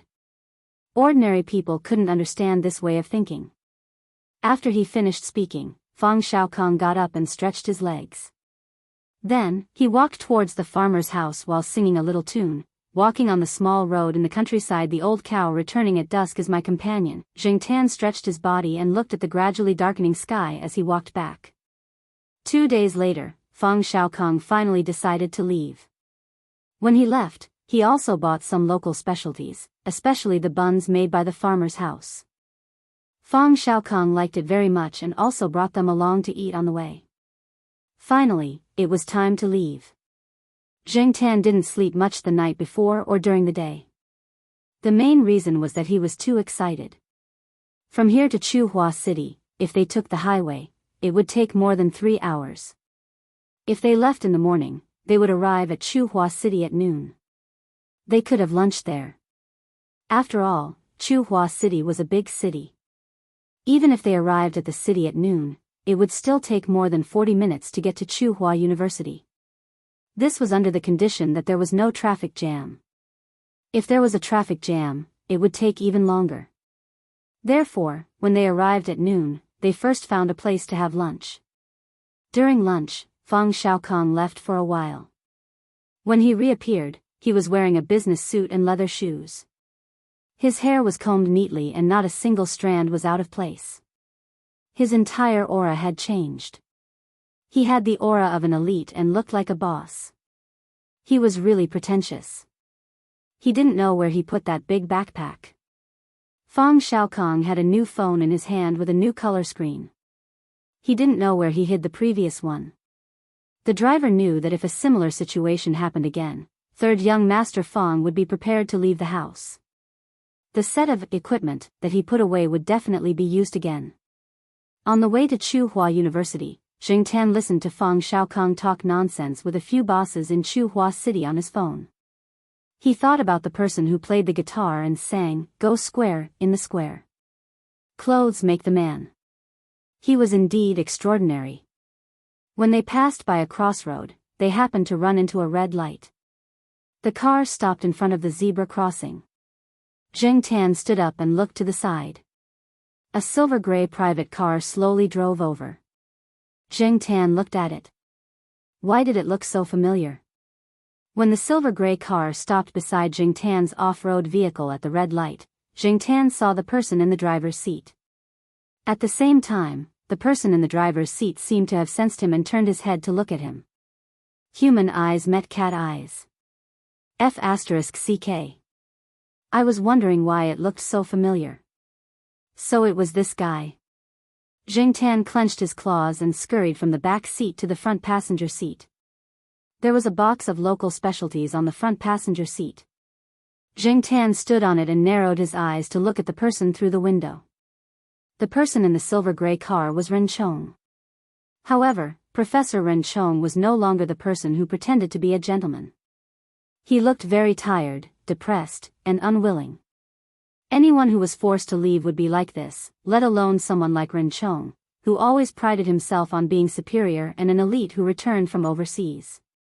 Not to mention whether he had any self-esteem or not, with Ren Chong's unwillingness to admit defeat and his unscrupulous nature, how could he calm down after being forced to such a state? How could he not hate? He gritted his teeth. The strong hatred made his face contort. Just as he was thinking about how to retaliate, he turned his head and saw the black cat outside the window. At this moment, Ren Chong felt as if he had been thrown into a tank of liquid nitrogen and would shatter with a single tap. His hatred was replaced by fear. Ren Chong was sure that the cat in the car next door was the one that belonged to Associate Professor Jiao. Although there were many black cats that looked like this one, looking at the way it squinted its eyes, there was no doubt that it was that cat. However, wasn't this cat caught by the cat trafficker and disposed of? Why would it appear here? Why would it appear again? Ren Chong didn't understand and didn't want to believe it. Jing Tan looked at Ren Chong. He already knew that he was caught because of this person in front of him. He was the culprit who almost turned him into a hot pot. Even if Jiao Pa and the others didn't say it explicitly, Jing Tan still analyzed it himself. If he wasn't locked in the car and Ren Chong's window was closed, Jing Tan would definitely jump over and beat this bastard hypocrite to death. F***ck, what did my cat do to piss you off? You actually hired a professional cat trafficker to catch me and even used a tranquilizer gun. If it weren't for my special body, I would have been anesthetized to death. Also, the street in the south is full of cat meat restaurants. It's simply a physical and mental torture. Jing Tan looked at Ren Chong with a murderous look. It raised its paw and swiped at its neck. Ren Chong's face immediately turned pale. What kind of cat could make such a murderous and threatening move? Ren Chong had never seen it before. Even when he found someone to dispose of the cat, it was just a guess. But now, he really noticed the strangeness of this cat. Then, his mind was filled with the black cat's movements just now. Every detail of its movements was magnified in his mind. The murderous look in its eyes, the sharp claws, and the swipe in the air. It felt like it was swiping at his neck. It felt cold. Ren Chong shuddered. Just then, the light turned green and the SUV started. Ren Chong's car was still in the same place. The cars behind began to honk to urge him, but Ren Chong didn't know. His back was now covered in cold sweat. The things that had happened in the past few days had drained him. He often had nightmares at night, all about the black cat. Every time he woke up, he could comfort himself that the cat had been disposed of and that he didn't need to worry. But, he didn't expect to meet the cat here. Bang bang bang. The sound of knocking on the car window brought Ren Chong back to reality. King Drive. What are you doing here? Did you bring your brain? It's red light again. CK. A car owner took advantage of the red light to come out of the car and knock on the door. When the green light turned green again, Ren Chong was still a little out of it. He should have turned left, but he kept driving. When he reacted, he hurriedly made a sharp turn. He didn't control the car well and directly hit the roadside lamp. Chapter 71. Not far from the intersection, there was another inconspicuous car parked there. The person inside was making a phone call. We really didn't do it. We haven't even stopped him, and he got into trouble himself. It can only be attributed to fate. Tell Brother Leopard that Ren Chong has been sent to the hospital. We'll see what Brother Leopard says about the rest. We'll call it a day. Chuhua City High-Tech Development Zone, Tianyuan Biology. A person sat opposite Celestine. He was about the same age as Celestine. He had no expression on his face, and it was the same when he answered the phone. Celestine had long been used to this. After all, they were buddies who grew up together. What's up? Is there a new situation? Celestine asked. The person opposite him put his phone in his pocket and said, Leopard said that the person got into trouble while driving. They didn't do anything. Oh. Celestine was curious. Even if Ren Chong got into trouble, he wouldn't be so crazy that he couldn't drive steadily. Your people really didn't do anything? Didn't they threaten him? No. The person opposite him said affirmatively, now he's in the hospital. He'll probably stay there for a while. What are you going to do? Celestine thought for a while and waved his hand. Forget it. Ask your people to leave. I'll take care of the rest. The person opposite him nodded, made a brief phone call, and sat down again. Howsy, have you thought about the matter I told you last time? Celestine asked. About the transportation?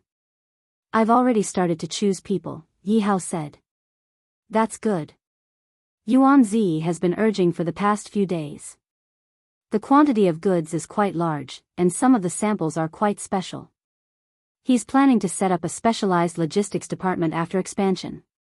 It's best to decide on the candidates this week. He said he wants to start training as soon as possible. The two of them discussed the candidates again. Yi Hao looked at the time and got up to leave.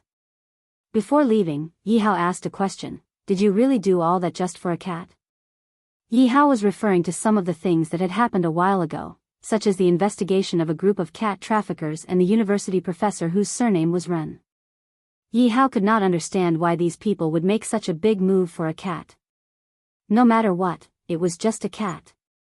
Was it necessary? It could really be called a murder case caused by a cat. Celestine smiled. Yes, my senior still owes that cat a favor. Anyway, it's a very special cat. You'll know when you meet it.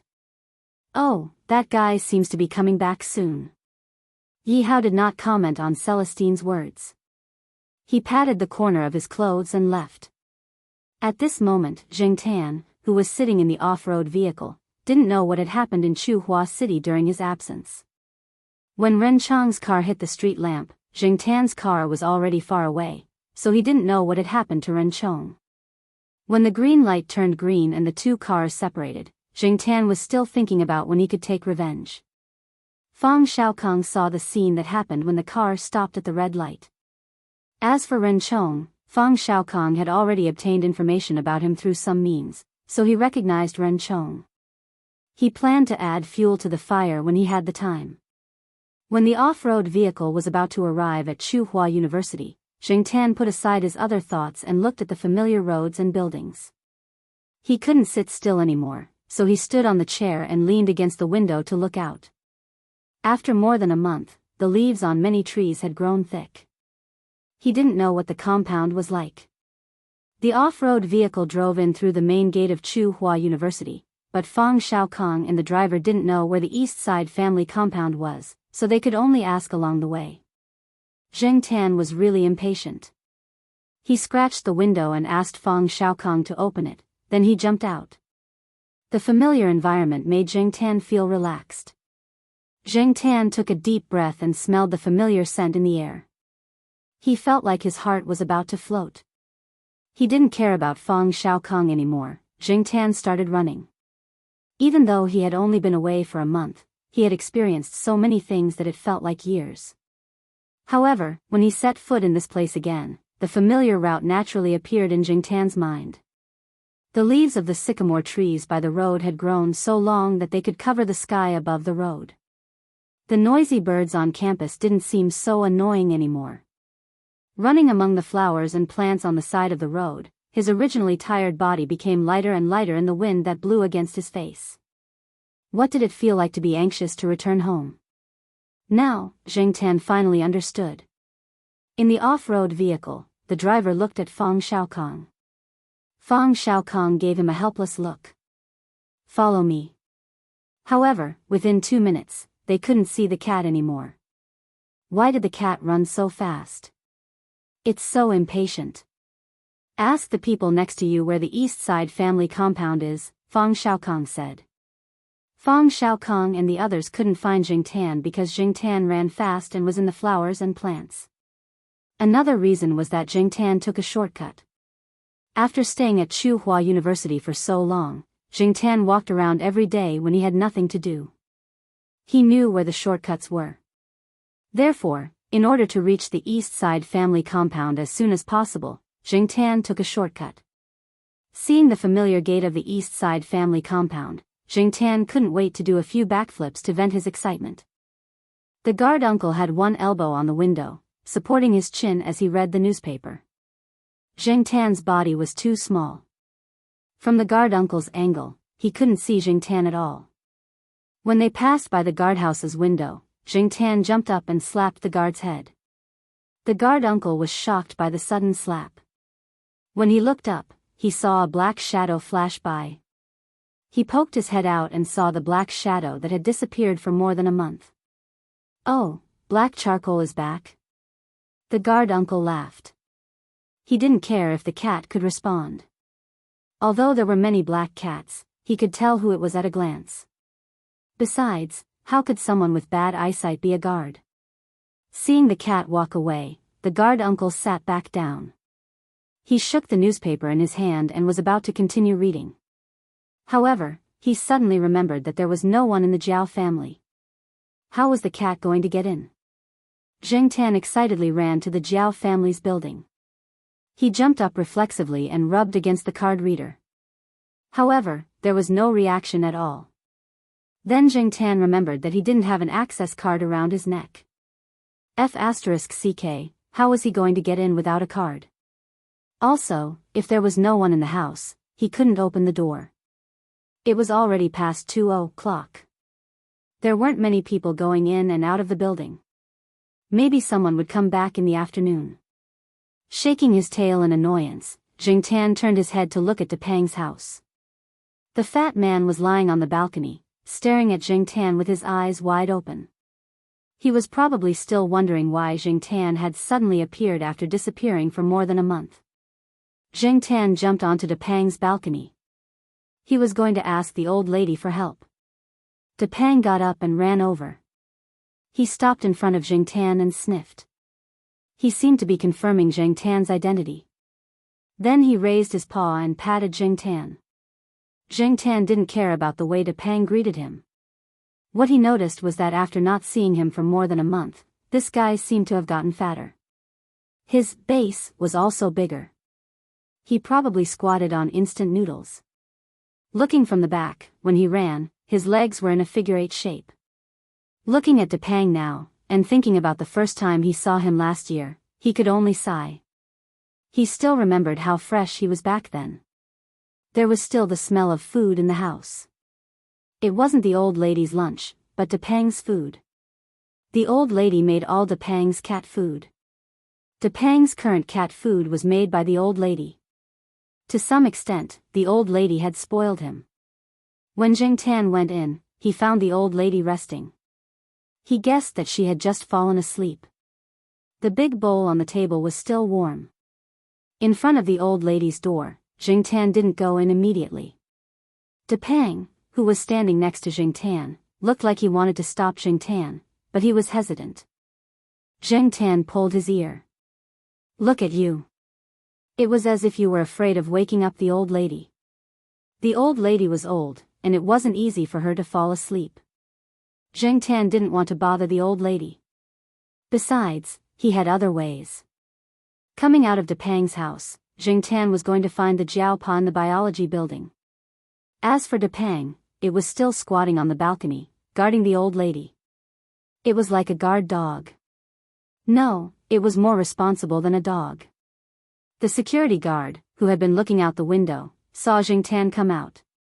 He waved his hand. "Black charcoal, come here and wait for a while. Don't run around. Here, I have some small yellow croakers." Before the security guard finished speaking, Jing Tan ran out like a gust of wind. There was a small path from the eastern courtyard to the biology building. It was closer, so Jing Tan didn't run into Fang Xiaokong and the others.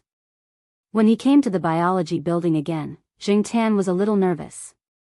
He hoped that the Jiaopa didn't change offices. Xian and Su Chu weren't in the public laboratory on the first floor. Jing Tan went to the tree near the Jiaopa's office and looked inside. There were 2 people in the office, and neither of them was the Jiaopa. Xian was teaching Su Chu how to analyze the experimental data. The 2 of them were sitting in front of the computer, typing on the keyboard and writing on the notebook with a pen. Suddenly, they heard the sound of the window behind them. They turned around at the same time and saw a black cat open the screen and jump in. "Black charcoal?" Xian was surprised. "Boss's cat? Didn't you say that it was lost?" Su Chu asked. "Yesterday, I heard from the boss that someone found it, so I sent it back. I didn't expect it to arrive today." Jing Tan ignored their words and stared at Su Chu, which made Su Chu's hair stand. "Brother, why does it keep staring at me?" Su Chu touched his arm and felt goosebumps. The cat's eyes were a little scary. "You can change to another chair," Xian said. "Okay." Su Chu stood up and pulled a chair across the table. After Su Chu stood up, Jing Tan jumped onto the small chair and looked at the time on the bottom right corner of the computer. The Jiaopa seemed to have classes in the afternoon, and he didn't know when he would be back. While he was thinking, the office door opened. Associate Professor Jiao walked in with teaching materials. He smiled when he saw the cat's head on the desk. He just received a call from Fang Xiaokong and came over after 1 class. There were 2 more classes, and 3 classes in the afternoon. Associate Professor Jiao handed the teaching materials in his hand to Xian. "There are 2 more classes. You can go and talk to your juniors. I told them that you will continue to teach them in the next 2 classes. They are all waiting." Xian was speechless. It was the 2nd time this month. Chapter 72. Fang Xiaokong asked the driver to drive the car into the parking lot of the East Side family compound, then waited in front of Block B. They asked where they came from along the way, but the guard refused to let them in. Fang Xiaokong called Associate Professor Jiao and complained, "Your black charcoal threw me away after using me. He didn't even bring me along. Is this how you treat your benefactor?" After receiving confirmation from Associate Professor Jiao, the guard didn't say anything else. He even curiously asked Fang Xiaokong how he knew Associate Professor Jiao's black cat. Fang Xiaokong made up a bunch of nonsense. After all, he definitely wouldn't tell anyone that he was a performer with a cat. Why did Fang Xiaokong always go alone every time he went out to relax? Because he did a lot of stupid things that he didn't want to talk about. Even if he didn't care, the rest of the Fang family cared a lot. Therefore, the Fang family would call Fang Xiaokong every few days to ask him to be more careful outside and not embarrass himself. Fang Xiaokong stood downstairs and looked around in boredom. He had to admit that the old residence area of the university was indeed quieter, making people feel relaxed. It was no wonder that the black cat had been thinking about this place for a long time. As he was looking around, Fang Xiaokong suddenly felt that he was being watched. He looked to the side and looked down. He saw a fat dragonly sitting on the balcony and looking at the two of them. Fang Xiaokong didn't have any special feelings about cats. They were just pets. At most, they were just a little troublesome. But after meeting Jing Tan, Fang Xiaokong began to realize that there were some special cats. And today, he saw another cat that was rather special. It was hard to say how special it was, but Fang Xiaokong had this feeling. He looked around, walked to the flower bed, pulled a blade of grass, and put it between the railings of the balcony on the first floor to play with the cat. When he tilted his head to avoid the grass that was thrown at him, he saw that the other party was still persistent. He got up and took 2 steps back before squatting down again. The distance it retreated to was just enough that Fang Xiaokong couldn't touch it with the grass in his hand. Fang Xiaokong stretched out his arm and tried, but he still couldn't touch it. He wanted to try another branch, but before he could stop, the old lady came out from her afternoon nap. "What do you want to do to my Depang?" The old lady looked unfriendly. "Hello, I thought this cat was special and wanted to play with it. It's my first time here and I'm here to help teacher Jiao bring the cat back." Fang Xiaokong calmly retracted his hand and revealed a harmless smile. He then said that he knew teacher Jiao, who lived on the 5th floor. "Bring a cat?" "What kind of cat?" the old lady asked. She had heard that the Jiao family didn't want to raise other cats. "A black cat called Black Charcoal. You should know it, right? Black Charcoal is back." Seeing that Fang Xiaokong nodded, the old lady was very happy. In the courtyard, the only cats that she really liked were Depang and Associate Professor Jiao's black cat. When she heard that the Jiao family's Black Charcoal was kidnapped, she was sad for a long time and asked her son to help her find it. She didn't expect him to be back. As they were talking, the Jiao Pa arrived on his scooter. Jing Tan was squatting in the basket in front of the scooter. "Hey, it really is Black Charcoal. It's good that we found it," the old lady said. The Jiao Pa parked the scooter and said a few words to the old lady. He opened the building's door and took Fang Xiaokong upstairs. As for Jing Tan, he rushed upstairs as soon as the door was opened. When he climbed to the 3rd floor, Jing Tan stopped. The door to Professor Lolan's 3rd floor was ajar. There were sounds of people moving inside. Jing Tan pushed the door open and walked in. The floor had just been mopped and wasn't dry yet. There was a muddy smell in the room. Professor Lulan probably moved a few pots of flowers back from the small flower bed and transplanted some plants. After he was done, there would be many muddy footprints in the room. Therefore, every time he was done, Old Man Lan would thoroughly mop the floor. Jing Tan walked in. He had just run outside, so there was still some mud on his toes. Therefore, when Jing Tan walked, he left some muddy footprints on the floor. Old Man Lan came from the balcony with a flower pot in his hand. When he saw Jing Tan in the living room, he was stunned. "Black Charcoal?" Old Man Lan asked tentatively. Jing Tan ignored him. He looked around the room and didn't see Old Lady Zhai. When Old Lady Zhai wasn't around, Old Man Lan's temper was hard to control. Looking at the muddy footprints under his feet, Jing Tan turned and ran out of the door. "Hey, little bastard, it's really you. Look at the footprints you made." When he saw the cat stretch its neck to look into the room, Old Man Lan was sure that it was the cat from the 5th floor. Although Old Man Lan was scolding loudly, Jing Tan, who had already run out, didn't see the smile in the old man's eyes. Fang Xiaokong, who had just passed by the 3rd floor, heard Old Man Land scolding. He said to the Jiao Pa who was leading the way, "Your cat is very famous and popular." "Yes, everyone in the quad knows him," the Jiao Pa laughed. When the Jiao Pa opened the door, Jing Tan rushed in first. He ran to the sofa and rolled around, then walked around the small room. Many of the furnishings in the room were still the same as when he left. There were no changes, and there was no smell of other cats. This made Jing Tan very happy. It meant that the Jiao family still valued him. After Fang Xiaokong entered, he pulled a chair and sat down. He watched as Jing Tan rolled around on the sofa and patrolled the area. After patrolling, he even went to the toilet to pee, then ran to the balcony and howled twice. Then, the quad was filled with dog barking and cat meowing. Jing Tan didn't care about Fang Xiaokong and the others. He was now excited to be home. After howling a few times, his excitement gradually calmed down.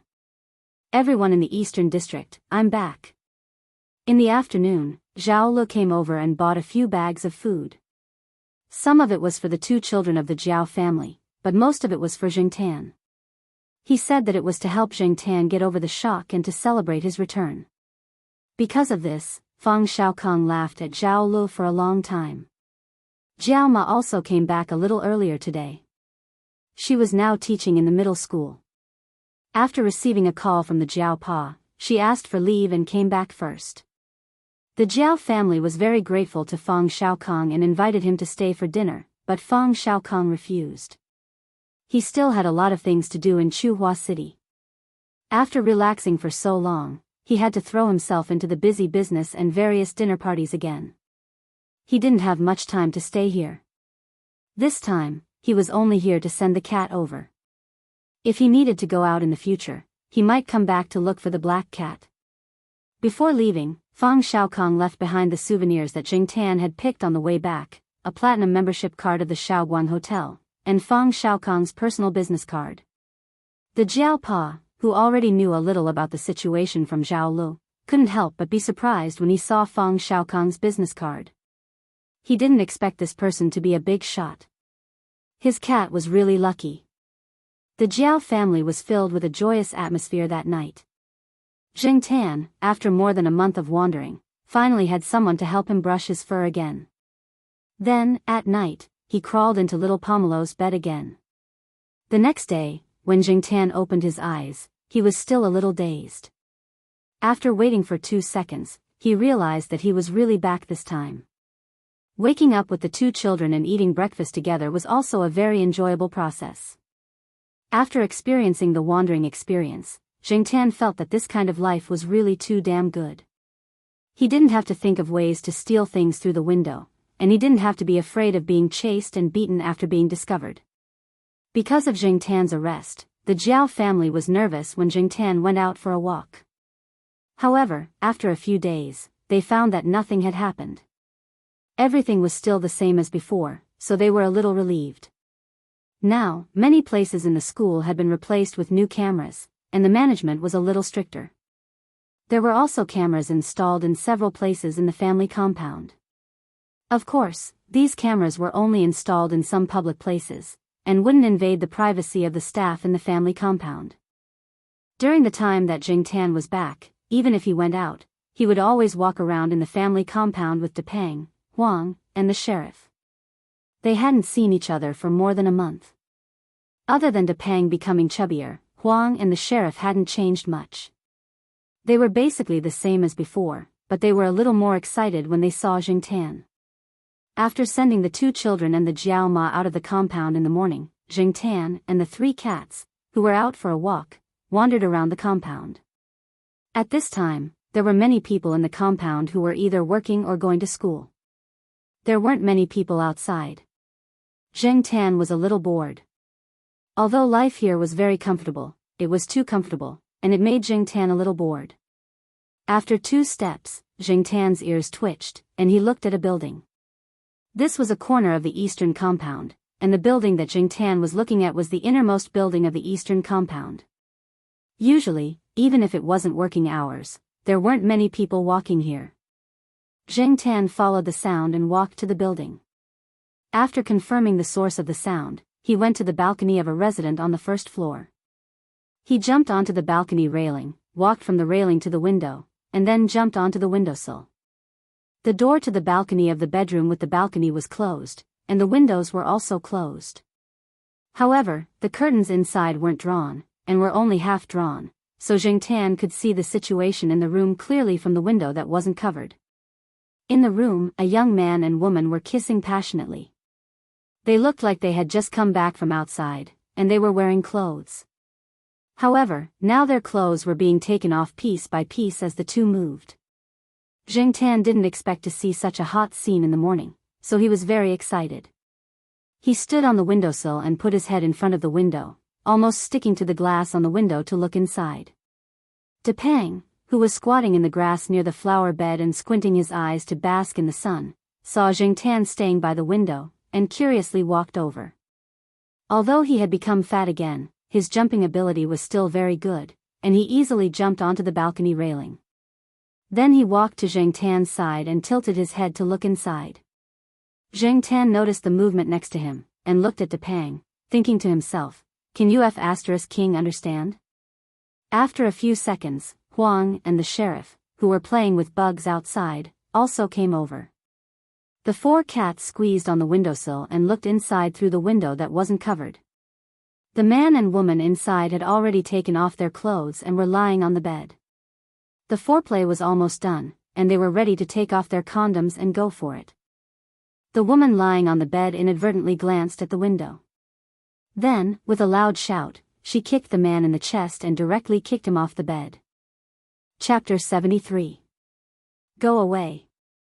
Along with the "go away," a pen holder on the desk by the window was thrown out to hit the cats. But the four cats dodged too fast, and the pen holder fell to the ground along with the pen inside. The window over there was a bang sound, and the curtains were pulled to the end. No one could see what was going on inside.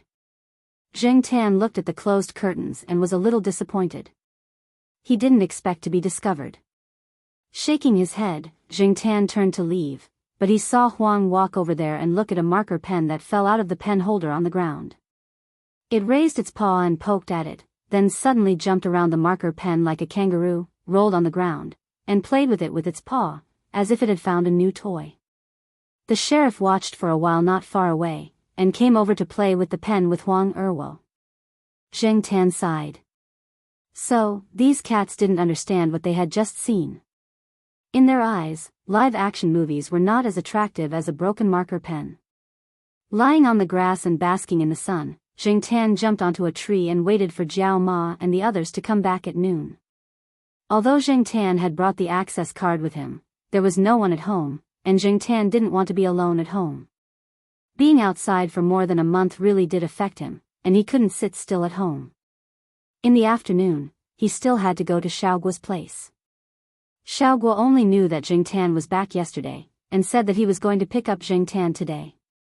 Jing Tan had been away for more than a month, and he heard that Xiaoguo's pet advertisement wasn't going very well. Xiaoguo was used to Jing Tan's high efficiency. When other cats in the store replaced him, not only was Xiaoguo anxious, but the other staff members also wanted to smash the equipment.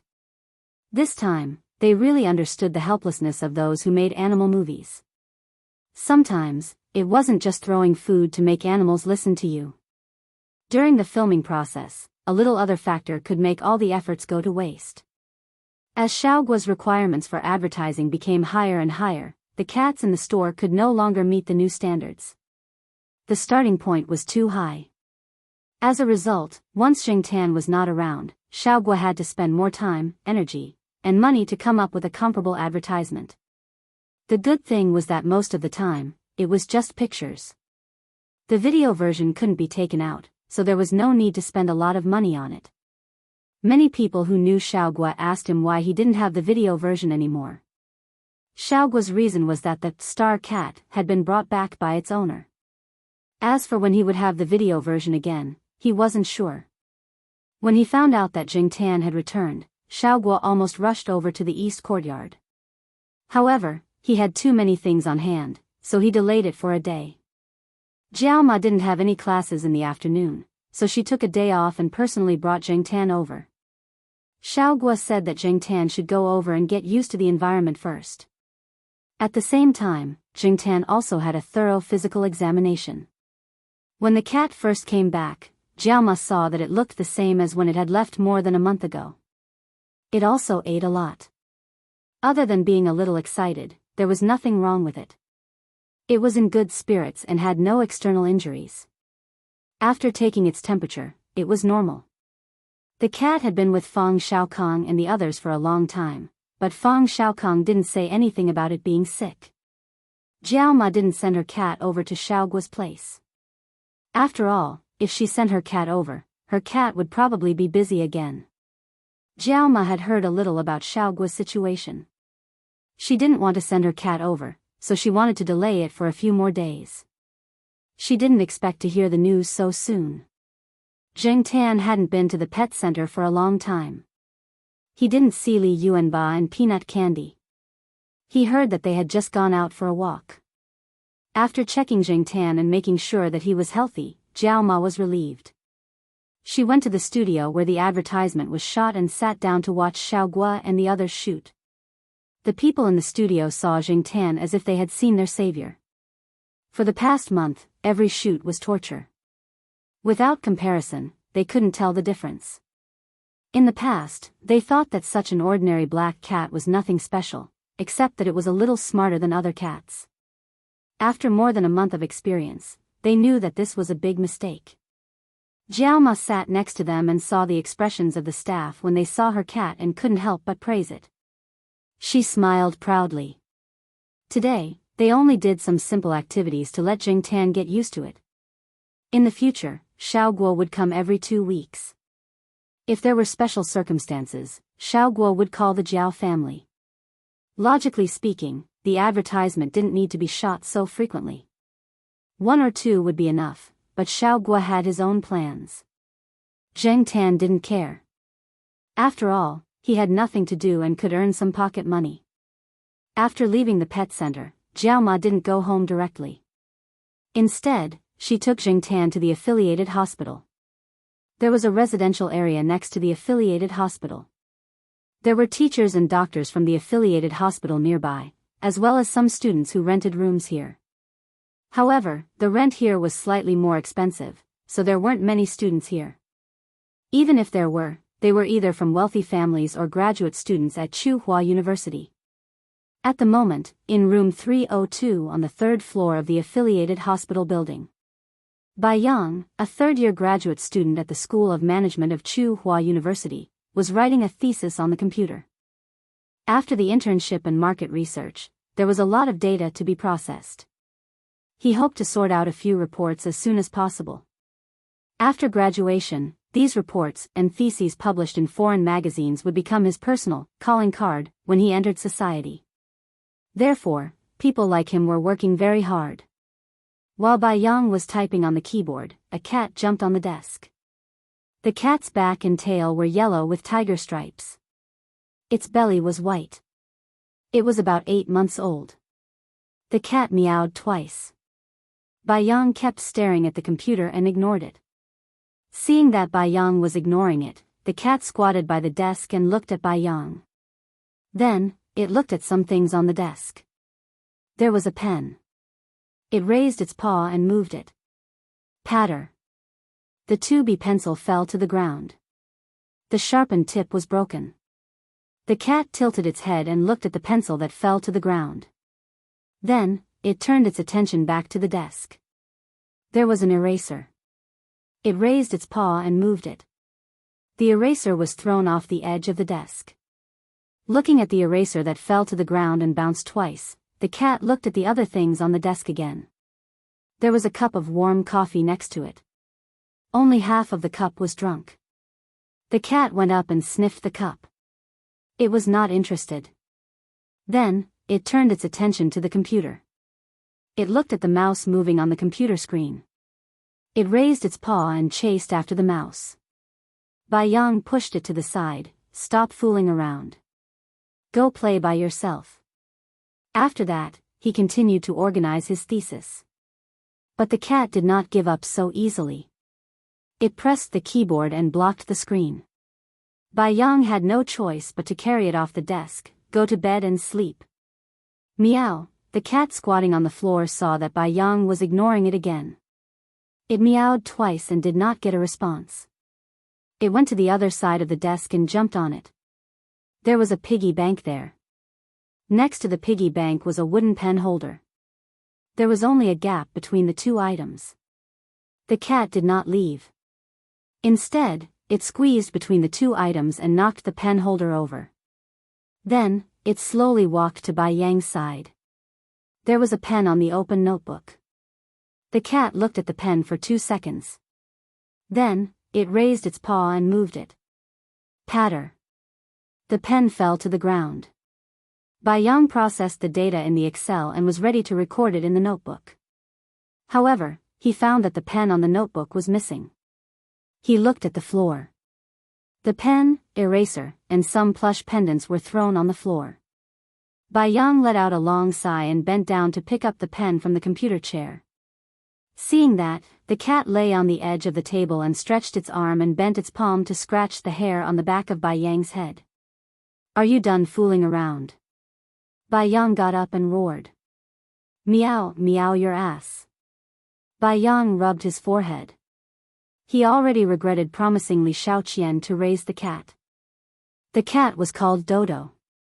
It was named by Li Xiaoqian.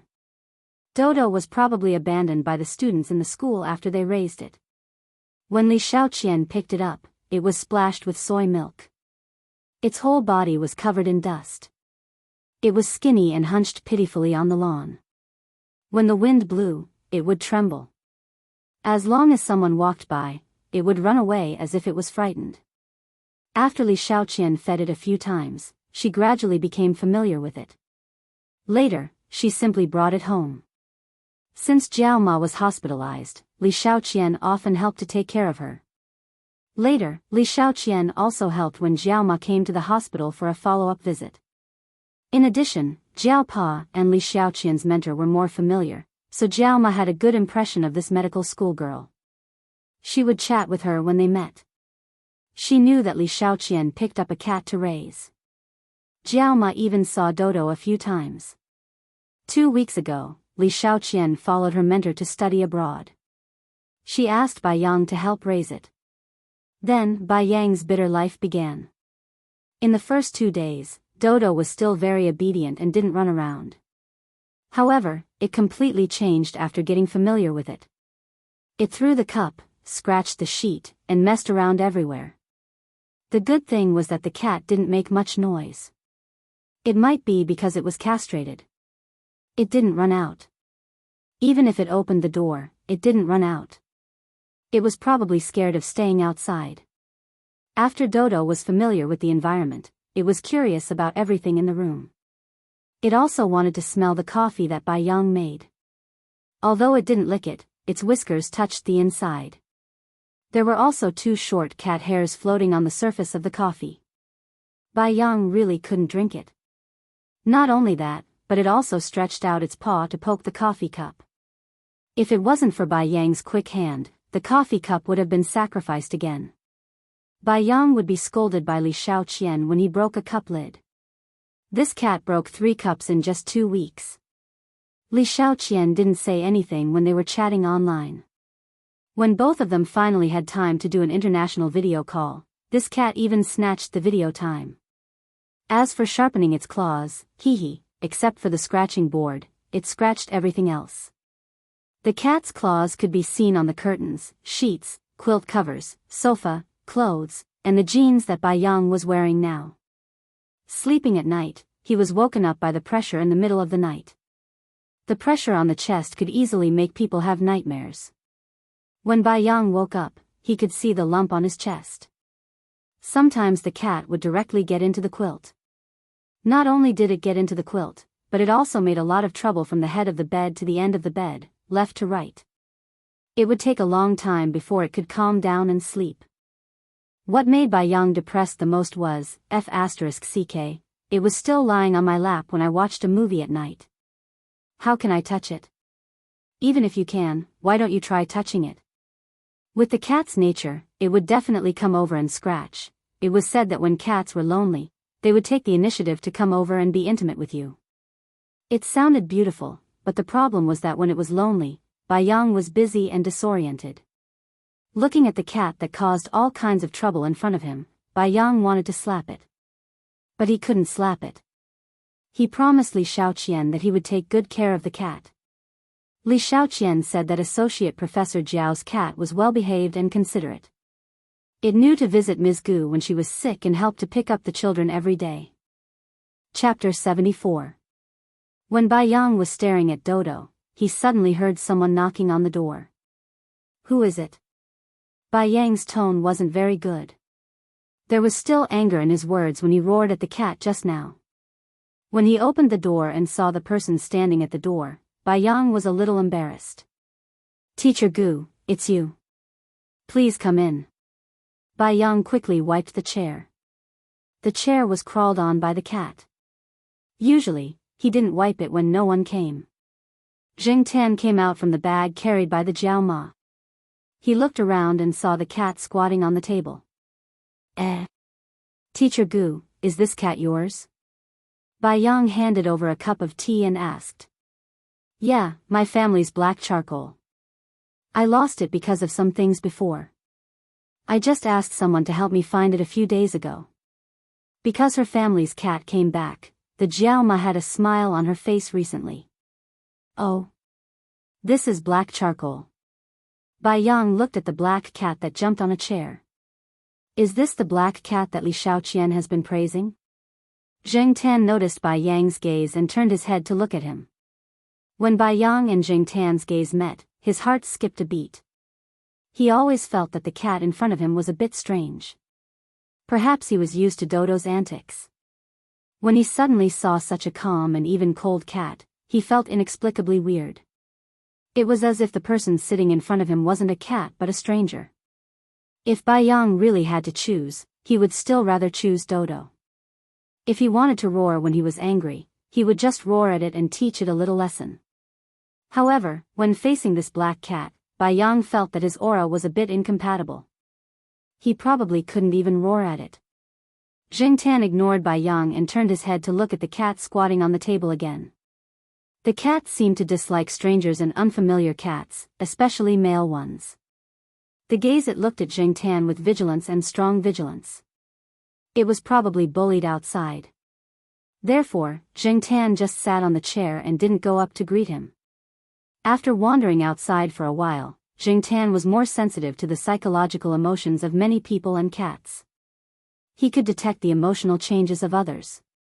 This keen observation ability also saved Jing Tan some trouble outside, just like Li Yuanba could distinguish who needed to be avoided and who needed to be treated with a tough attitude. Jiao Ma brought some canned cat food this time. She bought it when she went to Xiaoguo's store. Before Li Xiaoqian went abroad, Jiao Ma told her not to worry and said that she would often come over to help take care of the cats. Therefore, she kept her promise. She happened to be free this afternoon, so she brought some things over to take care of Dodo and also helped to pass on some words. Bai Yang was about to graduate, and his job hadn't been confirmed yet. Although he had several choices, Bai Yang hadn't given him a definite answer. Jiao Pa also wanted to poach Bai Yang after knowing about it. Tianyuan biology still lacked excellent management talents, so Jiao Ma also came over to mention it. Of course, it was still up to the individual whether to go or not. A forcibly picked melon isn't sweet.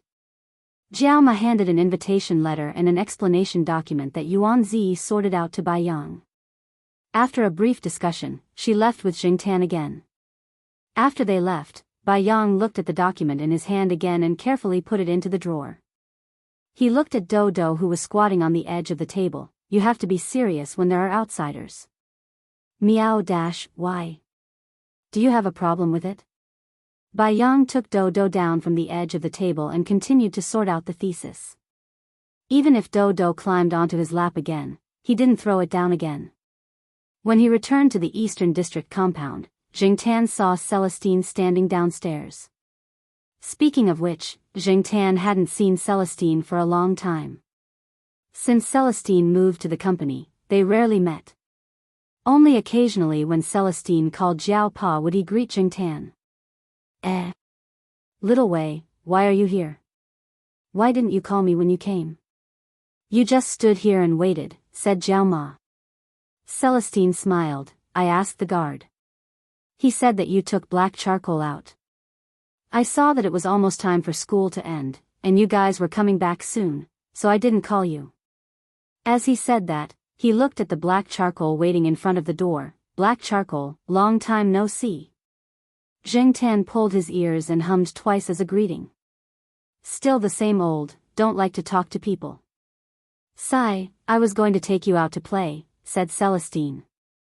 Jiao Ma, who was about to swipe the card to open the door, and Jingtan, who was about to enter, heard Celestine's words and turned their heads to look at Celestine. Cough, let's go in first.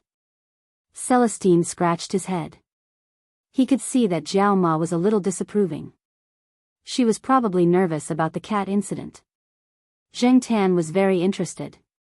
After all, he had nothing to do in school all day. After wandering outside for more than a month, he was getting bolder. Little Wei, you know that black charcoal was caught. It's not easy for him to come back, and now we are all worried about him. For example, I personally brought him to the pet center for a checkup today. I didn't bother Xiaogua, said Jiao Ma. Of course I know that. But, I also told Teacher Jiao about this, said Celestine. What did he say? Jiao Ma suddenly had a bad feeling. Teacher Jiao said that it's up to black charcoal to decide on his own. Actually, Celestine didn't think that Jiao Pa would say that when he asked him. After all, who would let a cat make its own decisions? Even if this cat was different from other cats, it was still just a cat. Jiao Ma thought for a while and said, where do you want to bring him to play? Don't worry about that. It's in the city. It's the territory of one of my buddies. We're going there so that they can recognize him. If black charcoal runs away or something happens in the future, they can help. I've asked them to look for cats before. The cat trafficker's secret transportation line was provided by them. Besides, black charcoal won't run away. I've only brought him out once before. Seeing that Jiao Ma was staring at him, Celestine coughed and didn't say anything else. It wasn't good to bring the cat out without the owner's permission. Even if nothing unexpected happened after that, it was still a bad thing to act first and report later. Black charcoal, what's your decision? Jiao Ma asked. She knew that her cat was different from the rest. It could understand human language, but what Celestine said made her worried. Her cat had finally come back, and it hadn't even been quiet for a few days. If it had to go out with these people again, what if it became wild? Jingtan, who was squatting on the coffee table, looked at the Jiao Ma on his left, and then looked at Celestine on his right. He lowered his head and moved to the right, again and again. Jingtan didn't need to look to know that the Jiao Ma must be feeling bad. However, he really didn't want to be locked up forever. After all, he was still a human, and a young soul. Sometimes, he would be as lazy as a cat. He could stay in the courtyard and bask in the sun for a while, but he didn't want to be locked up here forever. He had to admit that the trip outside had stimulated his restlessness. When he was still a human, Jingtan liked to drive around when he was bored. Even now, he was a cat, and it was the same. Jiao Ma was silent for a while, and then waved her hand. Okay. It chose to do what it wants. Will it come home tonight? Don't worry about that. I'll be following it. Even if it can't come home tonight, I'll bring it back the next day. I won't leave it outside all the time. Also, I won't take it out every day, Celestine promised. Jiao Ma nodded. Stay here for dinner. It's dinner time anyway. Celestine didn't stay this time. He said that he had something to do outside, and that he would come back tomorrow afternoon to pick up the cat. After Celestine left, Jiao Ma called Jiao Pa. The first thing she asked was about Jingtan. Jingtan didn't know what Jiao Pa said. Jiao Ma didn't seem to agree, but she didn't ask any more questions. At that moment, Associate Professor Jiao was sitting in his office. After hanging up the phone, he rubbed his eyebrows. He knew that Celestine must have something he needed his cat's help with. He was going to reject it, but he remembered the phone call he had with Feng Xiaokong 2 days ago. When Feng Xiaokong found out that he had a company with Yuan Zi and a few others, he also helped a little and promoted a business deal. With third young master Feng as the middleman, the other party gave Tianyuan Biotech a lot of face, and the two parties quickly reached a cooperation agreement. Yuan Zi was excited for a long time. The company's development was faster than Yuan Zi had expected, and it was much smoother. And the accelerator was a cat. After that, Yuan Zi even wanted to come over and worship the cat, but Jiao Pa rejected him. It was better not to let everyone know about this. Before Feng Xiaokong left Chuhua, he gave Associate Professor Jiao a call. The two talked about Jingtan. Before hanging up, Feng Xiaokong said, "Don't always restrain your cat. Black charcoal is destined to be uncontrollable, and it's not something an ordinary person can control. Your cat is very smart. Loosen your grip. Who knows, it might give you a big surprise." Associate Professor Jiao didn't care if it was a surprise or not. He only wanted his cat to be healthy. The next day, Jingtan was lying on a tree branch in the courtyard, taking a nap. In the morning, he wandered around the courtyard, but he was bored, so he ran around the campus. In the afternoon, he had nothing to do, so he could only lie there and recharge his energy. Celestine said that he would take him out tonight.